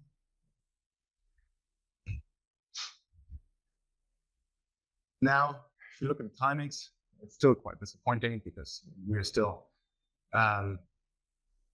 we are much faster than before. So instead of 4 seconds, we're now at 2.6 seconds, but cup still blows out of the water. We're still not quite there yet, but in the end, we just parallelize by 2 threads. We can do more than that. We can do better, right? So it's massively parallel. 2 threads is nothing. So we can practice up to 256. And yeah, that works. I mean, the same scheme works. I mean, the notation here, is still fully valid.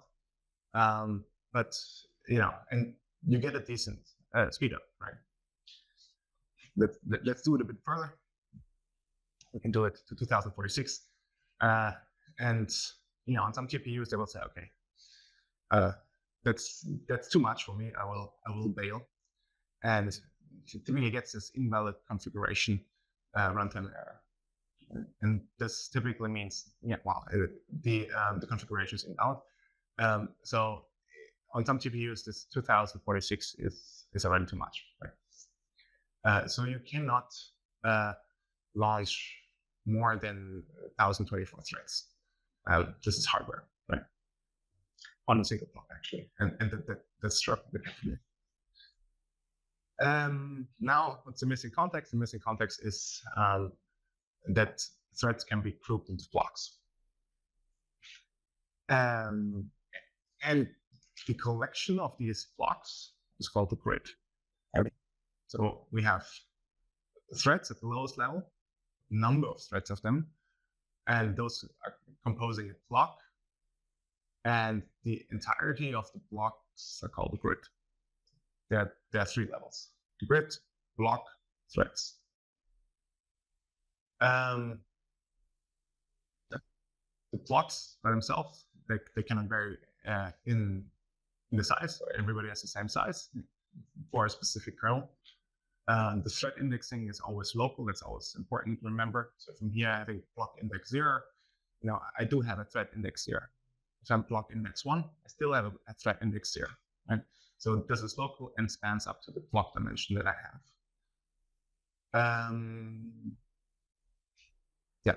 The block dimension is always the same throughout. Yes.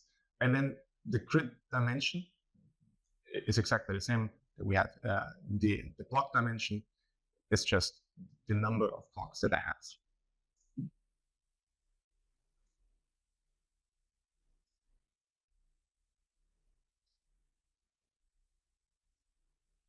I guess here's an example. How to do index computation if you were to want to compute a global index, right? Often you have an array and you want to chunk it up, and one thread corresponds to one element, not more, but let's take a simple case like that. And then the typical way to compute this would be to say, okay, I have a block dimension times block index plus local thread index, right? So that's basically a flattened index. So for example, taking thread index 1 here, I would say 2, which is the block dimension, times 0 block index plus thread index. So this is 1. For the other extreme, the right here, I have block index 2. I say, okay, 2 times block dimension plus thread index 1 will be 5. So that's the last thread I get. In total, I get 6 threads with 3 blocks and 2 threads each. And from 0 to 5 is all the threads I get. So that makes sense. And that's how you can index actually in your grid. So you can flatten it out and say, okay, my thread index is going to be block dimension and block index plus thread index. And that allows you to index your global array. The question is always, what block size do you actually use? And I guess the good and the bad news is that it doesn't depend on the problem size. No block size fits all kernels, so you cannot really decide a priori. There are many other considerations that you can do. As a rule of thumb, though, you want a block size which is a multiple of 32. Those are these are 32 we referred earlier as these are ports. Those are somewhat in lockstep. 256 is a good default, but you should try and play with this a bit. 128, 256 profile and see which one is better. And this allows you basically to get the to define that, and this is then going to be a parameter of the triple chevron. Say grid size now. This is how many blocks I want. Block size is the size of the particular block. That's how many threads per block do I have. 0 we'll discuss later, and then it's straight. That sounds easy enough, but it also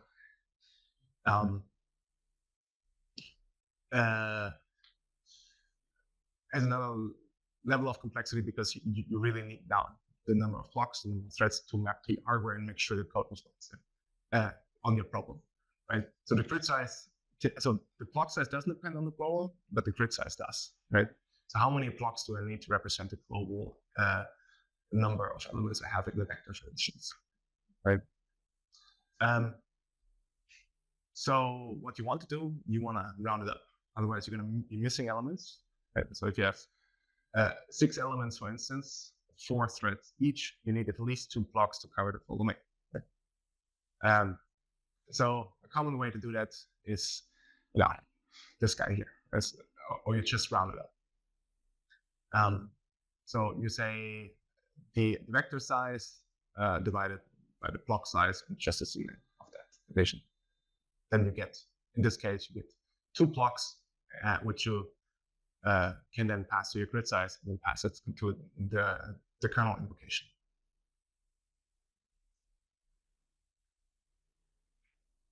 So with this, we can actually write our kernel. And this is how we compose the thread index now. Block dimension times block index plus thread ID x. And we also need a total number of threads. And then we can do our loop, right? So we can do ID thread index. That's where I start now. And I'm going to be iterating till I reach the end of my inslice, but I'm going to be incrementing myself by the total number of threads. Right? So this is in case I want to do more elements per thread than just one. Right? It also preempts that I don't have any element anymore if my thread index exceeds the size. Right? And then this is how we can launch it. We've seen this now, and that should work, right? And then you can crank up the number of threads, or the total number of threads that you would want to run. And you can see you get another 2 order of magnitudes speed up.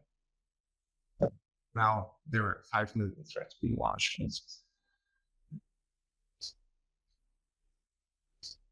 Okay, now let's write our own kernel. This is the next exercise kernels, where you basically want to do a symmetry check.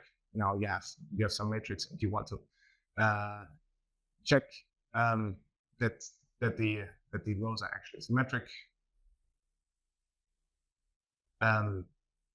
In particular here, it's like boundary conditions are symmetric, remaining cells should also be symmetric. So you should check that. You get the temperature for the top and bottom, and then see that these guys are actually the same value. There's an absolute, just similar, right? Not 0, 0, because these are floats, so just some threshold. Let's discuss the solution. Well, you basically just have to compute the column index, taking into account the block index and the block dimension plus the thread index, and you then compute the grid size with the seal of this division here, and plug this into your triple chevron, and you should now check every column, hence the entire row, the entire target row. That works, apart from a bug, but you will get an out of bounds access, because if this doesn't add up, you will want to access these guys if you don't check for it. So you need to, in your kernel, you want to check that you're not showing out of bounds. What you want to do is you want to check if the column is not exceeding the extent of this temp span. If you do that, then it should work out of the box. I just heard that it sometimes works out of the box if you don't do this, and that is maybe true, but it's still undefined. Here, what you're doing, you should have an out-of-bound access. And a way to check that more systematically, or what you also potentially always should do, is you run a compute sanitizer on it. This is part of the NVIDIA tool chain, and you just put compute sanitizer and then the executable. And it should detect these type of out of bounds accesses and race conditions and all these type of things. So this is always a good idea. If you're stuck, that might be a way forward to verify the kernel is actually running correctly. There are, of course, many other ways to detect these type of bugs, but this is certainly one way. There's also to enable assertions. So this is where you would be defining CCCL and enable assertions. These are runtime checks. Those affect performance. So out of bounds checks we want to avoid. If you know what you're doing and you want to avoid them, everything is a multiple, then you might just not need them, right? So this is the flag to toggle it. and it will hopefully catch that.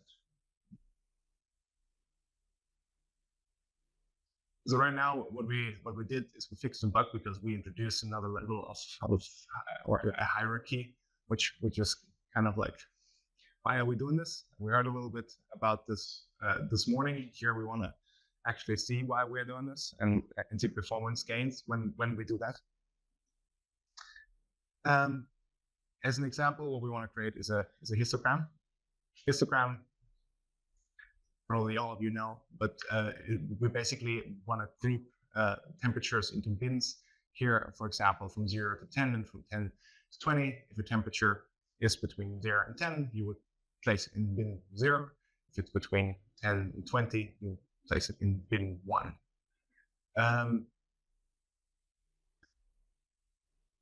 And yeah, that's what a histogram is, and we want to write a CUDA cutoff how to do that or how to compute that. We're going to be using a span, so it's a 1D MD span. It's just another construct. It's a bit more safe than raw pointers. So it's a view like MD spans, dimensional, but it's safer.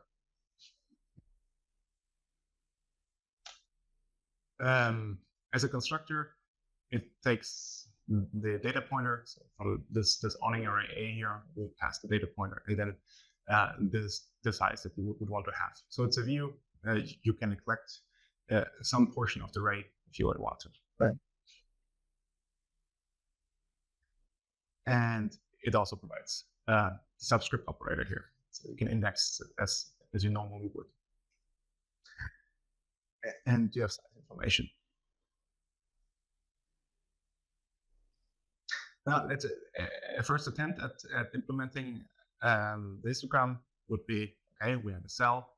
Now, so each thread will be responsible for one cell. And we'll want to place it in the corresponding bin. So we would divide the temperature by the bin width. Here it's 10. And this would give us if you cast it to int here, then it would give us the bin index. And now we would need to increment the bin count. So this would be, in theory, we will want to read the old values of our bin, modify it, increment it, and write it back to memory. We can do that, and as you may have guessed, that doesn't work out quite well. So we should see some more bars here.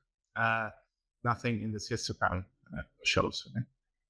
This is the heat map, and clearly we have some temperatures here, but we don't see anything. So the reason is, of course, we have a data race. This is what we were seeing yesterday. So we have multiple threads reading and writing to the same location. This is happening here. So histogram bin gives the location. We write it and read it. And now in the CUDA thread, multiple threads are going to be doing that. That's a database.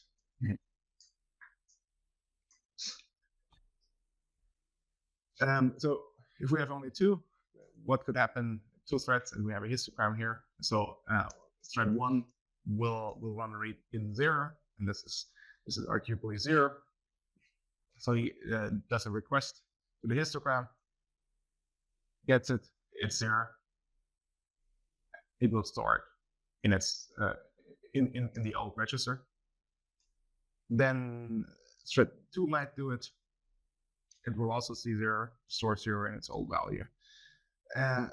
But then new is old plus 1, so it will do bins equals 1, store it to 1, and the thread 2 will do exactly the same because it also read the same value. So this has not been updated, and it will rewrite that. So that's the problem. We want to avoid this by atomic memory operations. So these are indivisible read-write modifications, as we've seen yesterday.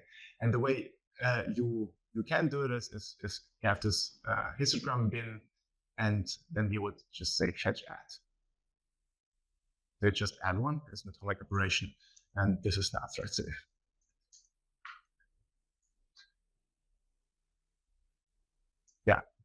they're much smaller there. But we've seen similar things yesterday. And now everything works because thread 1 will read 1 plus 0, will read 0 plus 1 is 1, and then afterwards thread 2 comes, reads 1, increments it, writes 2, and so on.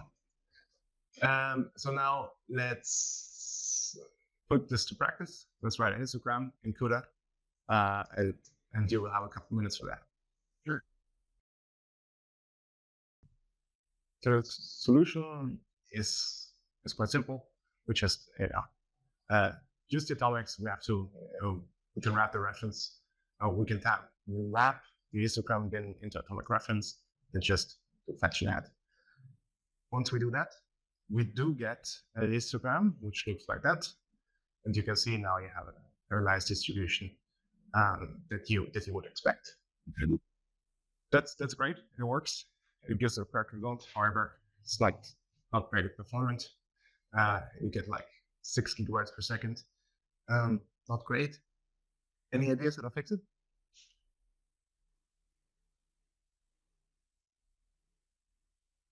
Okay, so Seeing a sort of synchronization between that.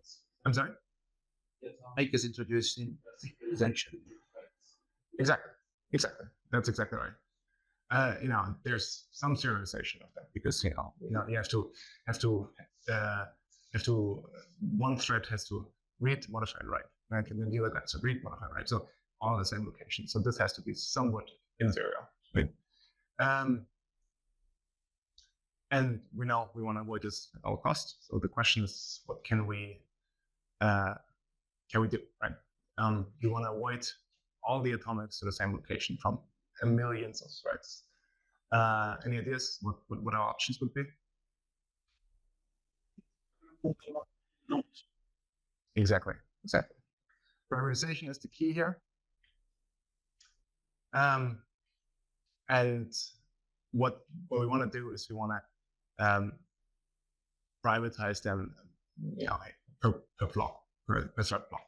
So every thread block will get its histogram, and you can update then the histograms per block, and then eventually you will merge them into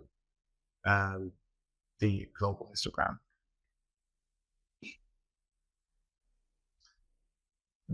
This is how an implementation can look like. You have the histogram kernel, which now takes another span, which is the per thread histograms per thread block histogram. So it's exactly. You will get a view of that block histogram. Here you just have a subspan because this is another span. So here you have a subspan which takes an offset in the size. This offset now, since we have number of block histograms, you would just offset it by the corresponding block index. So I own my one, and I will just offset this, and then I can use it as my normal histogram with the normal indexing. Right? This is just offsetting by the block index basically, and you get the size here.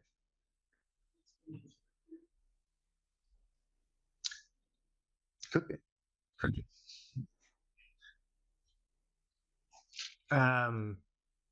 Yeah, and then you just do the atomic increment, but now on a block level. And then finally, you would contribute the resulting histogram or the private histograms to the global ones by checking that the local thread index is smaller than the histogram size, and then you would contribute, and then you would do the atomic add on the global ones.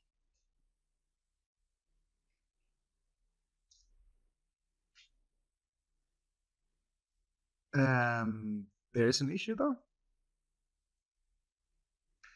in the sense that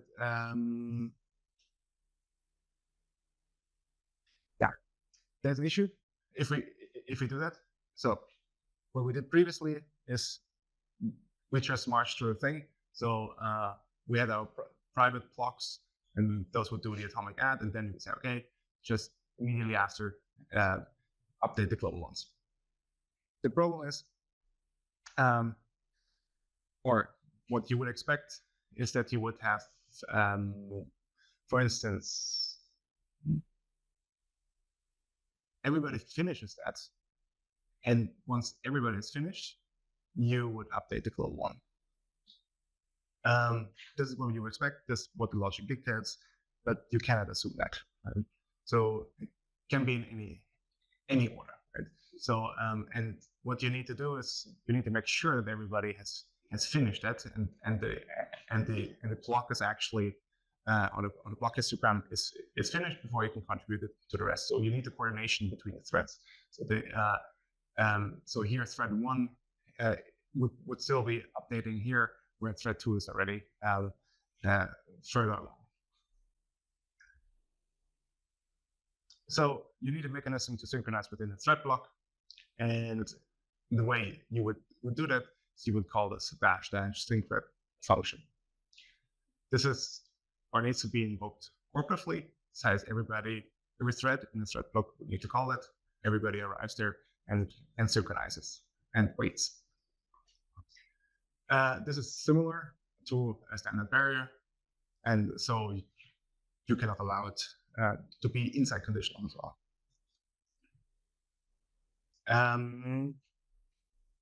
And once you do this, the code actually runs faster.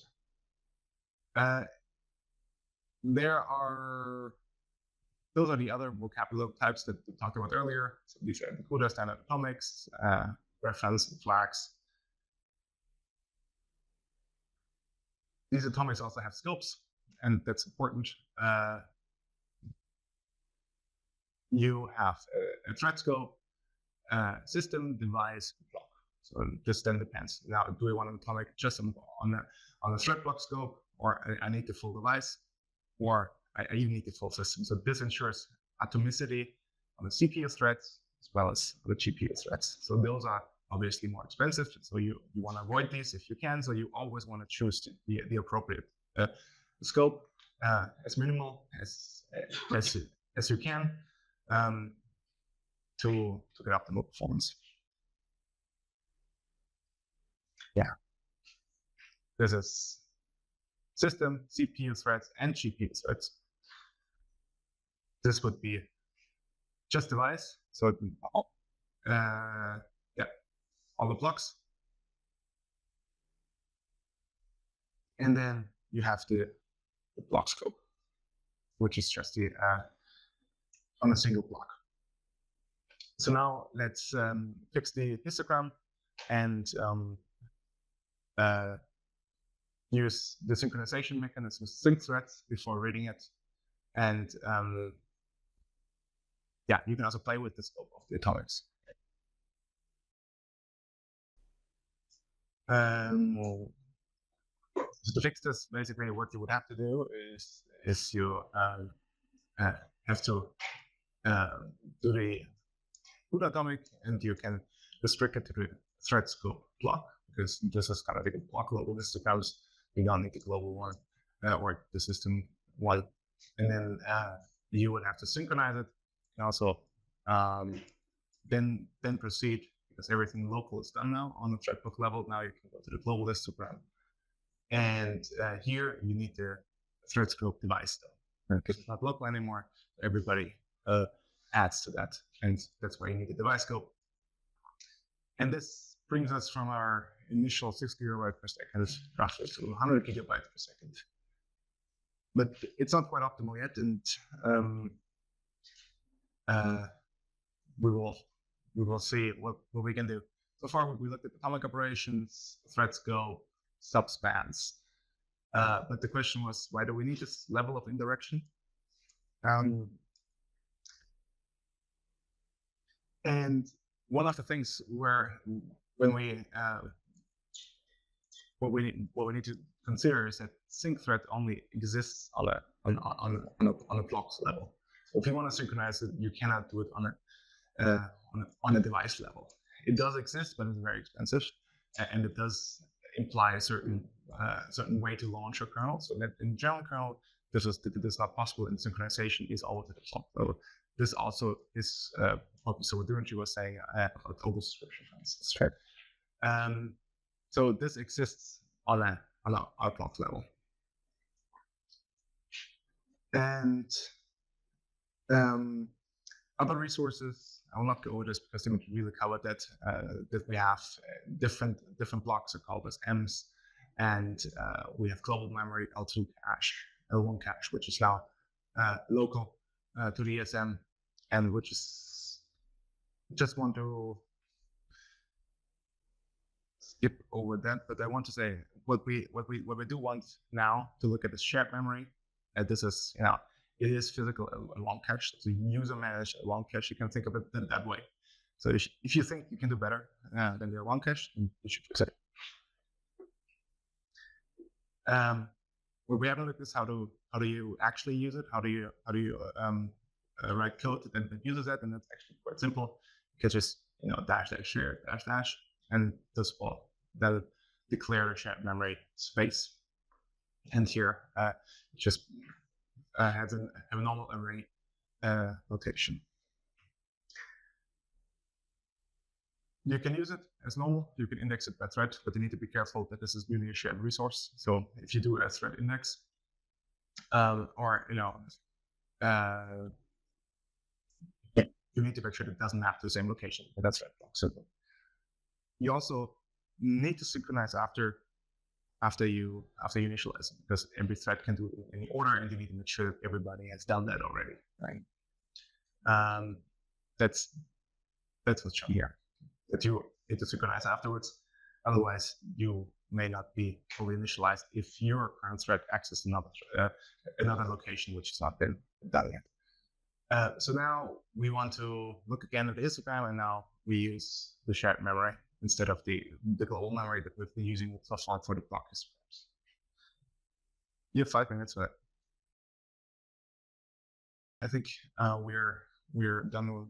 Most of you are done with the optimized version of the histogram computation. And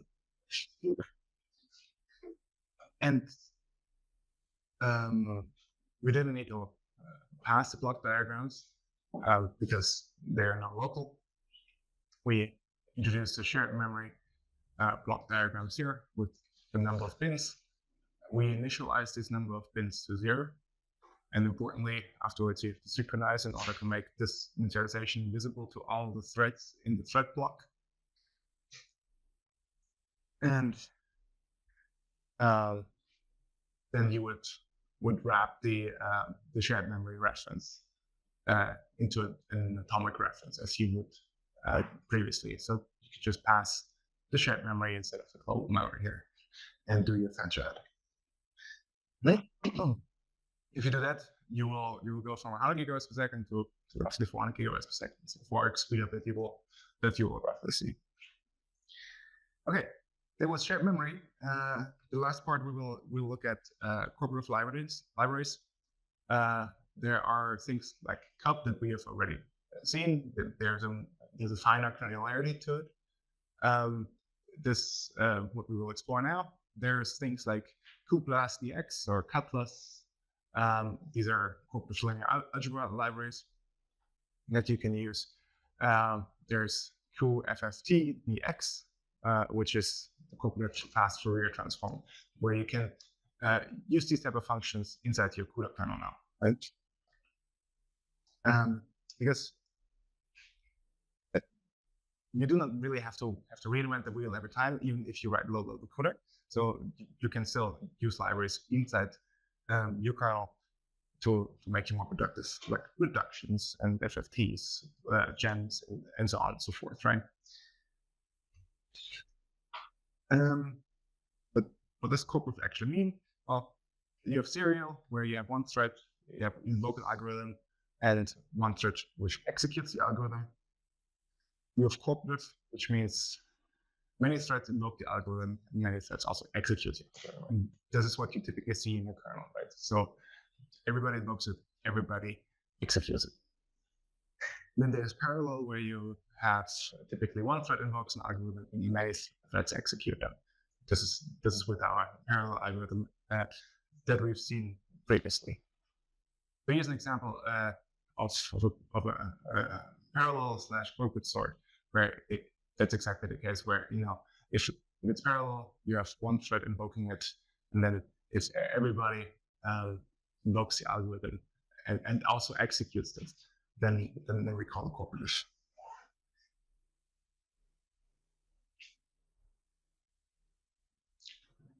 What you typically want for these cooperative type of algorithms, they typically need resources. One resource that they often need is shared memory. And also all threads are typically expected to participate on these, so you can have these sync threads, for instance, that you can put in the algorithm, right, or the library you can put in the algorithm. And what is also often happening is that only one thread will have the valid output. So if you do a reduction, for instance, then we'll say that you'll have to write a shared memory, and only the 0th thread will have the actual return value of this reduction.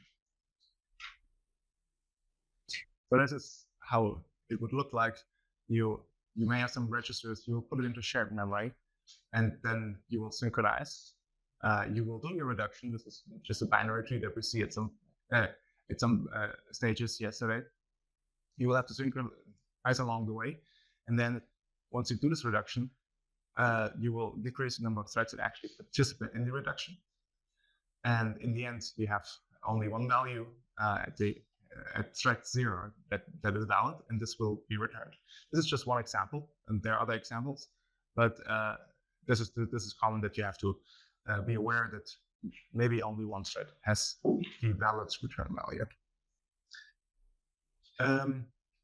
Here's code for a block reduce on CUDA. This actually implements a similar algorithm that was just depicted, where you have this binary tree and you reduce. They expose it as template structs. So you have to specialize it. So you have to specialize it by the type. You have to specialize it by the block dimension. This allows you to query certain things like the temporal storage, the shared memory storage, how large it doesn't have to be. So this can all be deduced at compile time. It doesn't change in how you invoke the kernel. Yeah.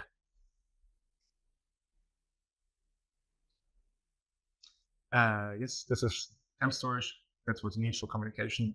Example, block reduce, what we had before. We need temporal storage there.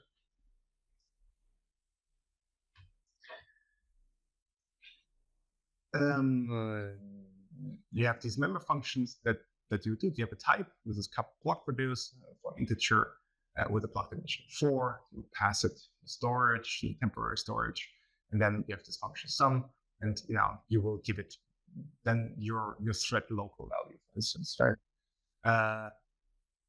And since everything is templated, the temp storage is of shared type, but you know everything in advance. So once you give it the type here, block reduce in 4, you can query all these things and define them, right? And you can immediately pass those then to the actual function. Yeah, you allocate the memory, construct the instance, and then loop the method. That's basically what we just discussed. That's how it works. That's how many algorithms work within CUDA on the block level. So you don't just have the reduction. You have block histogram, you have merge sort, radix sort, shuffle scans, these type of things. So it's really general purpose, and it lets you compose a kernel without having to do these things by hand, because these are not easy to program, right? If you do a block reduce, you will need a little bit of time to do that, and you can just readily reuse those. But now I want you to use the or look at the block diagram. This is block histogram. Sorry. What we well, that's basically what we implemented, right? And now we can also use that. That's I think almost the last exercise that we're going to do today, and just use the cooperative histogram from CUDA for your histogram computation. let's look at the solution. You can specify your histogram type using an alias. This is typically useful so you don't have to spell out every time the color block histogram, ink, block size, and so on and so forth. So this makes sense, and then you can say, okay, the shared memory that I'm going to be allocating is going to be from the histogram type, from storage, and initialize. You do need to tag them, you know. And once you have that, you instantiate and you call histogram, give it a bins and block diagram. And that's basically it. You do need to remember the 6 threads afterwards, so that because that's still an algorithm which works on a blocks level, and you need to synchronize everybody before you contribute to the algorithm. Okay, so what we have done with this in this section, we wrote a custom CUDA kernel. This is when you don't have your custom case covered by any of the libraries, by any of the algorithms. You can obviously do that. We looked at sync threads to avoid data races within a thread block. We used atomics and sync threads to communicate without data races and circular threads. We use shared when we need temporary storage inside a thread block when you need to exchange data within threads of a thread block, or when the data is not efficiently cached in L1. So that's when you can see that the user managed cache basically. We looked at device-sided libraries like CUB for block scope, cooperative general purpose algorithms. Note that there are also warp scope ones. We haven't looked at, but those exist as well. We looked at vocabulary types. I made you aware of cuPLAS DX and CUPLAS for linear algebra, QFFT DX for FFT. I showed you the compute sanitizer. There's one way to identify bugs, race conditions out of bounds accesses. There's also CUDA GDB, which we haven't touched. Well, that's like a normal debugger like GDB that works with CUDA. We used NVIDIA Asset Systems, and NVIDIA Asset Compute is then if you really want to dive deep in your kernel and see what you're bound by, how you can optimize the specific kernel. Yeah. We looked at execution spaces, how to extend algorithms, vocabulary types, parallelism, also memory spaces. We looked at asynchronicity. We looked at streams, how you can use pinned memory to overlap things, how you can use streams to overlap compute to compute. And finally, the CUDA kernels. This was the CUDA course that we have on the slides. I will quickly switch gears and want to show you a very brief overview of the Grace Hopper architecture and what you might want to be aware of if you run on labs.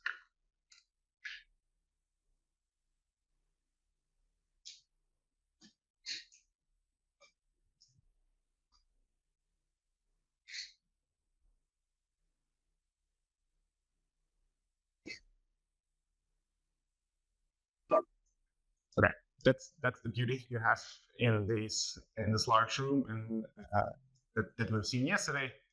It's the Grace Hopper superchip. What you have is you have Grace here on the left, you have Hopper on the right. Grace is connected to 120 gigabytes of LPDDR5. Hopper is connected to 69 gigabytes of HBR3. Grace has a bandwidth of 500 gigabytes per second, and Hopper has 400 gigabytes per second. They're connected through NVLink C2C bidirectional. You get 900 gigabytes per second, which makes the whole thing very tightly coupled because this is really now a rate where you can really view it as tightly coupled, and yeah, you can transfer it fast. What else do you have? You have an NVLink which connects to the external network. And then you have PCIe for high-speed I/O. Inside Grace, you have 72 ARM Neo USB 2 cores. Their single NUMA domain, have distributed L2 cache, a shared L3 cache. And the good thing about Grace is, since unpowered it's on, you have quite the low power and high bandwidth, which makes performance pretty good. On the Hopper side, we have not really covered these features because they're really advanced, but I just want to mention them. So if you're interested, you can look them up. Things become more hierarchical. You don't just have thread blocks, but you have also thread block clusters now. You have distributed shared memory. You can do asynchronous things like using TMA, which stands for Tensor Memory Accelerator. This lets you bring data from global memory to shared memory in an asynchronous fashion as well. So there are also these asynchronous transaction barriers.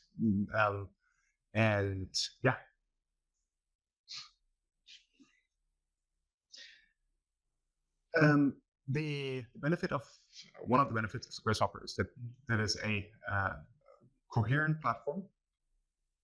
And I want to illustrate this a little bit here. So if you have x86 plus a GPU, what is a very common thing. So you have CPU, which is separate from the GPU.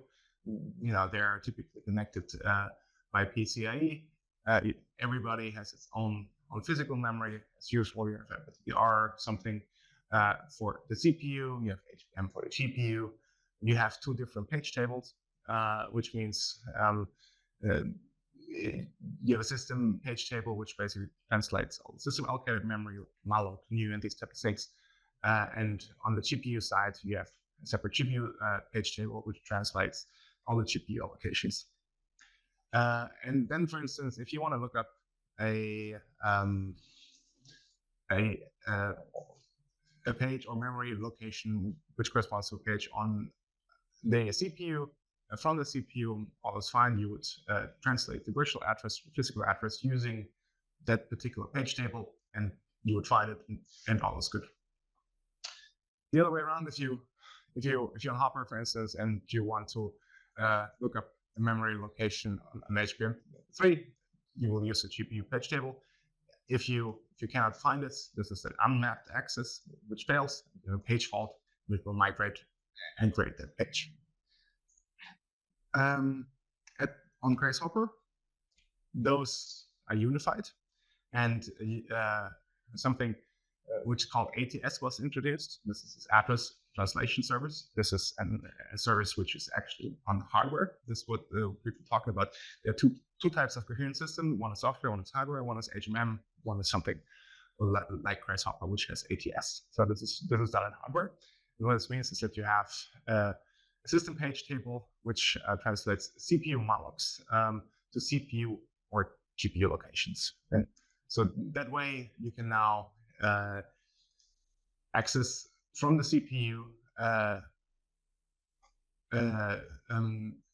CPU memory as usual, right? So this remains, but you can also access GPU memory or memory which is physically backed by HBM. And the same applies for the GPU accessing GPU memory and GPU accessing CPU memory. So all these things are now possible. In terms of bandwidth, the spec tells you it's roughly 4 terabyte. What we see, so here we typically do a lot of benchmarking, also like silly benchmarks like stream benchmark, which is simply a dry kernel, and but those are good in the sense you can actually measure the bandwidth, right? Those are purely bandwidth bound. They're streaming, and you can measure and see if it differs from what you would expect. It's never the peak, right? There's always a little markup, and yeah, so you get very close to peak though. You get The same applies for Grace accessing CPU memory 500 is the peak, you will get something around 475, which is very close. Now, interestingly, if you have Hopper accessing a CPU memory, you will similarly get a big fraction of peak. So this is 487, which is exactly the same as the other one, minus run variations. There's also something called automatic page migrations that you have for unified memory. So if you have a page which resides on the CPU and you very frequently access it from the GPU, the driver might decide, okay, let's migrate this onto the GPU, and now this is physically backed by HBM, which seems more efficient.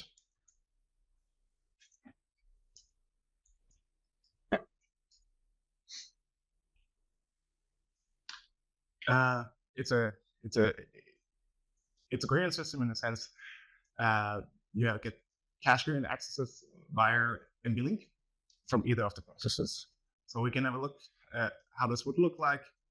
So now, if you have Grace reading Hopper memory directly, you would have the CPU would fetch GPU data into the CPU L3 cache, and this cache actually then remains coherent with the GPU memory in the sense that changes to the GPU memory will evict the cache line. Right. Similarly, if you have Hopper directly reading Grace memory, you will directly go through NVLink or C2C, and then read the L3 cache. And both CPU and GPU can hit that, and changes to the CPU memory obviously invalidate the cache line and then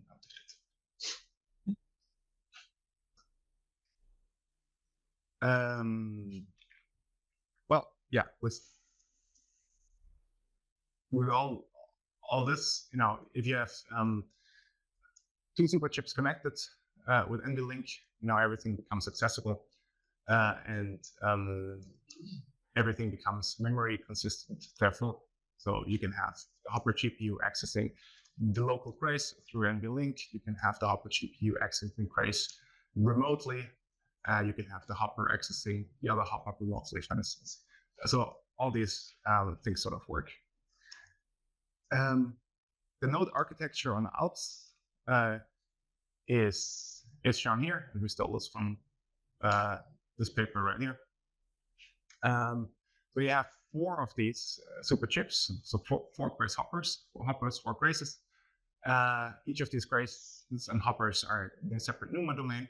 So, for instance, the CPUs are NUMA domains 0, 1, 2, 3, and then the GPUs are scattered a bit more. So it's 4, 12, 20, and 28. So those you can press, you can bind them with your NUMA CTL commands as you wish and please. Yeah, and within the node, they're obviously NVLink connected, and then you have somewhere network. Yeah, we have NICs. What are NICs? Okay, somewhere there NICs. Yeah, per chip.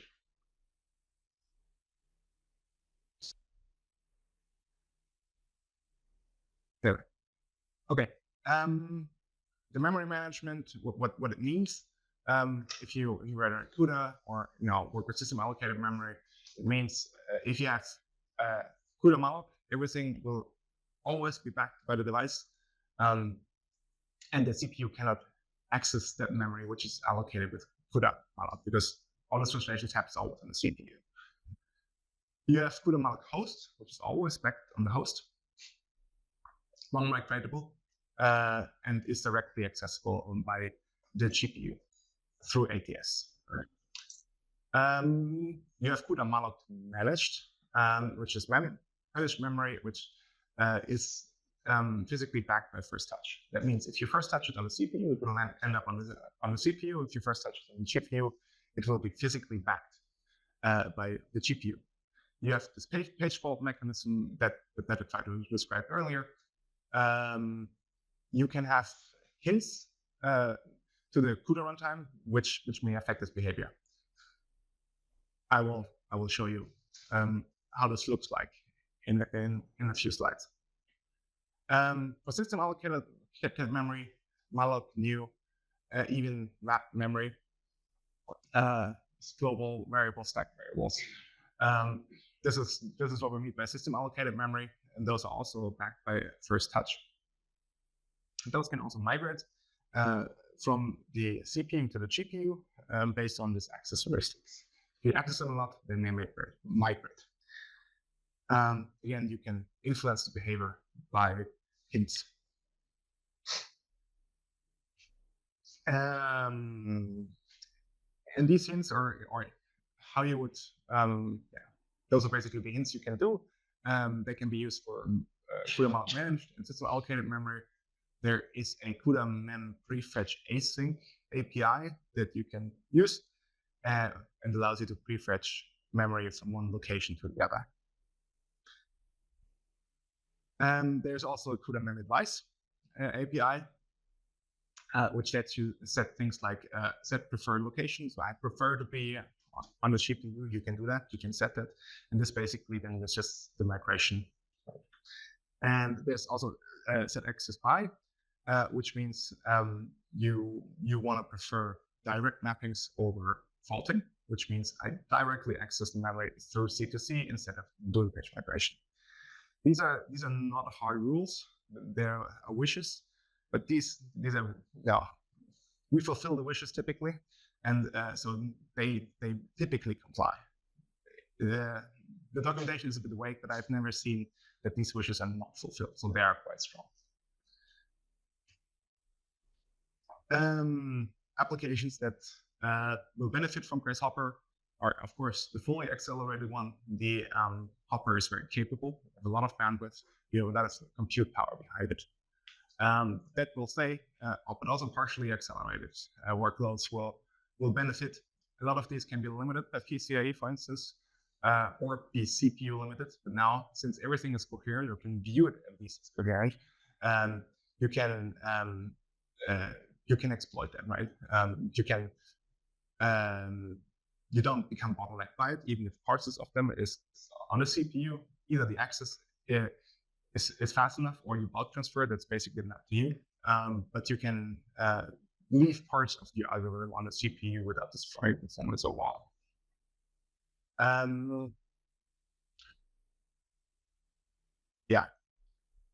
Coherently accelerated. This is basically, it allows you to incrementally port your code, and you'll still enjoy the journey rather than being disappointed that initially you will get a performance hit. And this is basically what I wanted to show here. So here's engineering time and effort over performance. Grace Hopper is fortunate that once you start with a GPU only code, C2C is fast enough so that even if you're partially accelerated, you will see a speed up. Whereas on PCIe systems, often you then become limited by PCIe because you need transfer to the device and back, forth and back. So, and that might be limiting. You will need to do quite significant effort and refactor the code in order to break even. But eventually you will break even and you will see good performance. For Grace Hopper, if you spend the same time or even less, you will already be faster, and you will also be able to use the right chip for the right purpose. So you do the compute that is suitable for the CPU on the CPU, and the one which is suitable on the GPU on the GPU. So that will even boost performance even more. Okay, key takeaways. The balanced chip, versatile. You can do a lot of things with this. Coherency opens up a lot of opportunities and for your applications, how to optimize them.